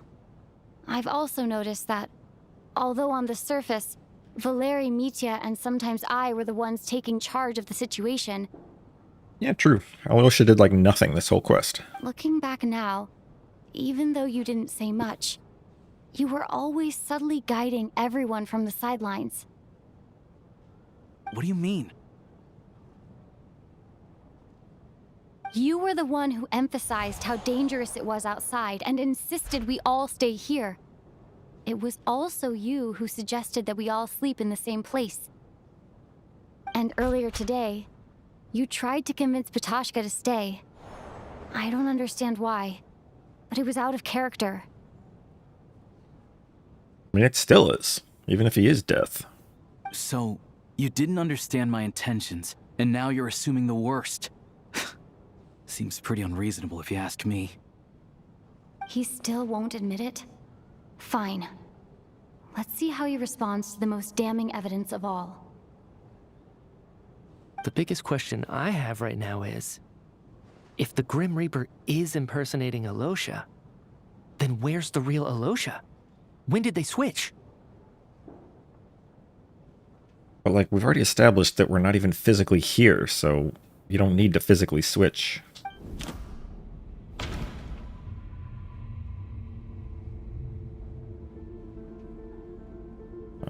He left and came back, though, so, I mean, I guess that's... Yeah. No. The ruler of death would have needed to control how everything unfolded from the start. She wouldn't have infiltrated our ranks this late. Let me think about this again. Bro, she's the ruler of death. Why does she need to infiltrate anything? She could just instantly kill everyone immediately.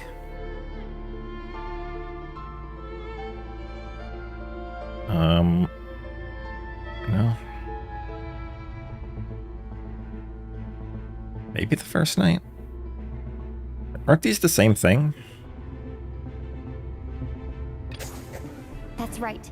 This was Yeah, I mean, I thought these were the same thing. That's why I picked the other one. But victims whatever. had even emerged. Alosha was switched with the ruler of death while everyone's guard was still Oh wait, down. no, I confused Mitya and Alyosha. Never mind.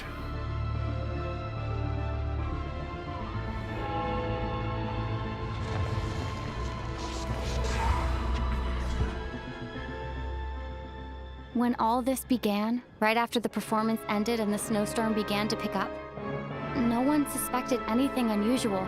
We just assumed we were snowed in.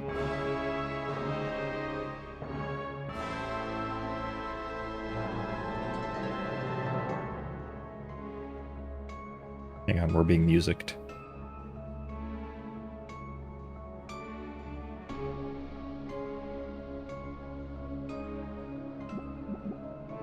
I can't turn it up.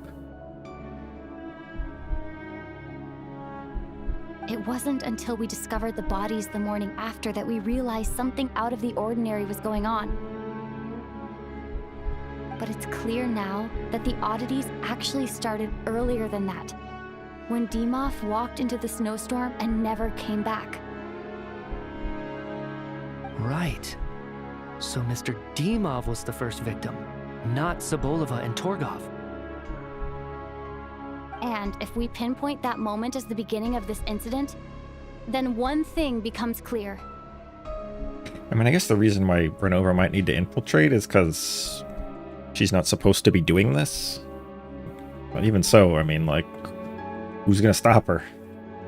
Heavenly Principal is asleep. Alosha, you are the only person who walked into the snowstorm and came back without the help of Vojanitsa's Requiem. More precisely, Alosha never came back at all.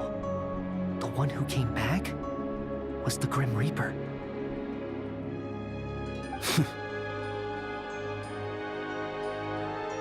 Not bad. Well, since you've backed me into a corner, I suppose there's no point in keeping up the act anymore. Alosha? No, it's Ronova. We already been over this. You're the Grim Reaper? I am no such tired cliché. Mortals should address me as the ruler of death.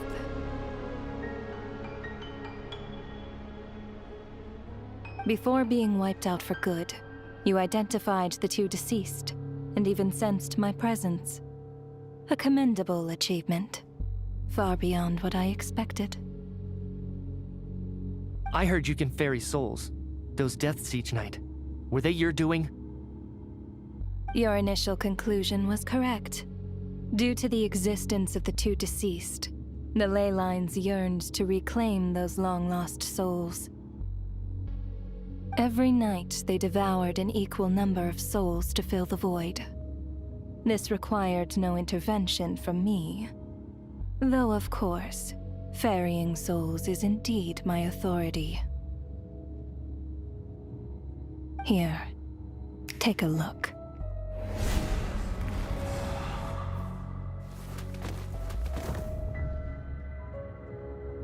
Yeah, I'm not impressed. We already established that we're already dead. What are you doing?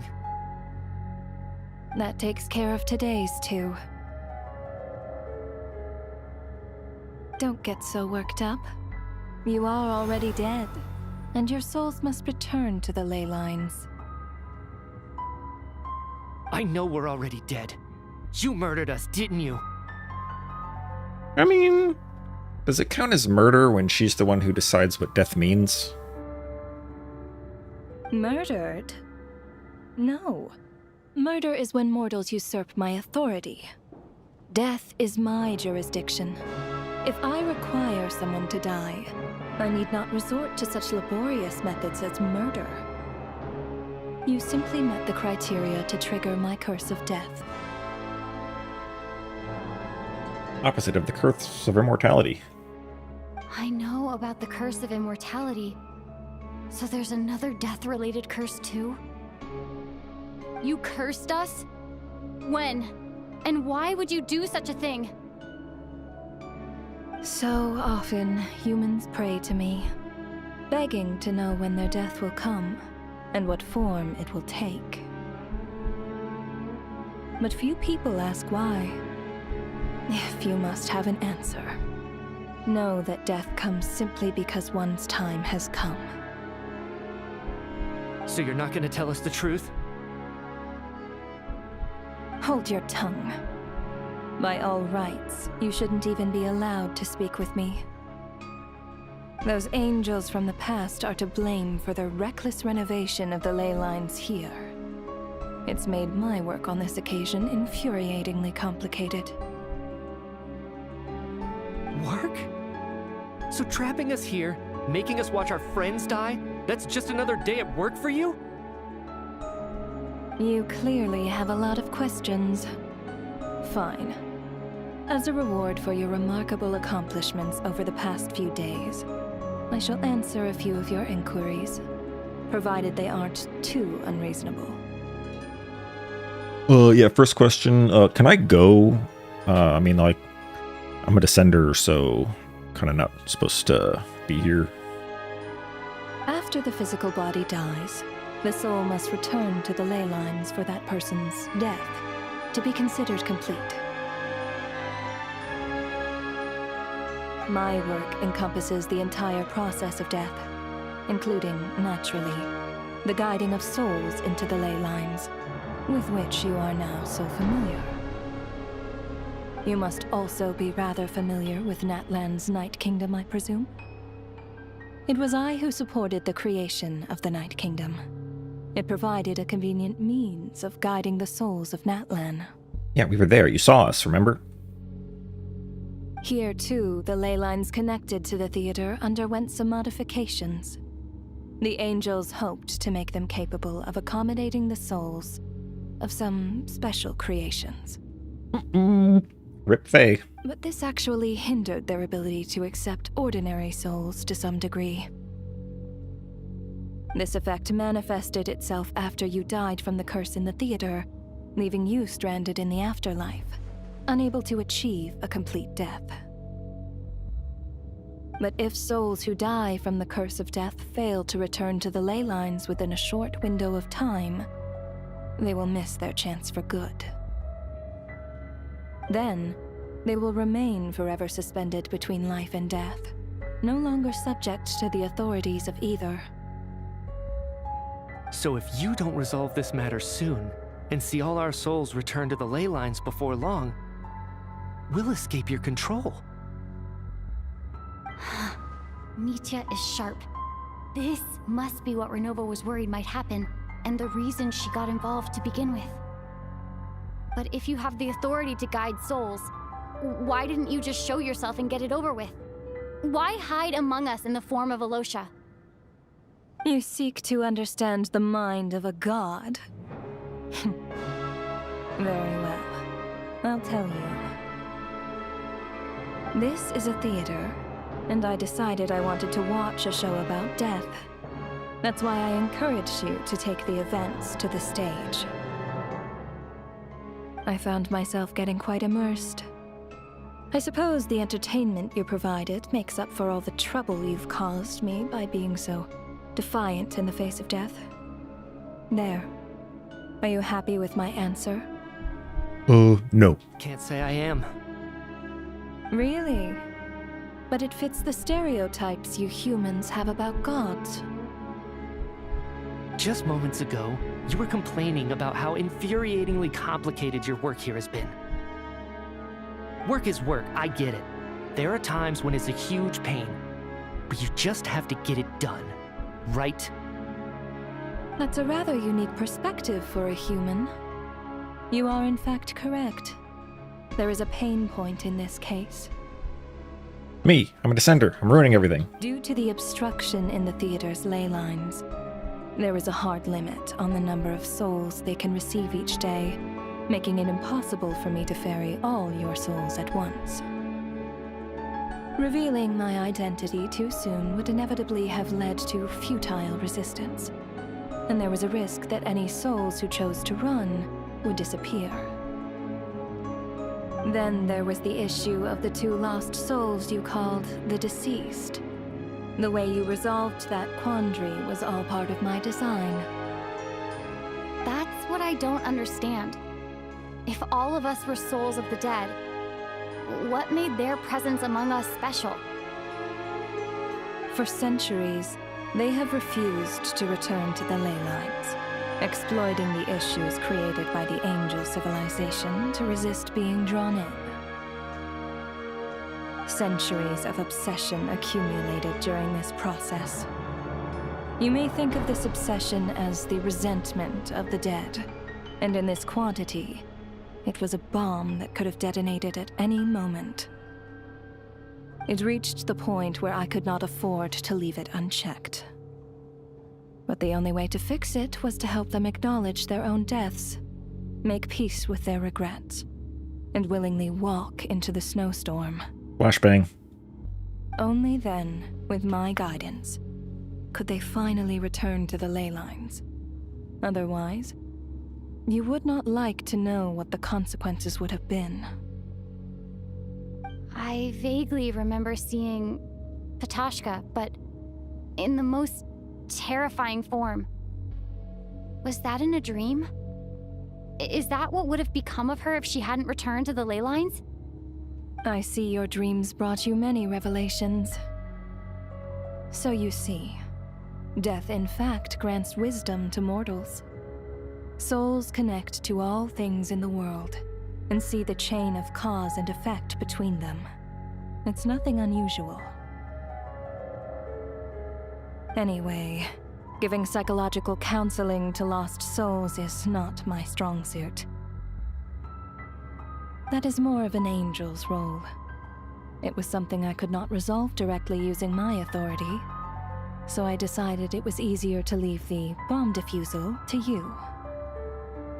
Meanwhile, of course, their presence caused the souls of other members of your party to return to the ley lines each night. From where I stand, that was killing 2 birds with 1 stone. As both issues slowly resolved one another without me having to lift a finger, all I had to do was stay close by and keep the situation under control. Then use my authority to wrap things up at the end.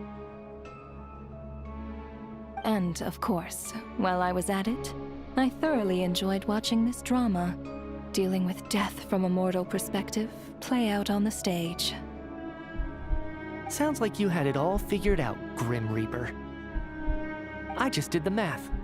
You said there's a hard limit to the number of souls the ley lines here can receive each day. It's 2, isn't it? That much is obvious, even to a fool. That's a fatui. It's time to review this whole affair. If the ley lines can only take in 2 people per day, I need to go over the deaths from these past few days again.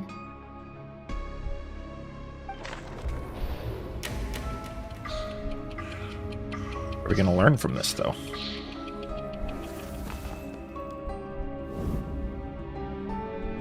Looking back now, none of us had the faintest idea at the time.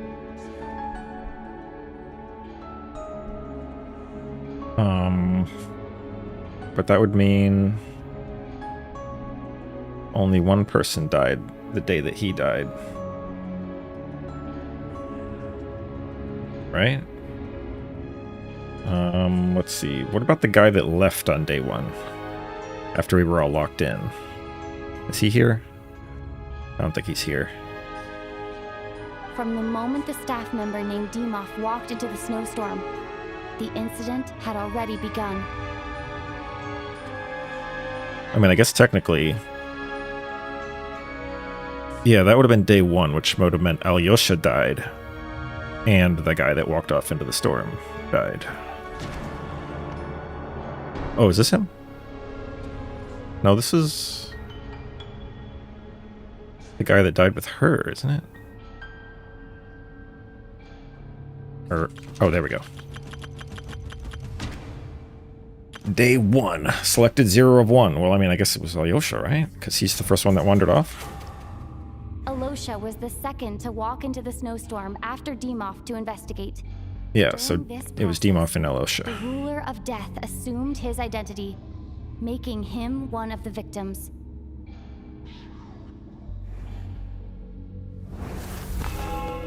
And then it was the two who suspiciously seemed like they were Everyone was caught up in the novelty of it all. having a No one could have expected there would be affair. victims the very next morning. Despite all the confusion, and with the help of hindsight, we finally began to realize that something was amiss with the snowstorm. So is this just like a way to force people to like take a quiz at the end of the quest to see if they were paying attention? Or is that all we're doing here? The ley lines devoured Torgov and Sobolova on the first night. At the time, we thought this might be a murder case connected to Lelek.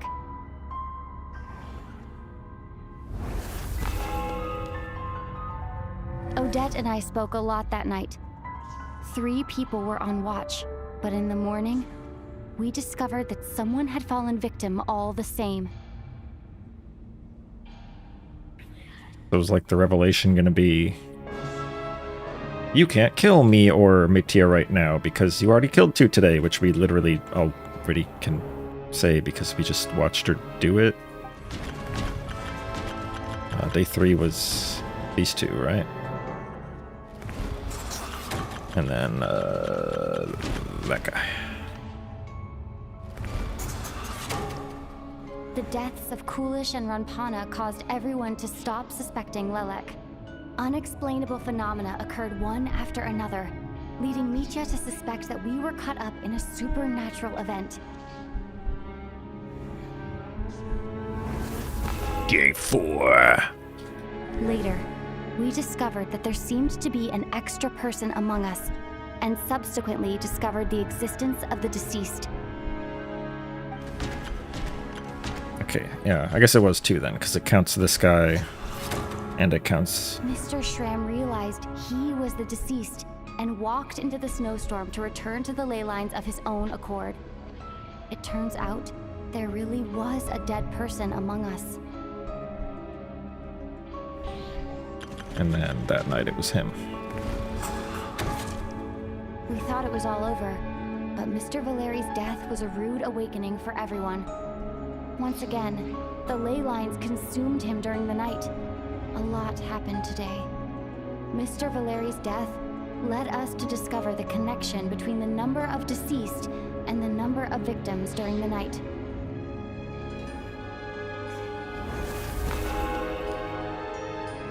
The fact that there was more than one deceased seemed to bring us back to square one. Odette revealed some information she had been keeping to herself.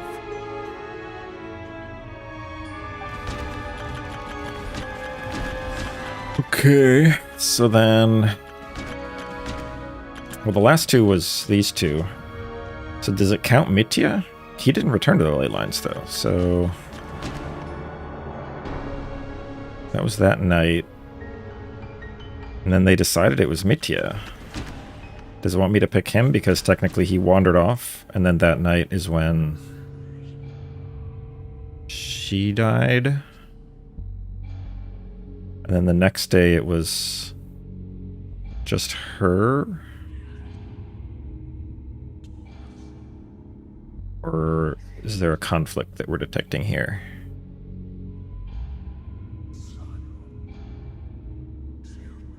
Does it count Mitya? Let me pick Mitya, because he wandered off. Yeah, so it's not him. Mitya did indeed walk into the snowstorm that day. He returned from the ley lines with the help of Vodyanitsa's Requiem. The void in the ley lines hasn't been filled. So, let's rule out Mitya for now.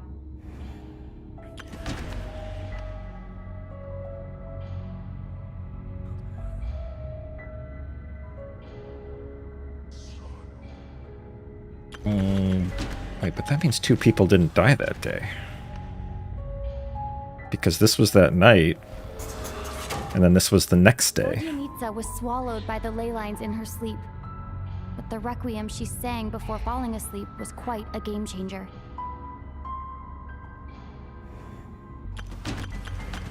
What's that? As it happened, Petashka filled the void left by Micha's return from the ley lines by walking into the snowstorm this morning. The girl I thought was Child's sister, Tonya, turned out to be another of the theater's deceased. Come to think of it, Petashka was about to walk into the snowstorm at that time, and Ronova, unaware that Micha would return, was concerned that her soul would overflow from the ley lines. That's why she used Alosha's voice to try and persuade her to stay behind. Looking back, I suppose that was an early slip-up on her part. That was the next day, wasn't it? On day 5, it was these two that we thought died, and then day 6 is when she left and Mitya came back. And it's the same day that she just killed 2 more people.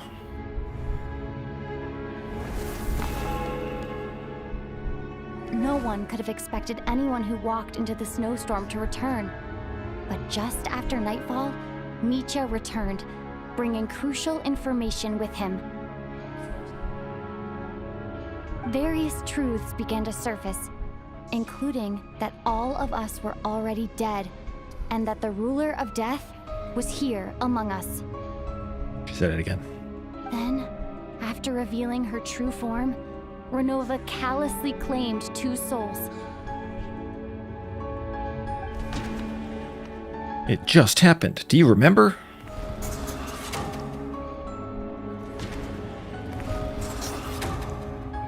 In fact, everyone was already dead by the time we took the photo. And in the days since, we've experienced many more partings in the afterlife. Now, only Mitya and I remain. And the true culprit behind everything still stands before us. In Mitya's eyes, I see the same anger and frustration that I feel. So what about the part where a traveler can't go into the ley lines anyway because we're a descender? That covers everything. It's all clear now. Your work isn't finished here yet, is it? The Traveler and I are still standing here, safe and sound. The water imp's song threw things off a little, but it is of no consequence. The ley lines have already anchored your soul, and the first ray of light tomorrow morning will take you back. I, meanwhile, need to review my attitude towards the water imp race. So the reunion in the night that Vojonica mentioned, I suppose that was never meant to be a permanent reunion. That just leaves you, Traveler. My power only allows me to temporarily separate your soul from your body. The ley lines of Teyvat would not accept you. Yeah, true. And your soul is firmly anchored to your body by your will. For a descender like you, who is not bound by Teyvat's rules, your death can only be brought through the most violent of means, such as directly destroying either your body or soul. I have no interest in involving myself with Descenders, for now. Although, this may change if Asmodee remains missing, or you insist on interfering with our affairs. One last question then. Traveler gonna connect the dots. All our struggles and sacrifices here, they were meaningless from the very beginning, weren't they? Although I'm not sure the dots are relevant to connect, because the only thing a Traveler wouldn't know is that the ruler of space's name is Asmodee, which, I mean, I guess it's cool story, bro. Ultimately doesn't change anything. Death abides no reason. Besides, what you call sacrifice is merely a concept created by humanity. Yo, trailer quote. What did he say right before that? Oh yeah, meaningless. Abides no reason. To XD. me, it is nothing more than a self-indulgent charade in the face of death. Mere mortals fantasizing that their actions could reclaim something from my grasp. A truly laughable idea.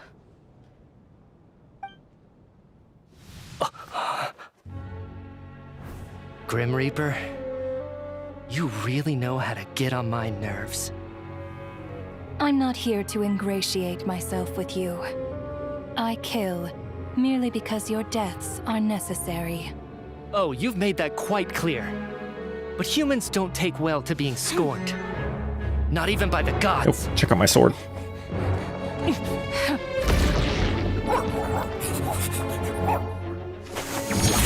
No, doggy!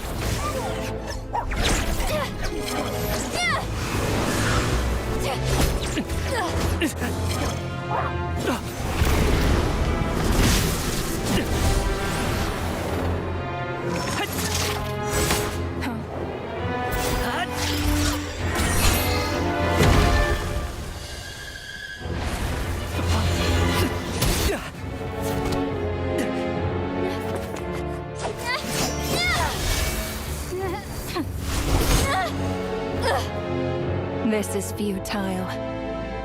You must know that you are powerless against me in my own domain. I suggest that you save your strength. For what? Maybe we can't change it.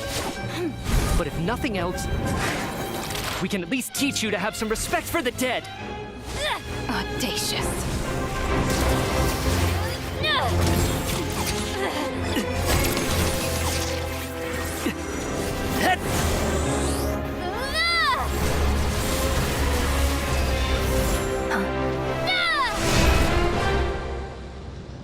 Stellar swirled.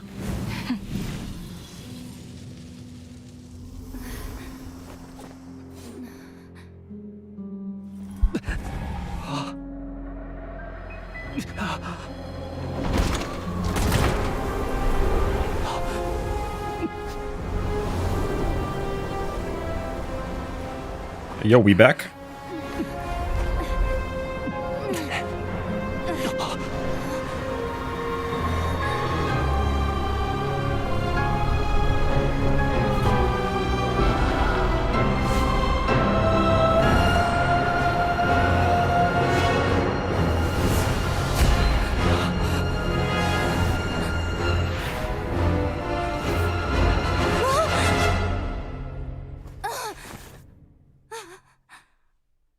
Hey, they're breathing.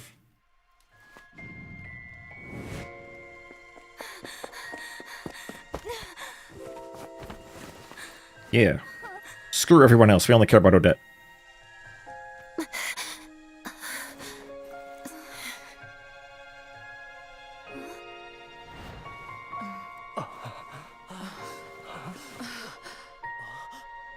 Hey, just a debate the whole time. She didn't kill anybody.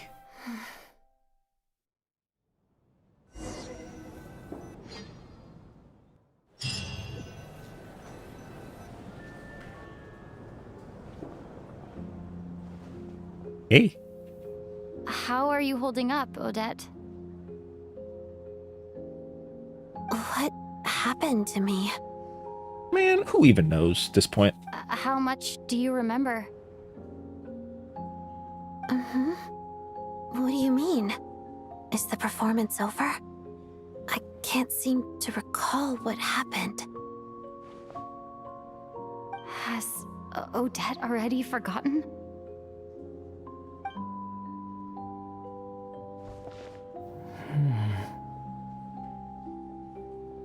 Mitya? Oh, I'm sorry. I guess I spaced out there for a second. Remind me who you are? Or she did kill everybody, but then whatever revived Mitya that one time revived everyone. Don't you remember anything?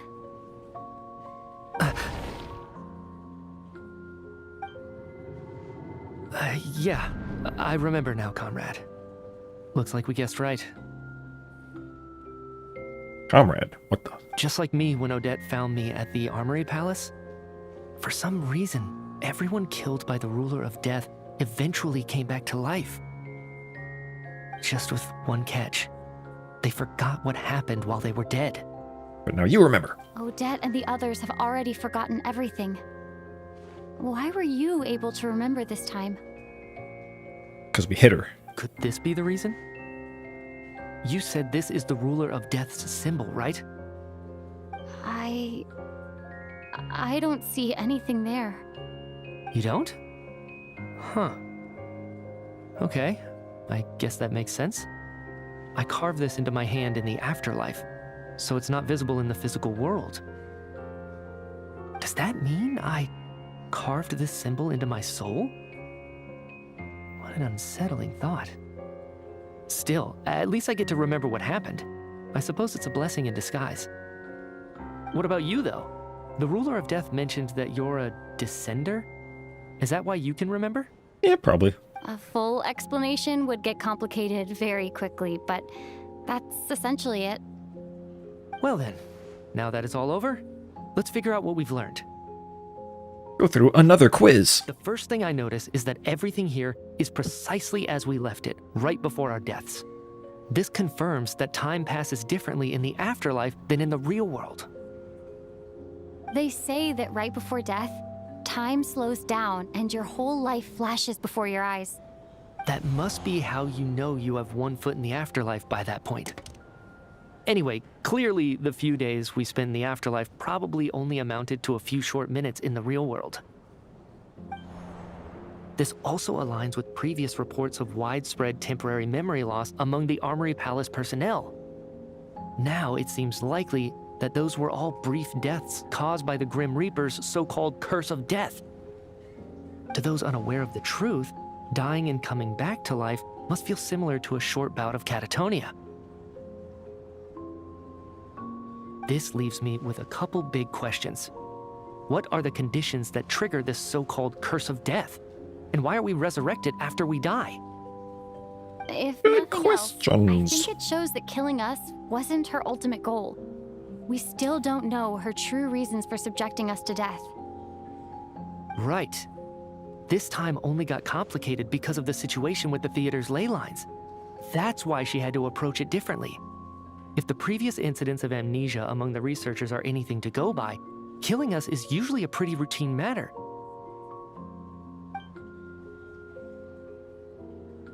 The pen! Come to think of it, wasn't I about to note something down before I died?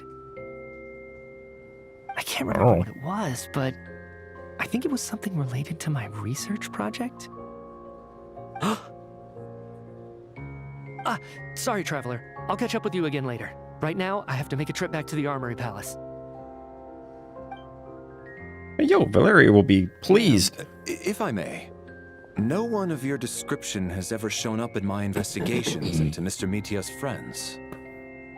Oh, yeah, we just met. We're, just super friendly like that. Yet, you two seem very familiar with each other. Could you perhaps tell me where he was in such a rush to get to? Good news. He was, going back to work. And, by the way, have we ever crossed paths? Forgive the presumptuousness, but I feel a vague and indescribable sense of familiarity about you. I can explain everything. Could you help me gather everyone in the theater in one place?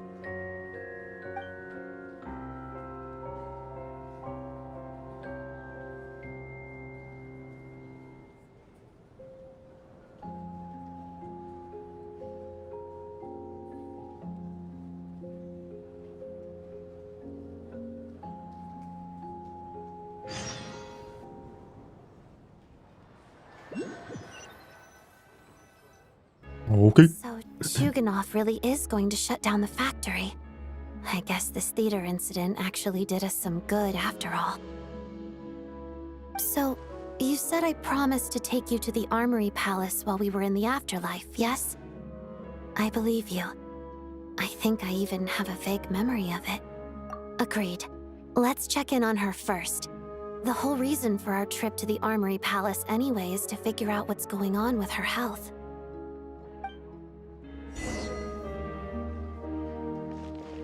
All right. Yeah, I was gonna ask at some point why only the people in the theater suffered the death.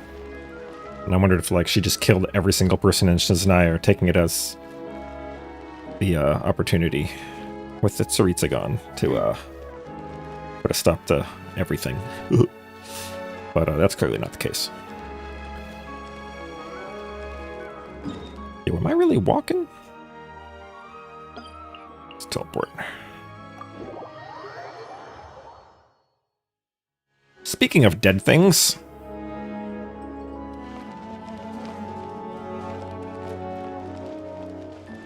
Yo, Chi-Chi meta in 2026. Who could ever have predicted?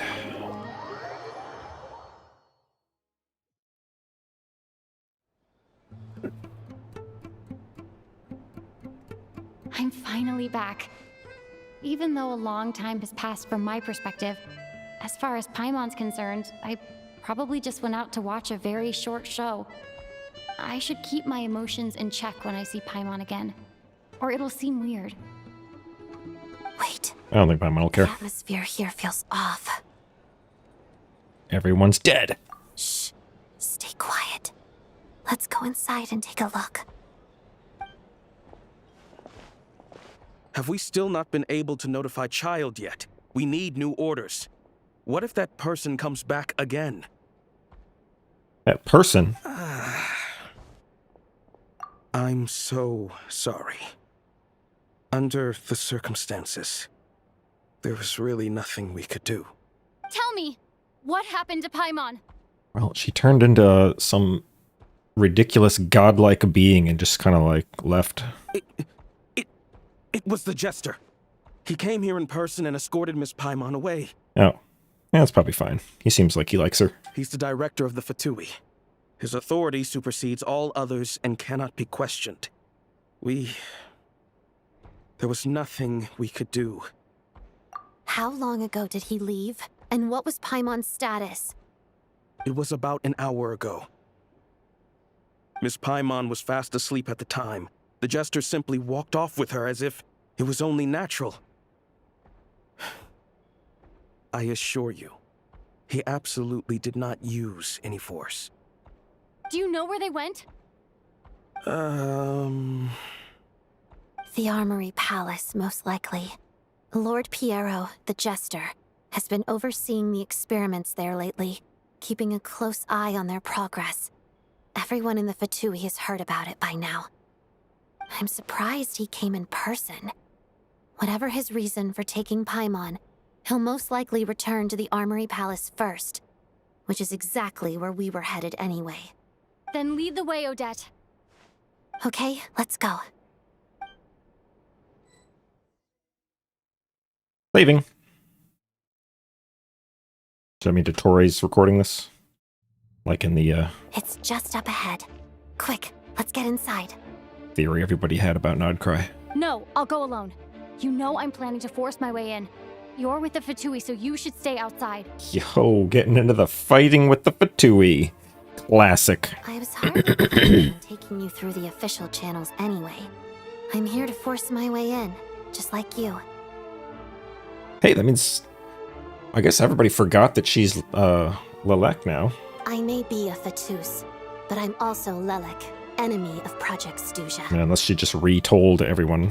Paimon's safety is paramount right now. With me around, you'll have an extra pair of hands. There might be devices inside that are easier for an insider to deal with. If you say so. Let's go. There's no time to hesitate.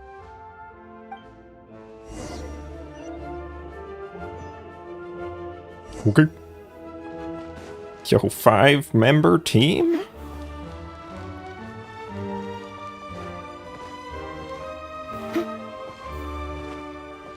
Hey, who are you? Hi. This part of the Armory Palace is under restricted access. I'm just gonna press E and hope that's all I have to do. Please, we're short on time.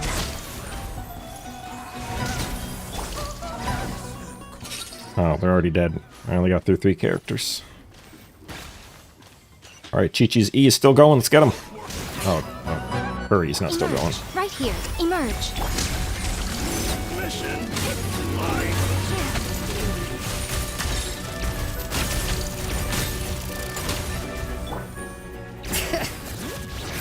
Oh, he didn't have an aura at the time.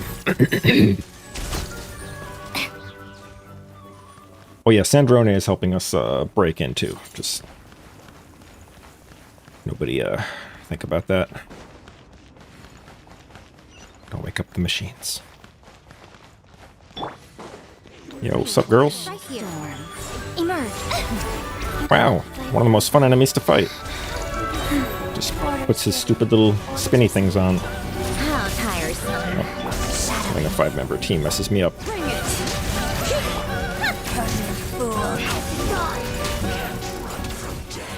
Come on, keep up. Well, at least it got through more characters that time. I wonder if I went up to that thing, if it would aggro. I don't want to find out, though. So I'm just going to go in.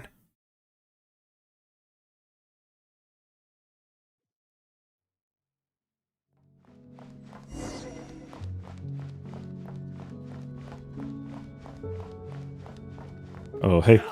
Oh. Where are you coming from? Yeah, here's my pass, actually. It's on Chi-Chi's forehead. What happens next?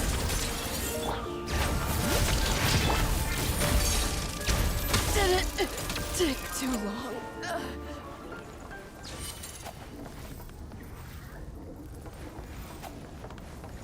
Yeah, I don't have child, so I can't do the L Harbinger team. Unless you want to count the ones that are not Harbingers anymore. Which, I mean, I guess Columbina's not a Harbinger anymore either, so... The Armory Palace is hidden this deep in? This place is much bigger than I imagined.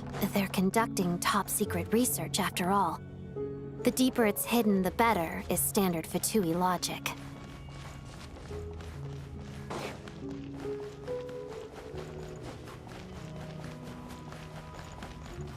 The style doesn't really look like the Fatui's handiwork, though. They must have requisitioned some structures from a past civilization. It also serves as a bit of a disguise. Well, it doesn't look like Hyperborea either, because that was Unified Civilization stuff. But maybe the Angels had, like, special architecture for their #1 city. Intruders! Stay alert! Or it could just be Bel Yitzhar stuff. Wow, freezing Chi-Chi? That is just rude. Shadow me. Wow. They hit Sandrone and made her upset. Yo, loot. Get out of my way. Stop. Get. Okay. What do we got? Big boy? Alright. You know, I'm gonna look at this architecture a little bit closer. That, this... I don't know what this is called.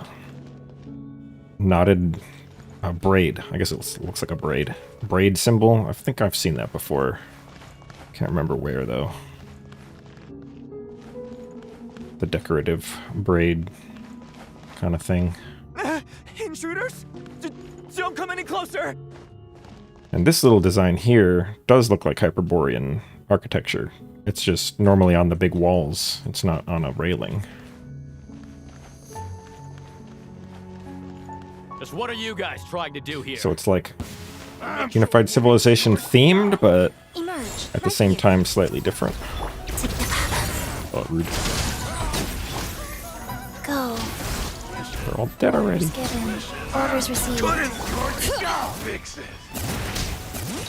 Sir, can you, thank you. Get a little bit closer to my electro thingies, please. Or not. Whatever. It's fine. Sure.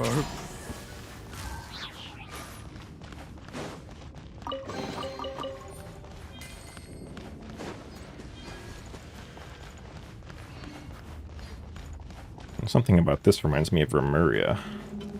And this is a chessboard.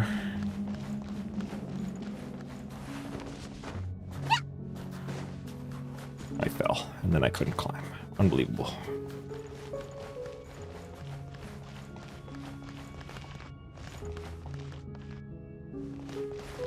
Kind of reminds me of the thing that's behind the domain tree inside of domains. This whole thing here, but I could just be remembering wrong.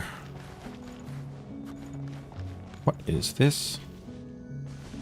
Do I not have my thingy? I guess it doesn't matter. It's already set up.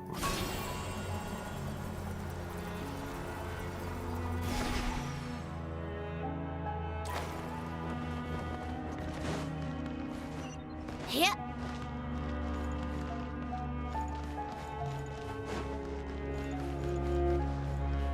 Oh, it's broken. Yeah. Neat. Looks like no one's guarding this place. There's something off about that decoration over there. Look out! It's Angel Cannon. Let's deal with these before we move on. Hide behind the flower. Okay, don't hide behind the flower.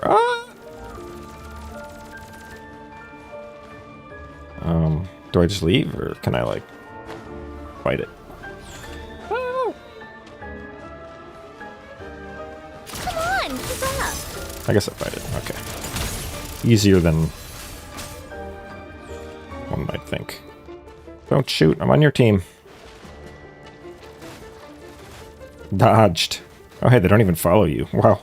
Literal worst defenses ever. I would be ashamed Right now. if these were defending me.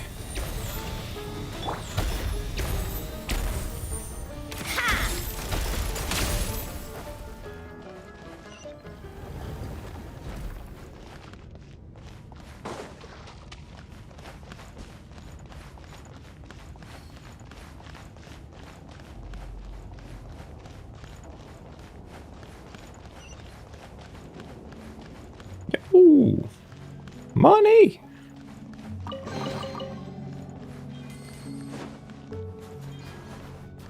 What in the world is this? The Enigma machine? Wow, food! Nice. Now they'll starve, because we took all their food. Oh, hey. The You guys... researchers here probably don't know that we're uninvited guests. Let's try not to hurt them. It's fine, I'm Sandrone. What's the big star from the theater doing here? That's Miss Odette. She's a member of the Fatui. Don't tell me you didn't know that.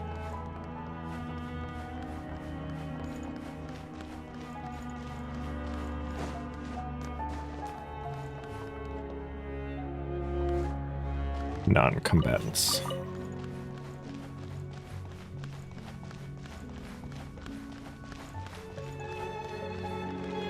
I bet you can't attack them. Let's find out.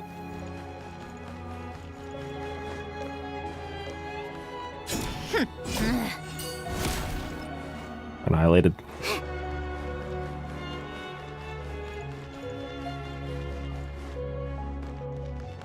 Ooh, this looks interesting. What's going on in here? Big Fatui symbol.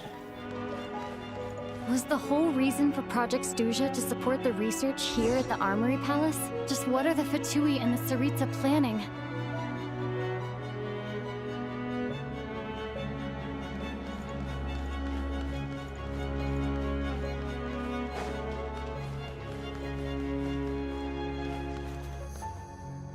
Well, we know from lore that the angel civilization that was rebelling was building a giant cannon to aim at Celestia.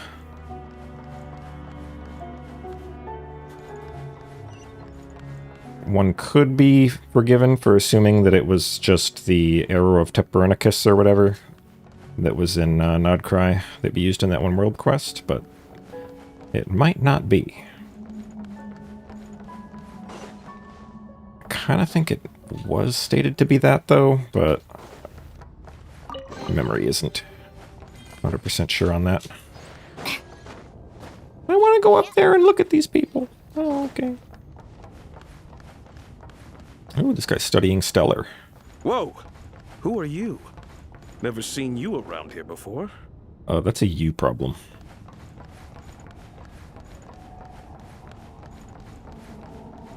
I'm here to study the thingy with you.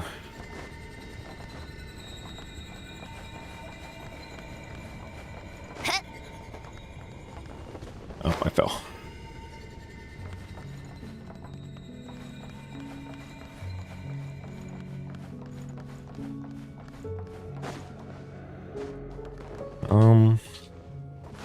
I suppose this is the big domain. The quest. Alright, well now I'm lost. Okay, good thing that's a waypoint. Imagine if I was playing in this mode. Man, that would take so long. Would be kind of amusing, though. Like there's no way through here. Maybe using Okay, the never power mind. of this prism could help? Yeah, let me just use the power of whatever this thing is that we just saw for the first time and have no idea what it is. Alright, easy, I guess. I think I see some images. It's the prism's power at play, causing images of the past to reappear, albeit only as illusions. Let's make our way through Paimon and the Jester? Is this another scene from the past? Yes. It looks quite old, though. I don't think it happened in the recent past. Whoa. That's, ooh, interesting. What's going on here? What happened? The source seems to be the Armory Palace. They must have started some large-scale experiment. Wait, what if this has something to do with Paimon? We need to hurry! Well, that's Hyperborean architecture. Investigate? What was I supposed to investigate? Yeah.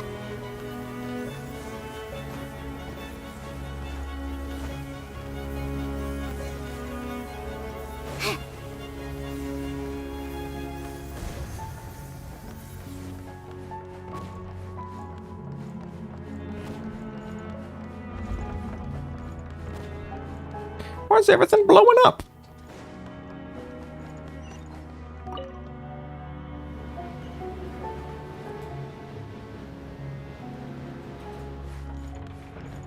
We're almost there.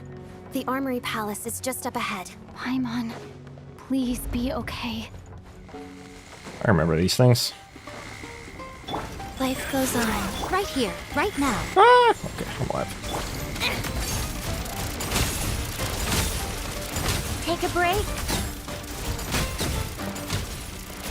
How tiresome.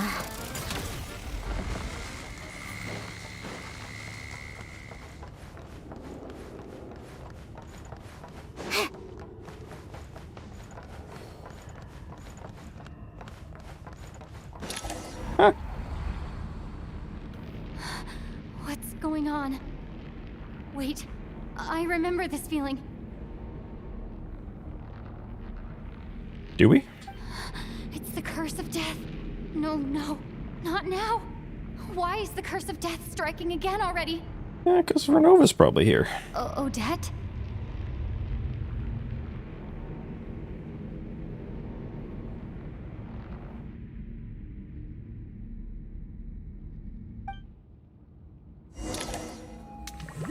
Oh, hey.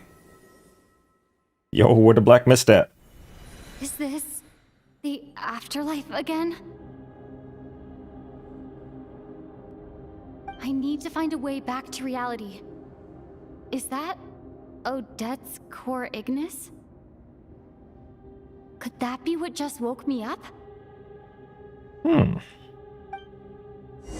it was the star thingy, McBobber. In a previous thingy. Anything cool over here?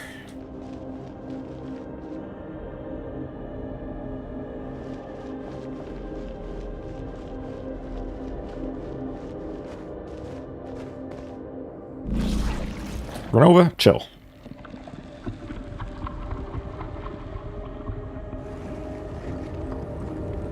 Oh no, she took away the staircase. It's over, guys.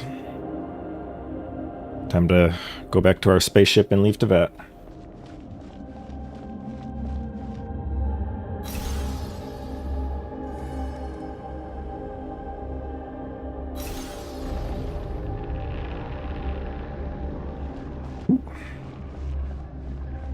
Yeah, I can see you looking at me. I just navigated your stupid staircase removal.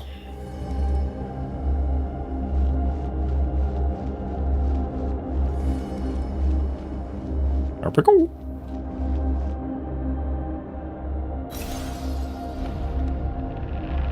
Hey.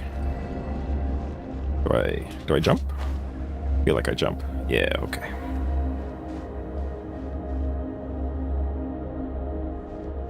Yeah, we're playing a 2D platformer now. Can I go that way?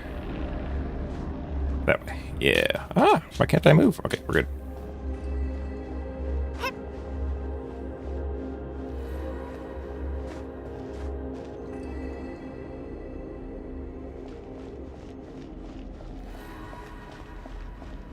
Oh, right. Oh, right.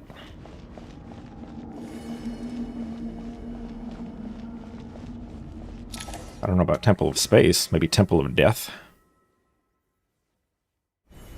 Odette! Odette! It'll probably be a while before I make a video specifically about this. I don't know about a while. We'll have to see. Signs of life. Gotta beat the quest first. It says that she should be resurrected before too long. Right? Yeah, copium. Death doesn't mean anything. Everybody just gets revived. Did Odette intentionally use her core Ignis to guide my soul?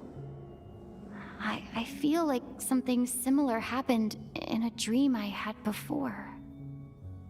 Thank you, Odette. If not for you, my soul wouldn't have found its way back to my body so quickly, and I might not have woken up so soon. But I'm sorry. I don't have time to protect you. I have to use the time you bought me to get Paimon back. Yeah, thanks. See ya.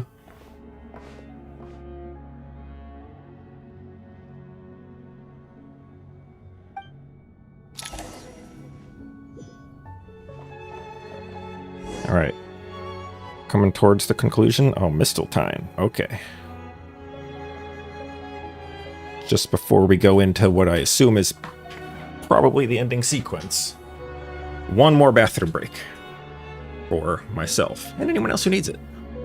So, be right back.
Okay.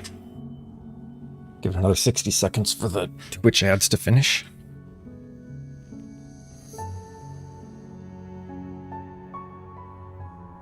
And then we walk forward.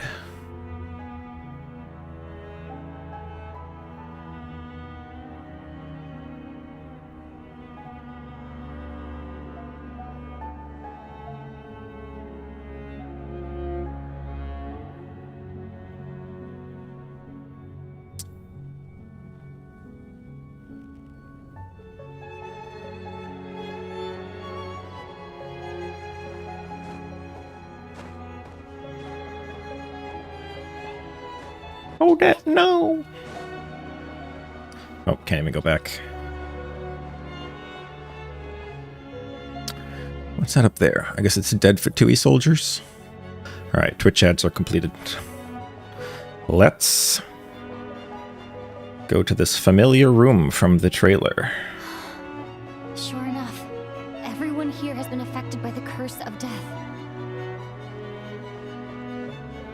Paimon! Paimon! No, wait. Paimon probably didn't escape Ronova's curse either. That's what you think. She won't be able able to respond to me right now. I'll have to find her myself.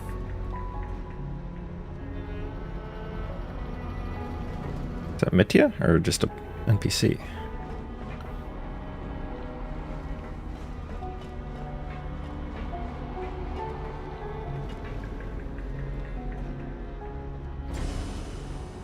Hello?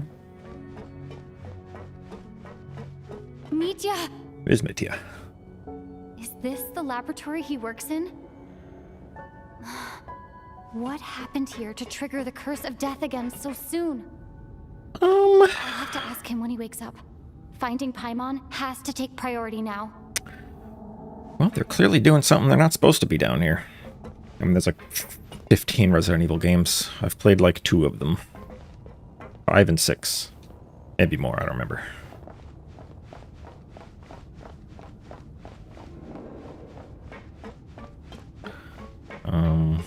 Oh yeah, I'm just supposed to be looking around. Well, that I can do.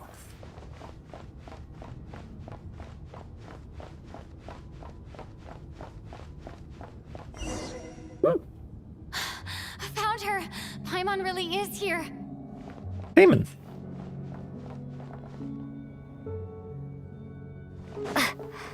What are those things for? I guess I'm just looking for a way to rescue Paimon. What does she got in her room? Looks like she's got some food. Her own little cabinet. Fatui symbol, of course. A flower. Those look like I know flowers. Alright.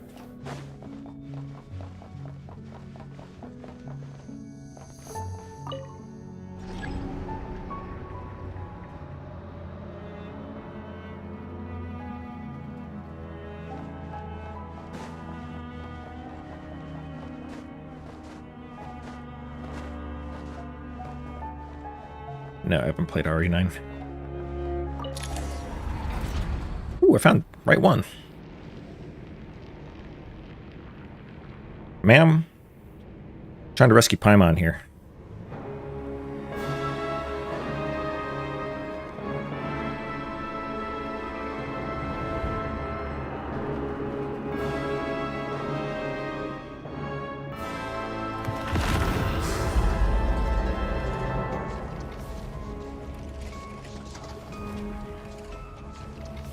You Cool don't intro. learn, do you?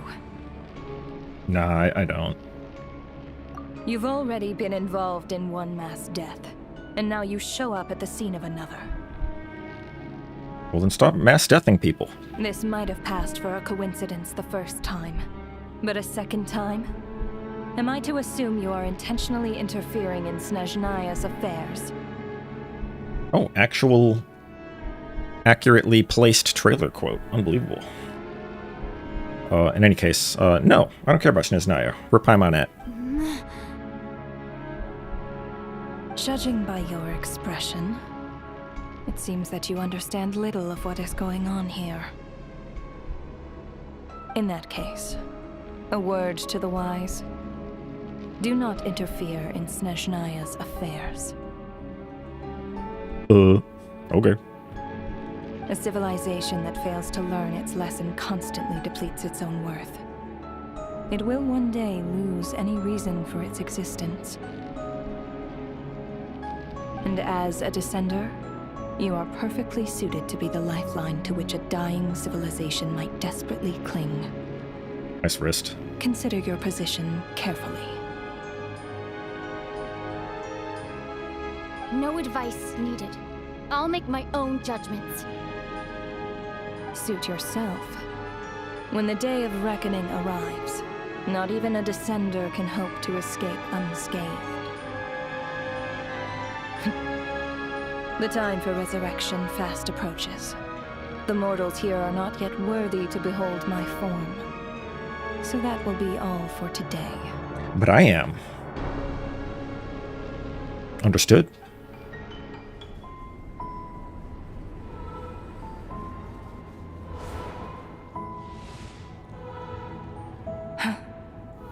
That thing is coming with me.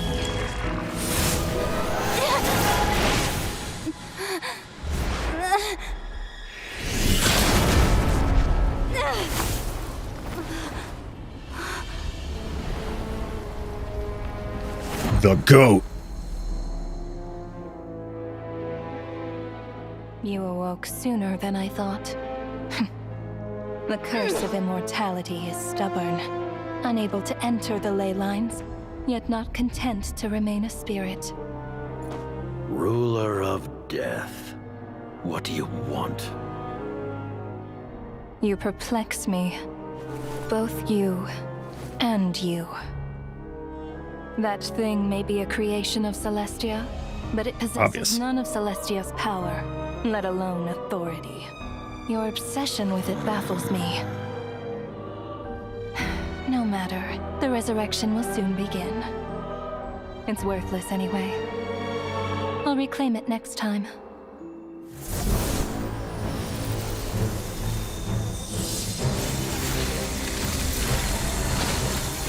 Piero's like, whoa, Traveler, chill. Who says there'll be a next time?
She really doesn't want people to look at her.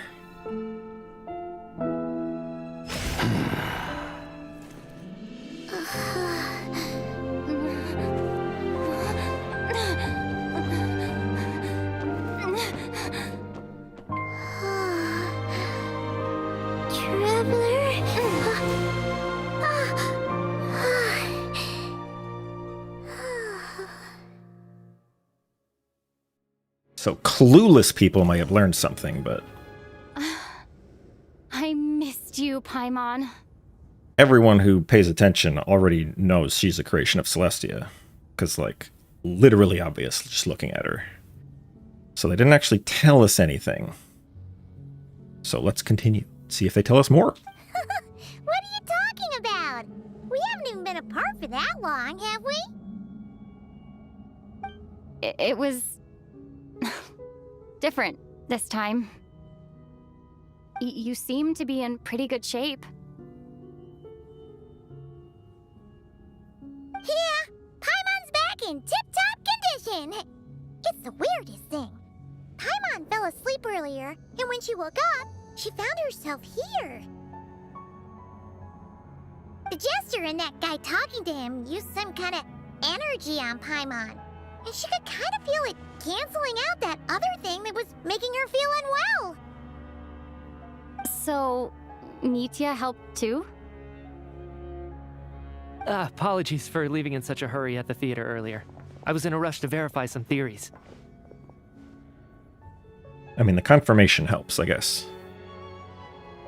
Rest assured that your companion is perfectly safe. We reversed the effects that the experimental energy had on her. The Jester specifically instructed me to do so. I suppose this is our first official meeting, Traveler.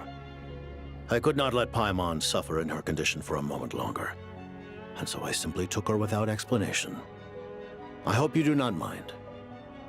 You know, the Fatui are used to it.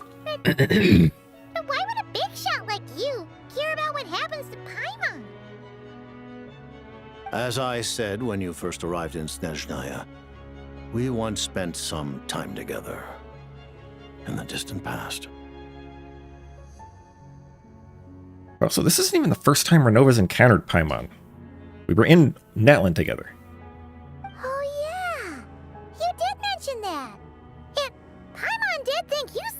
strangely familiar the first time we met. I'm afraid the reminiscing will have to wait. Mitya, let us continue with the report. What conclusions, if any, did you reach from conducting the final experiment of our energy research ahead of schedule? The good news is, my hypothesis regarding the Ruler of Death has been verified. Yeah, what's the deal with everybody coming back to life? Like, shouldn't they just die? As for the bad news, I recommend we suspend the experiments and Project Mistelton until further notice. Currently, we have no means with which to make a breakthrough. I say this purely as a scientist, guided by reason alone. I will trust your judgment. We shall put the project on hold until the Ruler of Death has been eliminated. You might be waiting a while. Wait, what are you guys talking about? You want to get rid of Ronova? Like, how? By killing her? By whatever means necessary, so long as it removes the threat she poses to us. Until then, everything we do will be in vain. After what just happened, I've ascertained Renova's goal, or rather, the trigger condition for the Curse of Death. Okay, let's hear it. Yeah, true. Let's hear it. What she's doing is blocking Snezhnaya's technological progress, preventing us from possessing any means with which to threaten the heavenly principles. That makes sense. Just like the little lapdog she is. Damn. So, any ideas, research, or experiments that lead to technological progress can trigger the curse. Just now, for instance, I was set to launch a final phase energy experiment ahead of schedule. If the experiment was successful, we could have achieved a crucial breakthrough. Well, just go over there and do it now. As expected, though, the moment the experiment began, all the researchers, technicians, and witnesses died from the curse. Okay, but how do you come back to life? All that effort, not to mention the energy and materials we relied on Project Snezhnaya to gather for us, went to waste. In the end, nothing was gained. Does that mean something similar happened when we were at the theater? That's right. During the performance, I thought of an important breakthrough regarding the experiment, and wound up dragging everyone into this. You son of a... So the nature of the curse seems to be something like... when moments of technological progress occur, all life in the vicinity is taken away.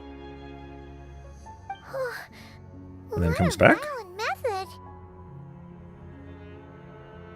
Of course, that meant the curse was normally limited to the Armory Palace.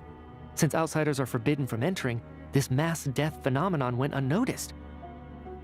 Until Odette came along. I believe she was the first witness. The Curse of Death was triggered just before she infiltrated the Armory Palace that day. But you mentioned something about a final stage experiment. Doesn't that mean you've actually made some progress? That's right. Even with the gods locking certain key components out of reach, humanity can still advance technology in incremental steps accumulated over time. But, as I'm sure Ronova anticipated, even incremental progress has its limits, a point where the truth you're seeking must be put to the test in an experiment. Yeah, true enough. You mean the experiment you were just about to do?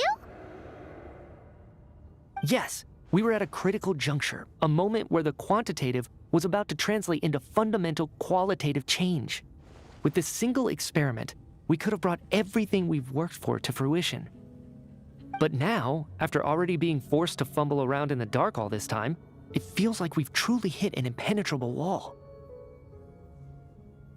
As long as Renova's Curse of Death persists, we won't be able to advance the experiment or obtain any results. And with Project Snezhnaya having been in effect all this time, at our nation's current strength, repeated trial and error is simply unsustainable. Only by eliminating Ronova first will it be possible to continue advancing our plans. But she's the ruler of death! She can just kill whoever she wants, right?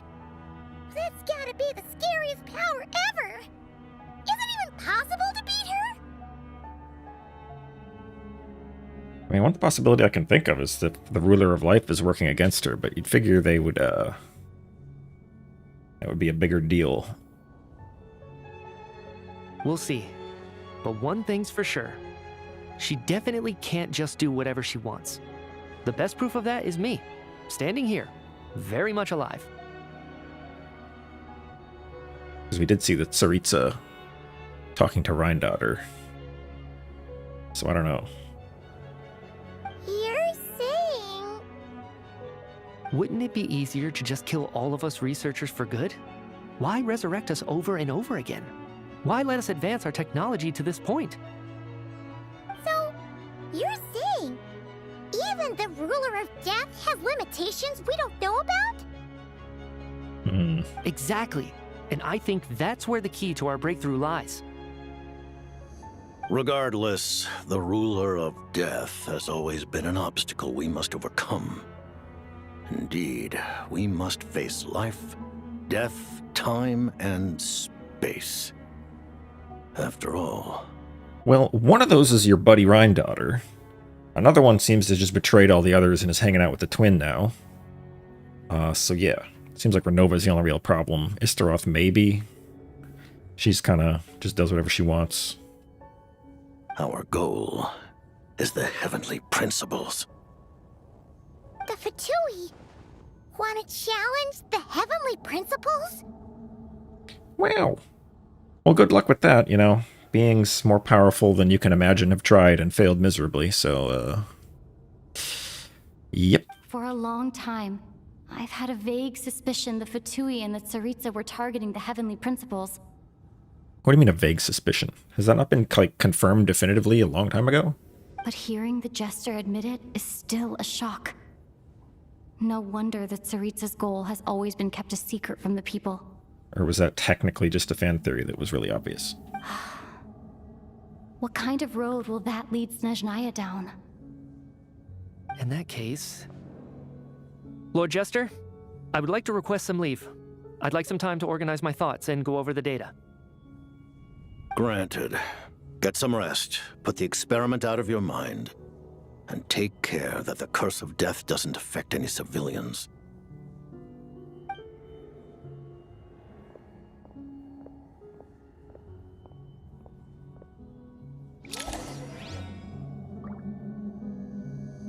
Yo, what is up, dude?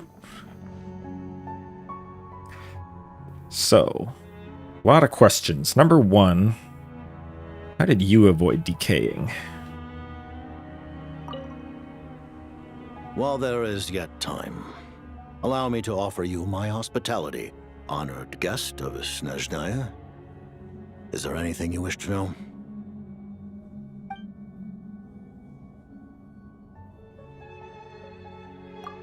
One by I one. remember hearing the term Mistelton from Columbina. Ugh, we never should have told her. She goes blabbing everything all over the place. Okay. Yeah! Paimon wanted to ask about that when the name came up just now. Paimon, you weren't there. What is it? Paimon's heard of Project Stuja, but not this one. As you know, Project Stuja is a series of measures enacted to consolidate our nation's resources, the greater purpose of which is to serve Project Mistelton. Many of the things you have encountered thus far are essentially for the advancement of that project. This includes the Kuvaki Experimental Design Bureau in Nocturne. Researching Kuvaki was merely a facade. Its core objective was to use local resources and research findings to build Mistelton itself. And that's a weapon built for the final battle against the heavenly principles, isn't it? Who told you that? They're fired. Huh? How did you know that? I was given some intel, and I made some deductions. Wait. You must mean that thing over there. Oh, Paimon's gotta take a closer look at this thing. Especially after you guys sent so many people to Nocturne to work on it. Is there a thing inside of there? Or is the giant cone? Kuvaki alone will not break through Celestia's defenses, let alone challenge the heavenly principles. The heavenly principles are no doubt accustomed to combating the power of the light realm, And elemental energy is simply the power of the human realm, converted to that form by the heavenly principles themselves. Any attempt to use this power against its creator would be a futile endeavor. So that leaves the Abyss? For now, therefore, we have set our sights on the form of energy associated with the third descender and the stellar linchpins. This may hold the potential to allow Mistleton to contend with the heavenly principles. Maybe. I mean, it didn't work for the third descender himself, but... So I guess the Fatui's goal is to use the third descender's power to do that, and then the twins' goal is to use the Abyss to do that? You could say that by reverse engineering the stellar linchpins to extract the energy within, we have obtained a source of anti-Celestia energy. The Kulagi Experimental Design Bureau, Project Stusia, and the new energy experiments. Huh. So, Project Mistleton is what ties it all together. And it looks like your plan is almost complete. No wonder the ruler of death came after you.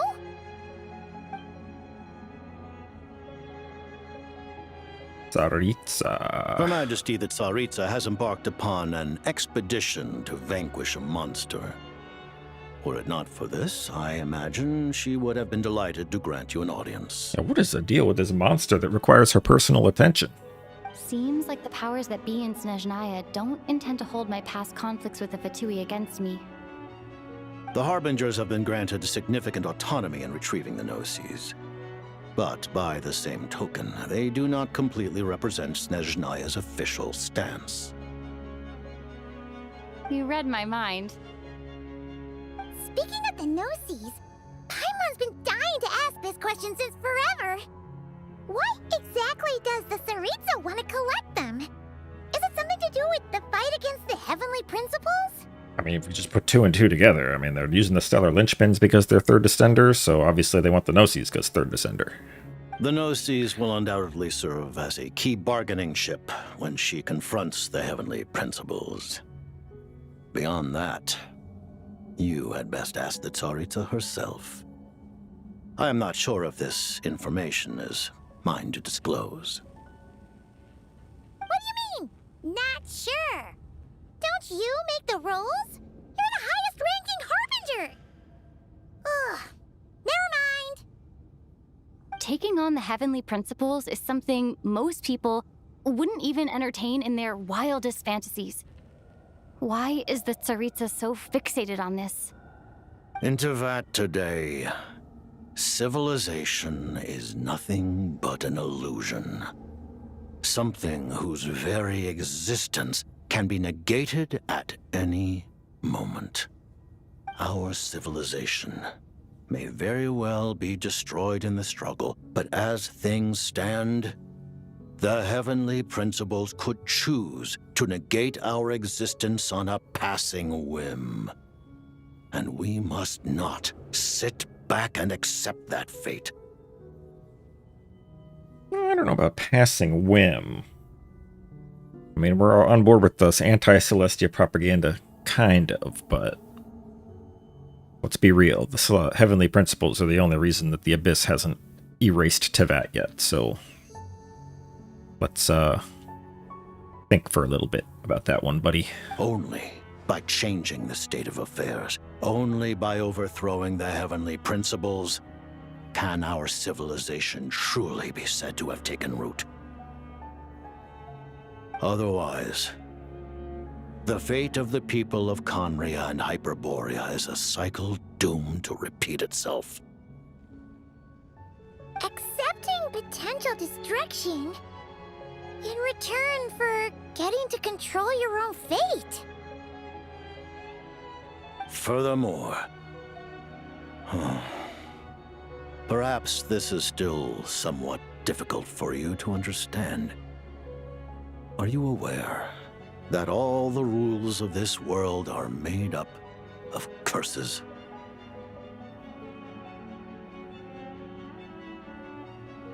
Stream's been 5 hours and 48 minutes already. 12 more minutes and it'll match the length of... Well, I guess I could be off by a few minutes, but yeah. Act 1 took 6 hours. But I stalled a lot more in Act 1. Huh? All of them? Paimon knows about the curse of death you mentioned, and the curse of immortality that you and Dainsleif have. Then, the birth of the Hilly Churls, the rules of Natlan's Ode of Resurrection, those are curses too? Farina's long life seems to stem from a curse placed on her by Focalor as well. Yes. Even a god's love for humanity is a curse the heavenly principles inflicted upon the gods. Well, curse isn't really a word that means anything in a vacuum. It's just a thing that you are afflicted with.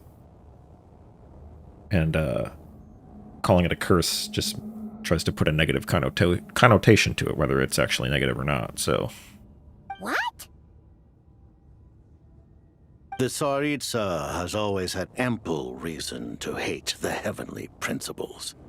Always. If she can seize their authority, she will reconstruct the entire world, and when that time comes, humanity will be completely liberated from curses and lies. Look forward to it. It will be a world beyond your imagination. Though the ordinary people of Snezhnaya may not understand these details, in this frigid land locked in a ceaseless struggle against the environment, in this nation to which the gods have never shown favor. They gave you an Archon. They showed you favor, dude. Sorry. We all believe that standing in solidarity with the Tsaritsa in our shared struggle will surely usher in a new and better world. Paimon. Can't wait to learn absolutely nothing. Paimon really doesn't remember. He's basically a stranger. You've got to believe Paimon. Allow me to explain. The reason Paimon reacted to the anti-Celestia energy developed by the Armory Palace is because she comes from Celestia herself. More specifically, she is one of its creations. Mm-hmm. Paimon? A creation of Celestia? Yeah, didn't you ever wonder why you look like a statue of the Seven? And have a magic crown that never goes away, and have a tricretra on you, and all that other stuff? Oh, right. I was blinded by anger earlier, but thinking back on it, Ronova also said that Paimon is a creation of Celestia, but she lacks Celestia's power or authority. As you know, the lunar fragments in Nodcry were pulled down from the sky using Fatui technology. But the first application of this technology was in Conria over 500 years ago. I used this technology upon the heavens, and the response I received was none other than Paimon descending from Celestia. Okay. So she's been around for 500 years.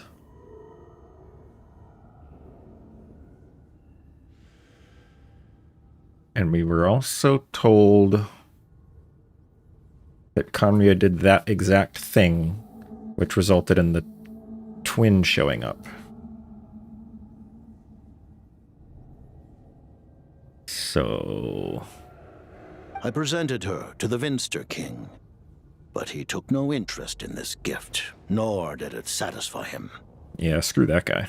Paimon then took up temporary residence in my palace until, of course, the arrival of the Cataclysm. Also exactly what the twin did. Wait, Paimon's a little confused. You're talking about things that happened in Conria 500 years ago. You're saying Paimon was there for that? Hey, Paimon. You're older than we thought. Still not as old as me, but you know. But Paimon doesn't remember any of that. Falling from the sky, being given away as a gift, none of it. Having lived through the cataclysm, perhaps you too were burdened with some manner of curse. Although, losing your memories would indeed be the smallest price I've ever seen paid. But it's not just her memories from Conria. Paimon doesn't even know how she spent the last 500 years. She only has memories from the past few years. No matter how hard she tries to remember. What was Paimon like back in Conria? Did she know a whole lot because she came from Celestia? Was she super smart? No, you were still an idiot, sorry. Unfortunately, when you arrived in Conria, your consciousness was like that of a newborn infant. None could say what kind of being you once were in Celestia. Rip. During the time you lived in Conria, your personality was no different from how it is now. Aw, man! Paimon's plan to get her memories back and become super smart is ruined before it could even start. Hey, you know, you could probably get your memories back from when you were in Celestia, maybe? I don't know. You know, even though Paimon lost her memories, she still feels weirdly close to you for some reason. That must mean you took pretty good care of Paimon back then, huh? On the contrary, I completely ignored your existence. I was entirely focused on my struggle against Thruptatir the Wise. Damn, brutal. But now, as I see it, it is as if you are the only sane thing that survived that era of insanity. And thus, are worthy of protection. Noted. Man, Paimon's gotta stop projecting friendship on everyone she meets. It's fine. But, Traveler? Even though you know Paimon's some creation of Celestia now, you still want her, right? You're not going to abandon her? I mean, I always knew it was kind of obvious, so yeah. As long as you're not the heavenly principles. Well, that's almost certainly not the case, otherwise the reaction of all parties would have been significantly different. Heavenly Principles wasn't asleep until after the Cataclysm. Ronova certainly would have had a different reaction if Paimon was a part of the Heavenly Principles instead of just a random celestial being. Oh, phew! That's a relief. Paimon's just learning about this too. She's barely even processed it.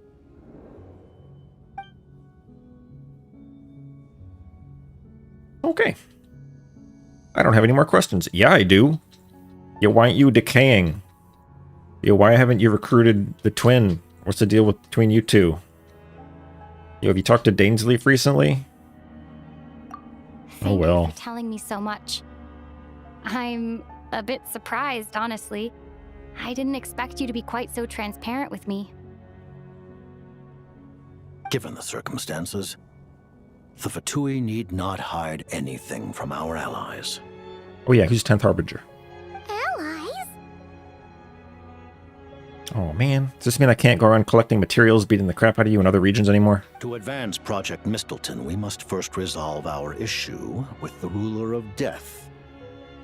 And if I presume correctly, you have no intention of letting her actions go unpunished either, do you? That's right. Ever since she said she intends to reclaim Paimon when we next meet, I figured reconciliation was out of the question. Against an opponent of this caliber, deliberating over our allegiances would waste time we do not have. We must join forces unreservedly with whomever we can, if we are to stand anything like a fighting chance. Does that include, like, the Abyss and the Sinners? You're going to challenge the Ruler of Death? Just for Paimon? But Paimon's only... Also, casually passed over something that is, Not super important, but struggle against Troptatir the Wise probably confirms that he's Eftervit, the one that was snubbed in favor of Troptatir being the leader of the, what's it called, Universitas Magistrorum? Probably, but... Thank you! Thank you! Oh, gee! Now Paimon doesn't even know what to say! Anyway, Paimon's super touched! The Tsaritsa will return in triumph in short order, and the Fatui shall hold internal discussions regarding the enemy. The time for us to meet again will come very soon. Got it. Thanks for your help with Paimon. I'll be sure to look after her for you. I mean, you care about her more than we do, so, I mean, you don't have to do it for me. There was just one other thing. Well, it's just a request, really. Paimon really wants to see what this Mistleton thingy you're gonna use against the Heavenly Principles looks like. It's the Traveler's original sword! Of course, Paimon knows it's top secret and stuff, but she just had to ask. It's okay if the answer's no. Certainly you may. Oh, for real? Actually, maybe it's best not to. What if Ronova suddenly pops up again? She might take this chance to... While the technology is not yet fully developed, it has nevertheless reached the stage where Celestia's creations are unable to damage it. In that regard, you may rest assured. Oh. Wow. No wonder Paimon felt so out of sorts recently, even though it was super far away. Alright then. Paimon's ready to take a sneaky peek at this top secret super weapon. You know, they are kind of confirming that there is a counteraction to Mistletoe, and that they were able to shield Paimon from being harmed by it. So, might wanna keep that a little bit more of a secret, so that Celestia doesn't just go ahead and make themselves immune to everything that you're trying to do.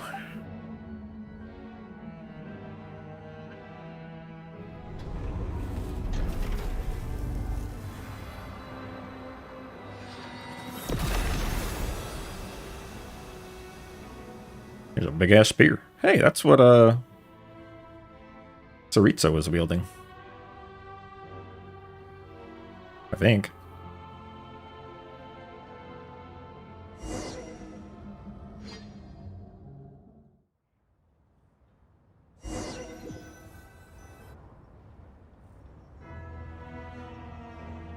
Huh?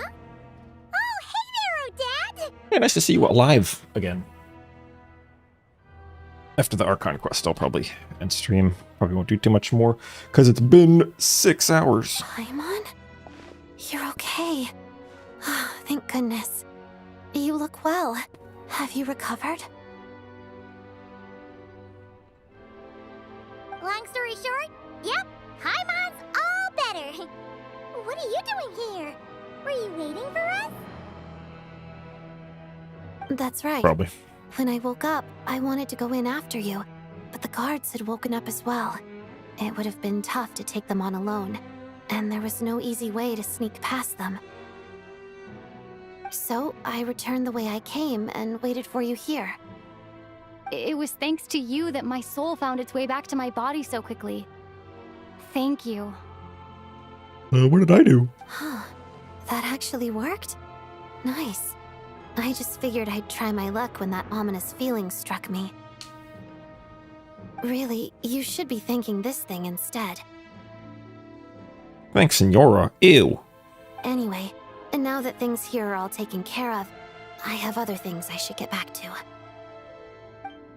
Okay. Ah, Director Chuganov, you're back. We just received notice that Project Stuzia has been suspended, so we've convened an emergency meeting. Yeah, thanks for watching on Twitch. Most of the viewers are on YouTube, actually, so... This is the preliminary plan. In addition to expanding production capacity, we've also discussed feasible layoff plans to optimize revenue and expenditure structure. Our calculations indicate that the factory's profits will increase by at least 30%. Just give the word, Director. Director? That won't be necessary. Leave the energy for those who need it. Whether they use it just to get by or to run a business, that's up to them. Start preparing to halt production and lay off the staff. Make sure the workers are able to land on their feet and that they are duly compensated. Thank you all for your hard work during this time. Am I hearing you right? Why? After all the tough times we made it through, now is exactly when we should start to turn a profit. I just suddenly don't want to do this anymore. Huh. Does there have to be a reason? Iskra, it's time to rest.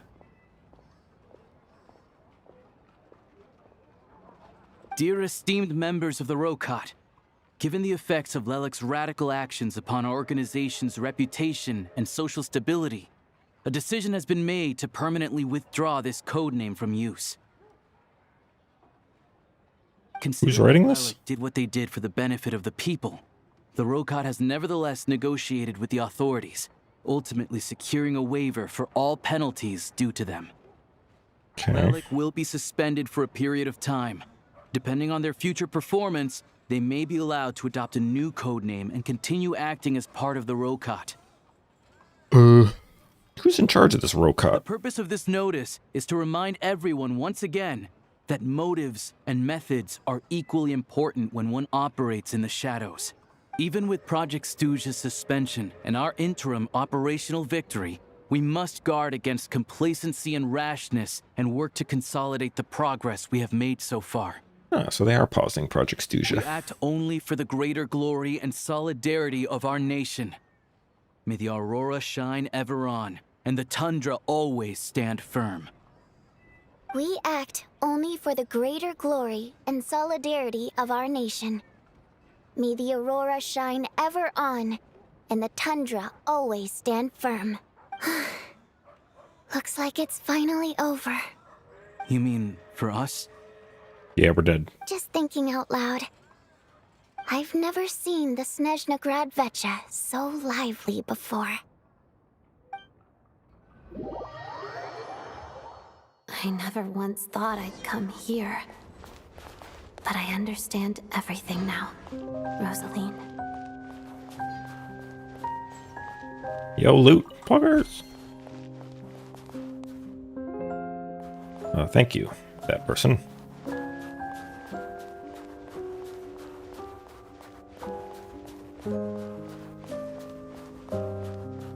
You're trying to tell me that they put Signora's tomb here when the quest is literally about to take me there anyway. I've seen Spirit Seeker performed many times, including by your mother. Why do you bring that up all of a sudden? Even though the choreography is always identical, every dancer finds a way to make it her own. Viewpoint. Where frost entombs all sorrows. So you actually want to talk to me about ballet? I just think it would be a pity if the dance was lost to history. She didn't teach it to you, did she? That was an unusually subtle taunt for you.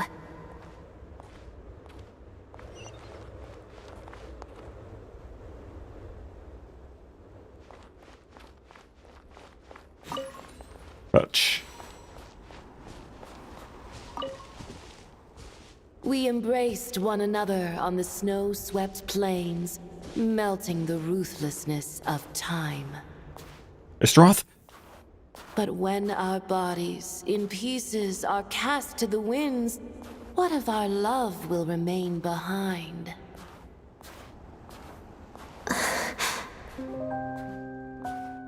Don't tell me you can't sing. Shush.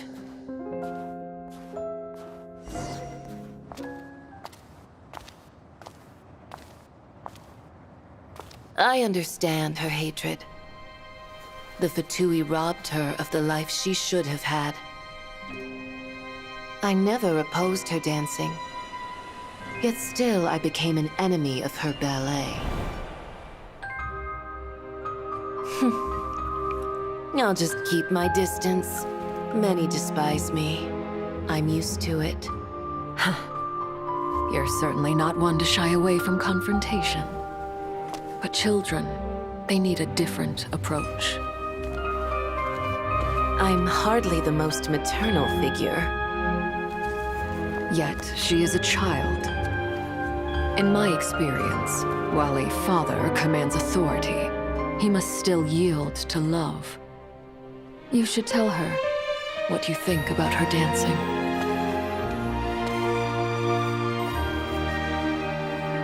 Odette will soon take the stage at the Koralyevsky Theater. This could be your chance. Geonosis secured. It went smoothly. I'll be there. Have them send me an invitation.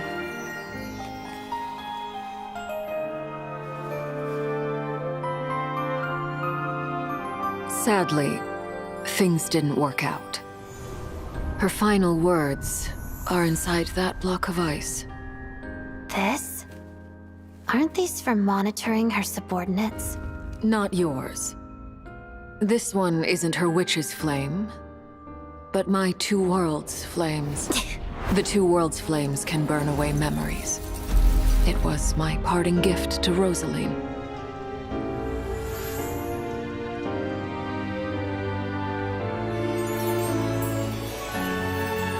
If all goes to plan, she and I will both live to see the Tsaritsa succeed.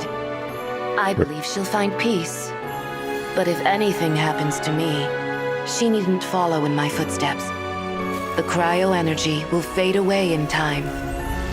Then the two worlds' flames will burn away all memories of the Fatui. She'll be free to dance.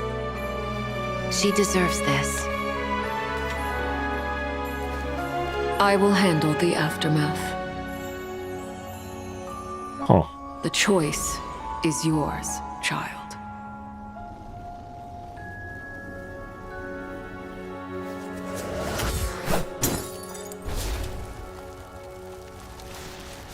Yeah, I was gonna say, I don't know if she would want that. And I guess that's the answer. She doesn't want that.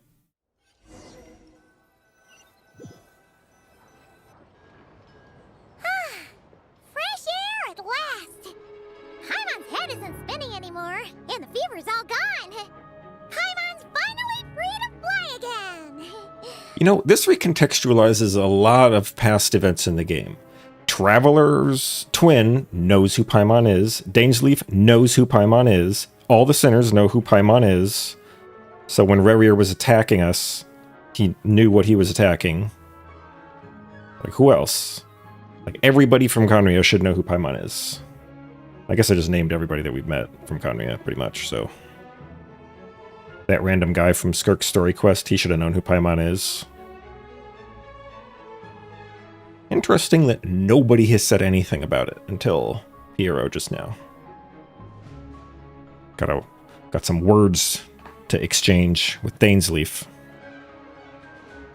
Oh, it's nice to finally know where Paimon came from, too. It did make Paimon a little nervous at first, but it's such a relief now.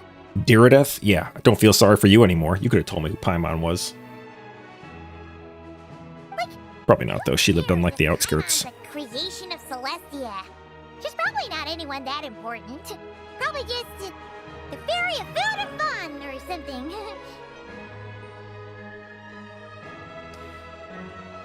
Yeah, I don't know what creation of Celestia... Like, what kinds of things did Celestia even create? Because, like, they created the angels, but I wouldn't think she'd be an angel, because the angels were all, like, cursed to become Seelie. So she shouldn't be an angel.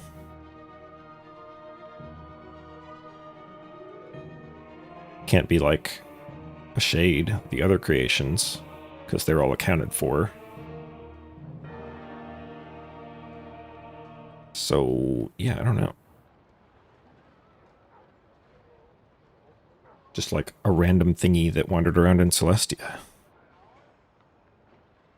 And like you said, this doesn't have to change anything between us. You're not gonna just... Hey! Hurry up! Why are you walking so slowly? Yeah, good question. You've spent the last few days lying in bed and stuffing your face. I didn't think you'd be able to fly this fast. Says who? Paimon's as agile as ever. They don't call her White Floaty for nothing. Aren't the Aranaras the only one that call you that? Paimon originally wanted to check out the bookstores in Snezhnaya, but she's more in the mood for flying around right now, so let's save that for later. Wait!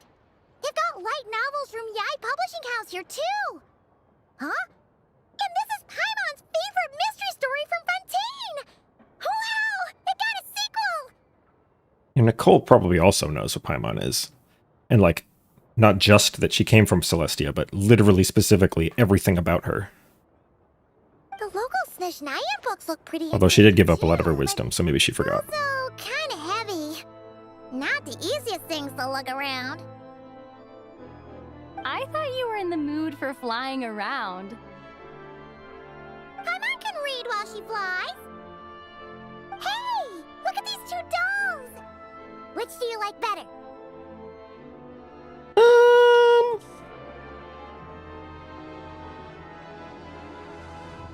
I wish I had done a poll first. Because then if I had gotten Odette, I'd be like, yeah, Odette. But then if she didn't join my account, I'd be like, forget her, Vodyanitsa. But she hasn't yet, so Vodyanitsa. Alright, boss, we'll take both. Paimon will have the other one. Oh, I thought we were only getting one. All right, fine, I'll pay. There you are. Thanks for visiting. Paimon will grab this, and then... Huh? Oh, you just got Matryoshka'd. Huh? Double Matryoshka'd. Triple, quadruple. Combo.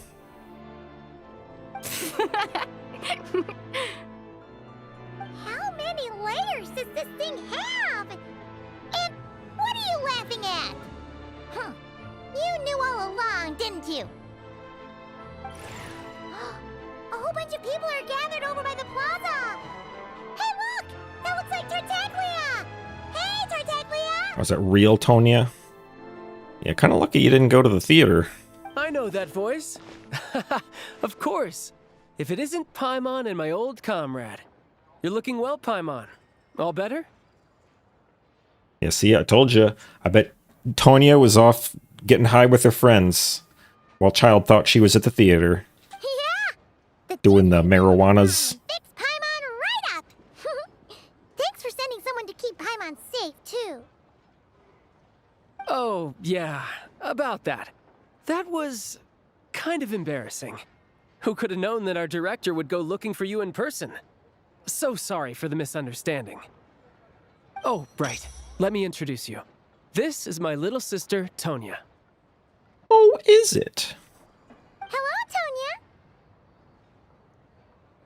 Hello. Firstly, I'm really sorry about my brother. Sounds like he's caused you no end of trouble.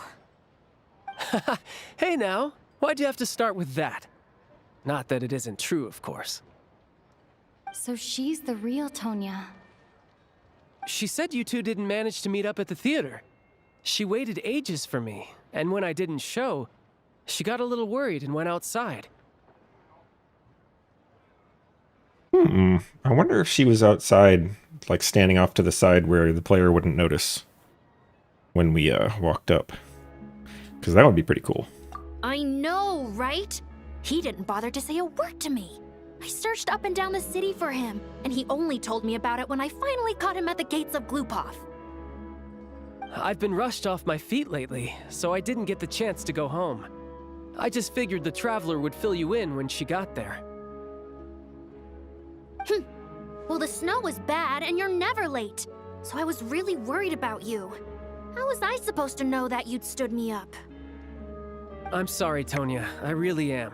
I'll make it up to you somehow. Just please don't tell Mom and Dad. Although the mix-up led to a series of misunderstandings, it's probably for the best that the real Tonya didn't get caught up in that mess. Besides, it's obvious that Tartaglia isn't usually one to break a promise. He only gave his ticket to me because he had to look into Lelek. No, it's fine. It just meant I didn't get to see the show in the end. By the way, what did you think?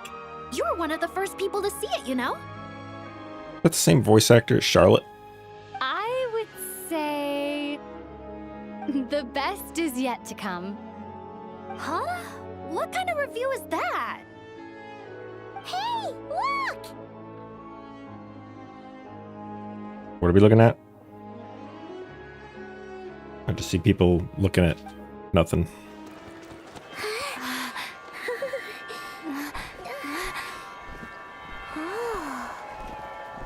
Yo, is she back? Yo, what is up?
She just needs to take a nap after all that.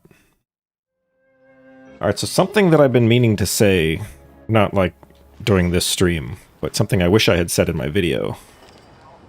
Oh man, the quest is still going on, so I can't demonstrate what I mean. That song has the exact same motif as a song that plays in the chasm, in the inverted city. And leitmotifs are extremely important in this game. And I haven't been paying attention if it plays elsewhere too, but it is definitely the same leitmotif between that song of the Tsaritsa and the song from the inverted city in the chasm. Huh. Alright, where are we going? Daily commissions completed. Yo, Poggers! Catherine, what's up? Ad Astra Abbott. Commissions. Thank you. Based. Got 31 thingies. Ad What else we got? Classic claim all. Dispatch again. Sure, why not? What else we got? How much of this do I have? Barely any. Alright, how many pulls can I do? 0. Okay. I mean, I guess I could spend... Hang on, let me spend these. I don't need these anymore. I have all these C6. That I'm planning on getting anyway. Alright, see if we can get Odette. I think my pity is at like 50 something, so probably not. And I'm on 50-50 still. Alright, rip. How many achievements? Are they all Wonders of the World? I don't think that would be enough anyway. I need to track my Wonders of the World achievements. Alright, let us continue. How do we continue? What am I doing? Or are we not continuing? Are we done? Thought I saw a quest update, but maybe it was for a world quest. Oh, I guess it was for a world quest, because it appears that there is no more Archon Quest. Faster? Okay, faster. Alright, so as far as world quests, I don't know, usually I only stream Archon Quests, but I have been wondering if I should stream more. So if people would actually want to see me like wander around and explore and do world quests, I might be willing to, because I kind of wish that I had streamed, for one, the Moon World Quest, because it's voiced, first of all. I probably should have just streamed it. But then also the Temple of Space, I wondered if I should have streamed that. Because I have my entire playthrough of it recorded. I was wondering if I should just upload. But it actually wouldn't be that entertaining because I didn't say a word the whole time.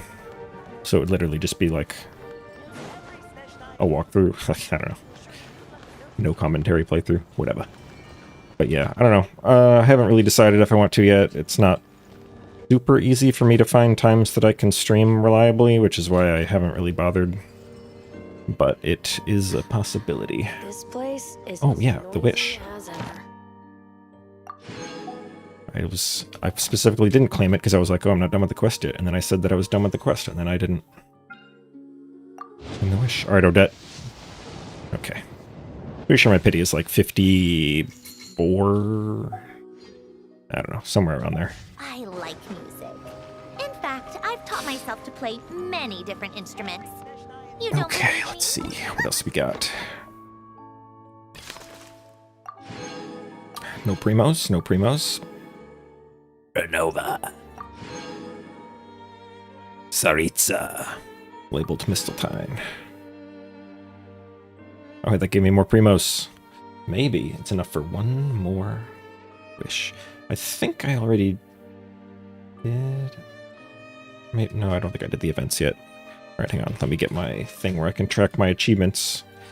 Because trying to figure out which Wonders of the World's achievements you've already done is really, really annoying if you don't track all of them as you get them. Alright, what do we got? We got Waltz of Love or Regret. Check. Beyond the Loop. Check. The 3 Deaths of Fate. Check. And Wraith's Nocturne. Check. Alright, I think that was it. Yeah, that's it. Okay. I have a survey that I'm putting off, and it'll probably end before I actually bother to do it. What do we got in here? Okay, excellent. Excellent. That was like her story quest. Anything else in here? Haven't decided who I want there. Is this a... I think this just must have started like today. Haven't explored enough. Oh, I haven't done the trial yet. That's boring. Maybe I'll do that later. And that. 98% there. All right, 730 primos. Okay, let's see what we can do. Nothing.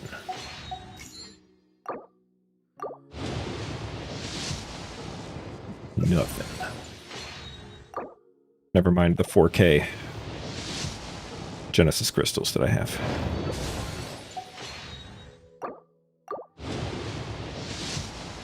Okay. Bunch of 3 stars, as is typical. 8. No wish there. Alright, what is it? It's like 3. After 3. So yeah, I should be finished streaming today, because that was a long 6.5 hour stream. So I need a break to just relax. So I don't think there's anything else I need to do. What I got? 97. Let me check.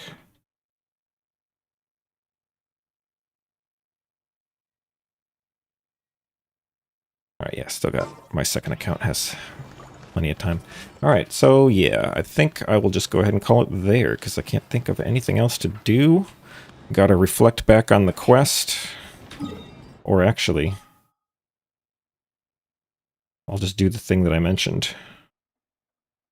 If you can remember in your heads the Tsaritsa song.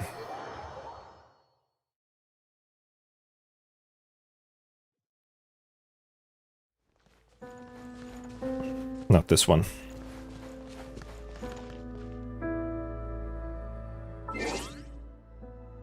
There's another song. Is it maybe also down here?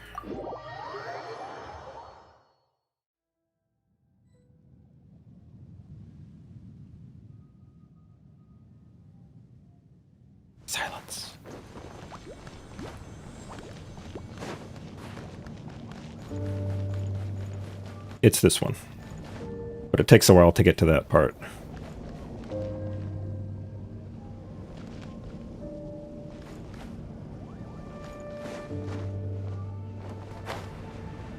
I think it's this one. Celestial Nail Song.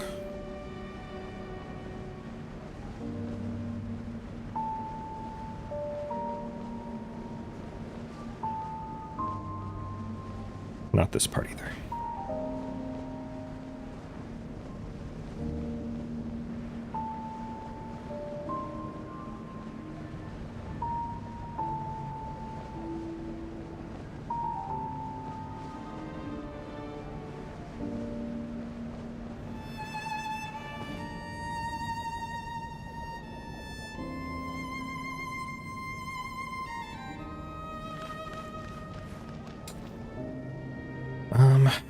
You know what? I have a better idea.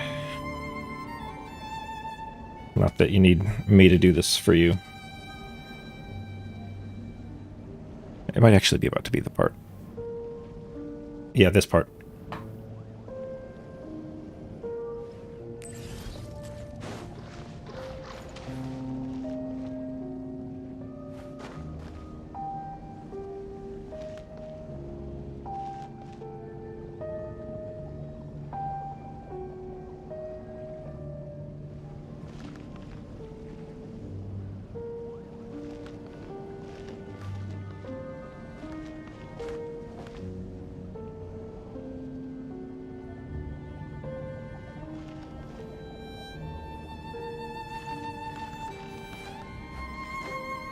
Yeah, I'll leave it there for now.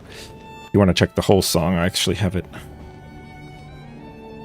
Hang on, let me climb something so my characters don't start yapping.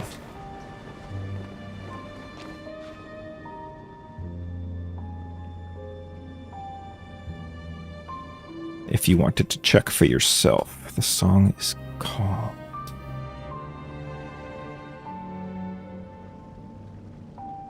Irresistible Force, I think.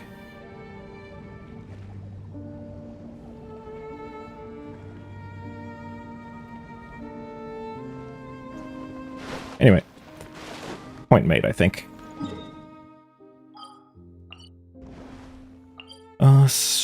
Okay, well, that is enough stalling at the end of stream, I think.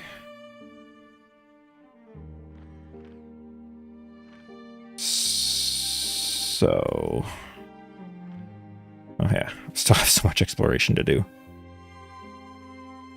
Jesus. All right, yeah. I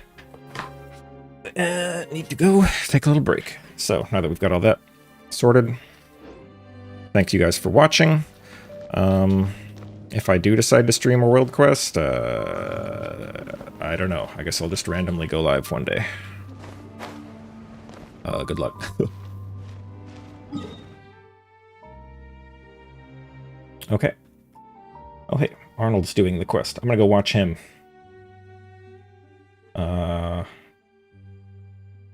I don't type in chat, though, so you won't see me there. But, you know, we'll be there in spirit if you go watch Arnold with me. All right, so yeah, thanks for watching. That'll be it. And, yeah, enough stalling. See you next time.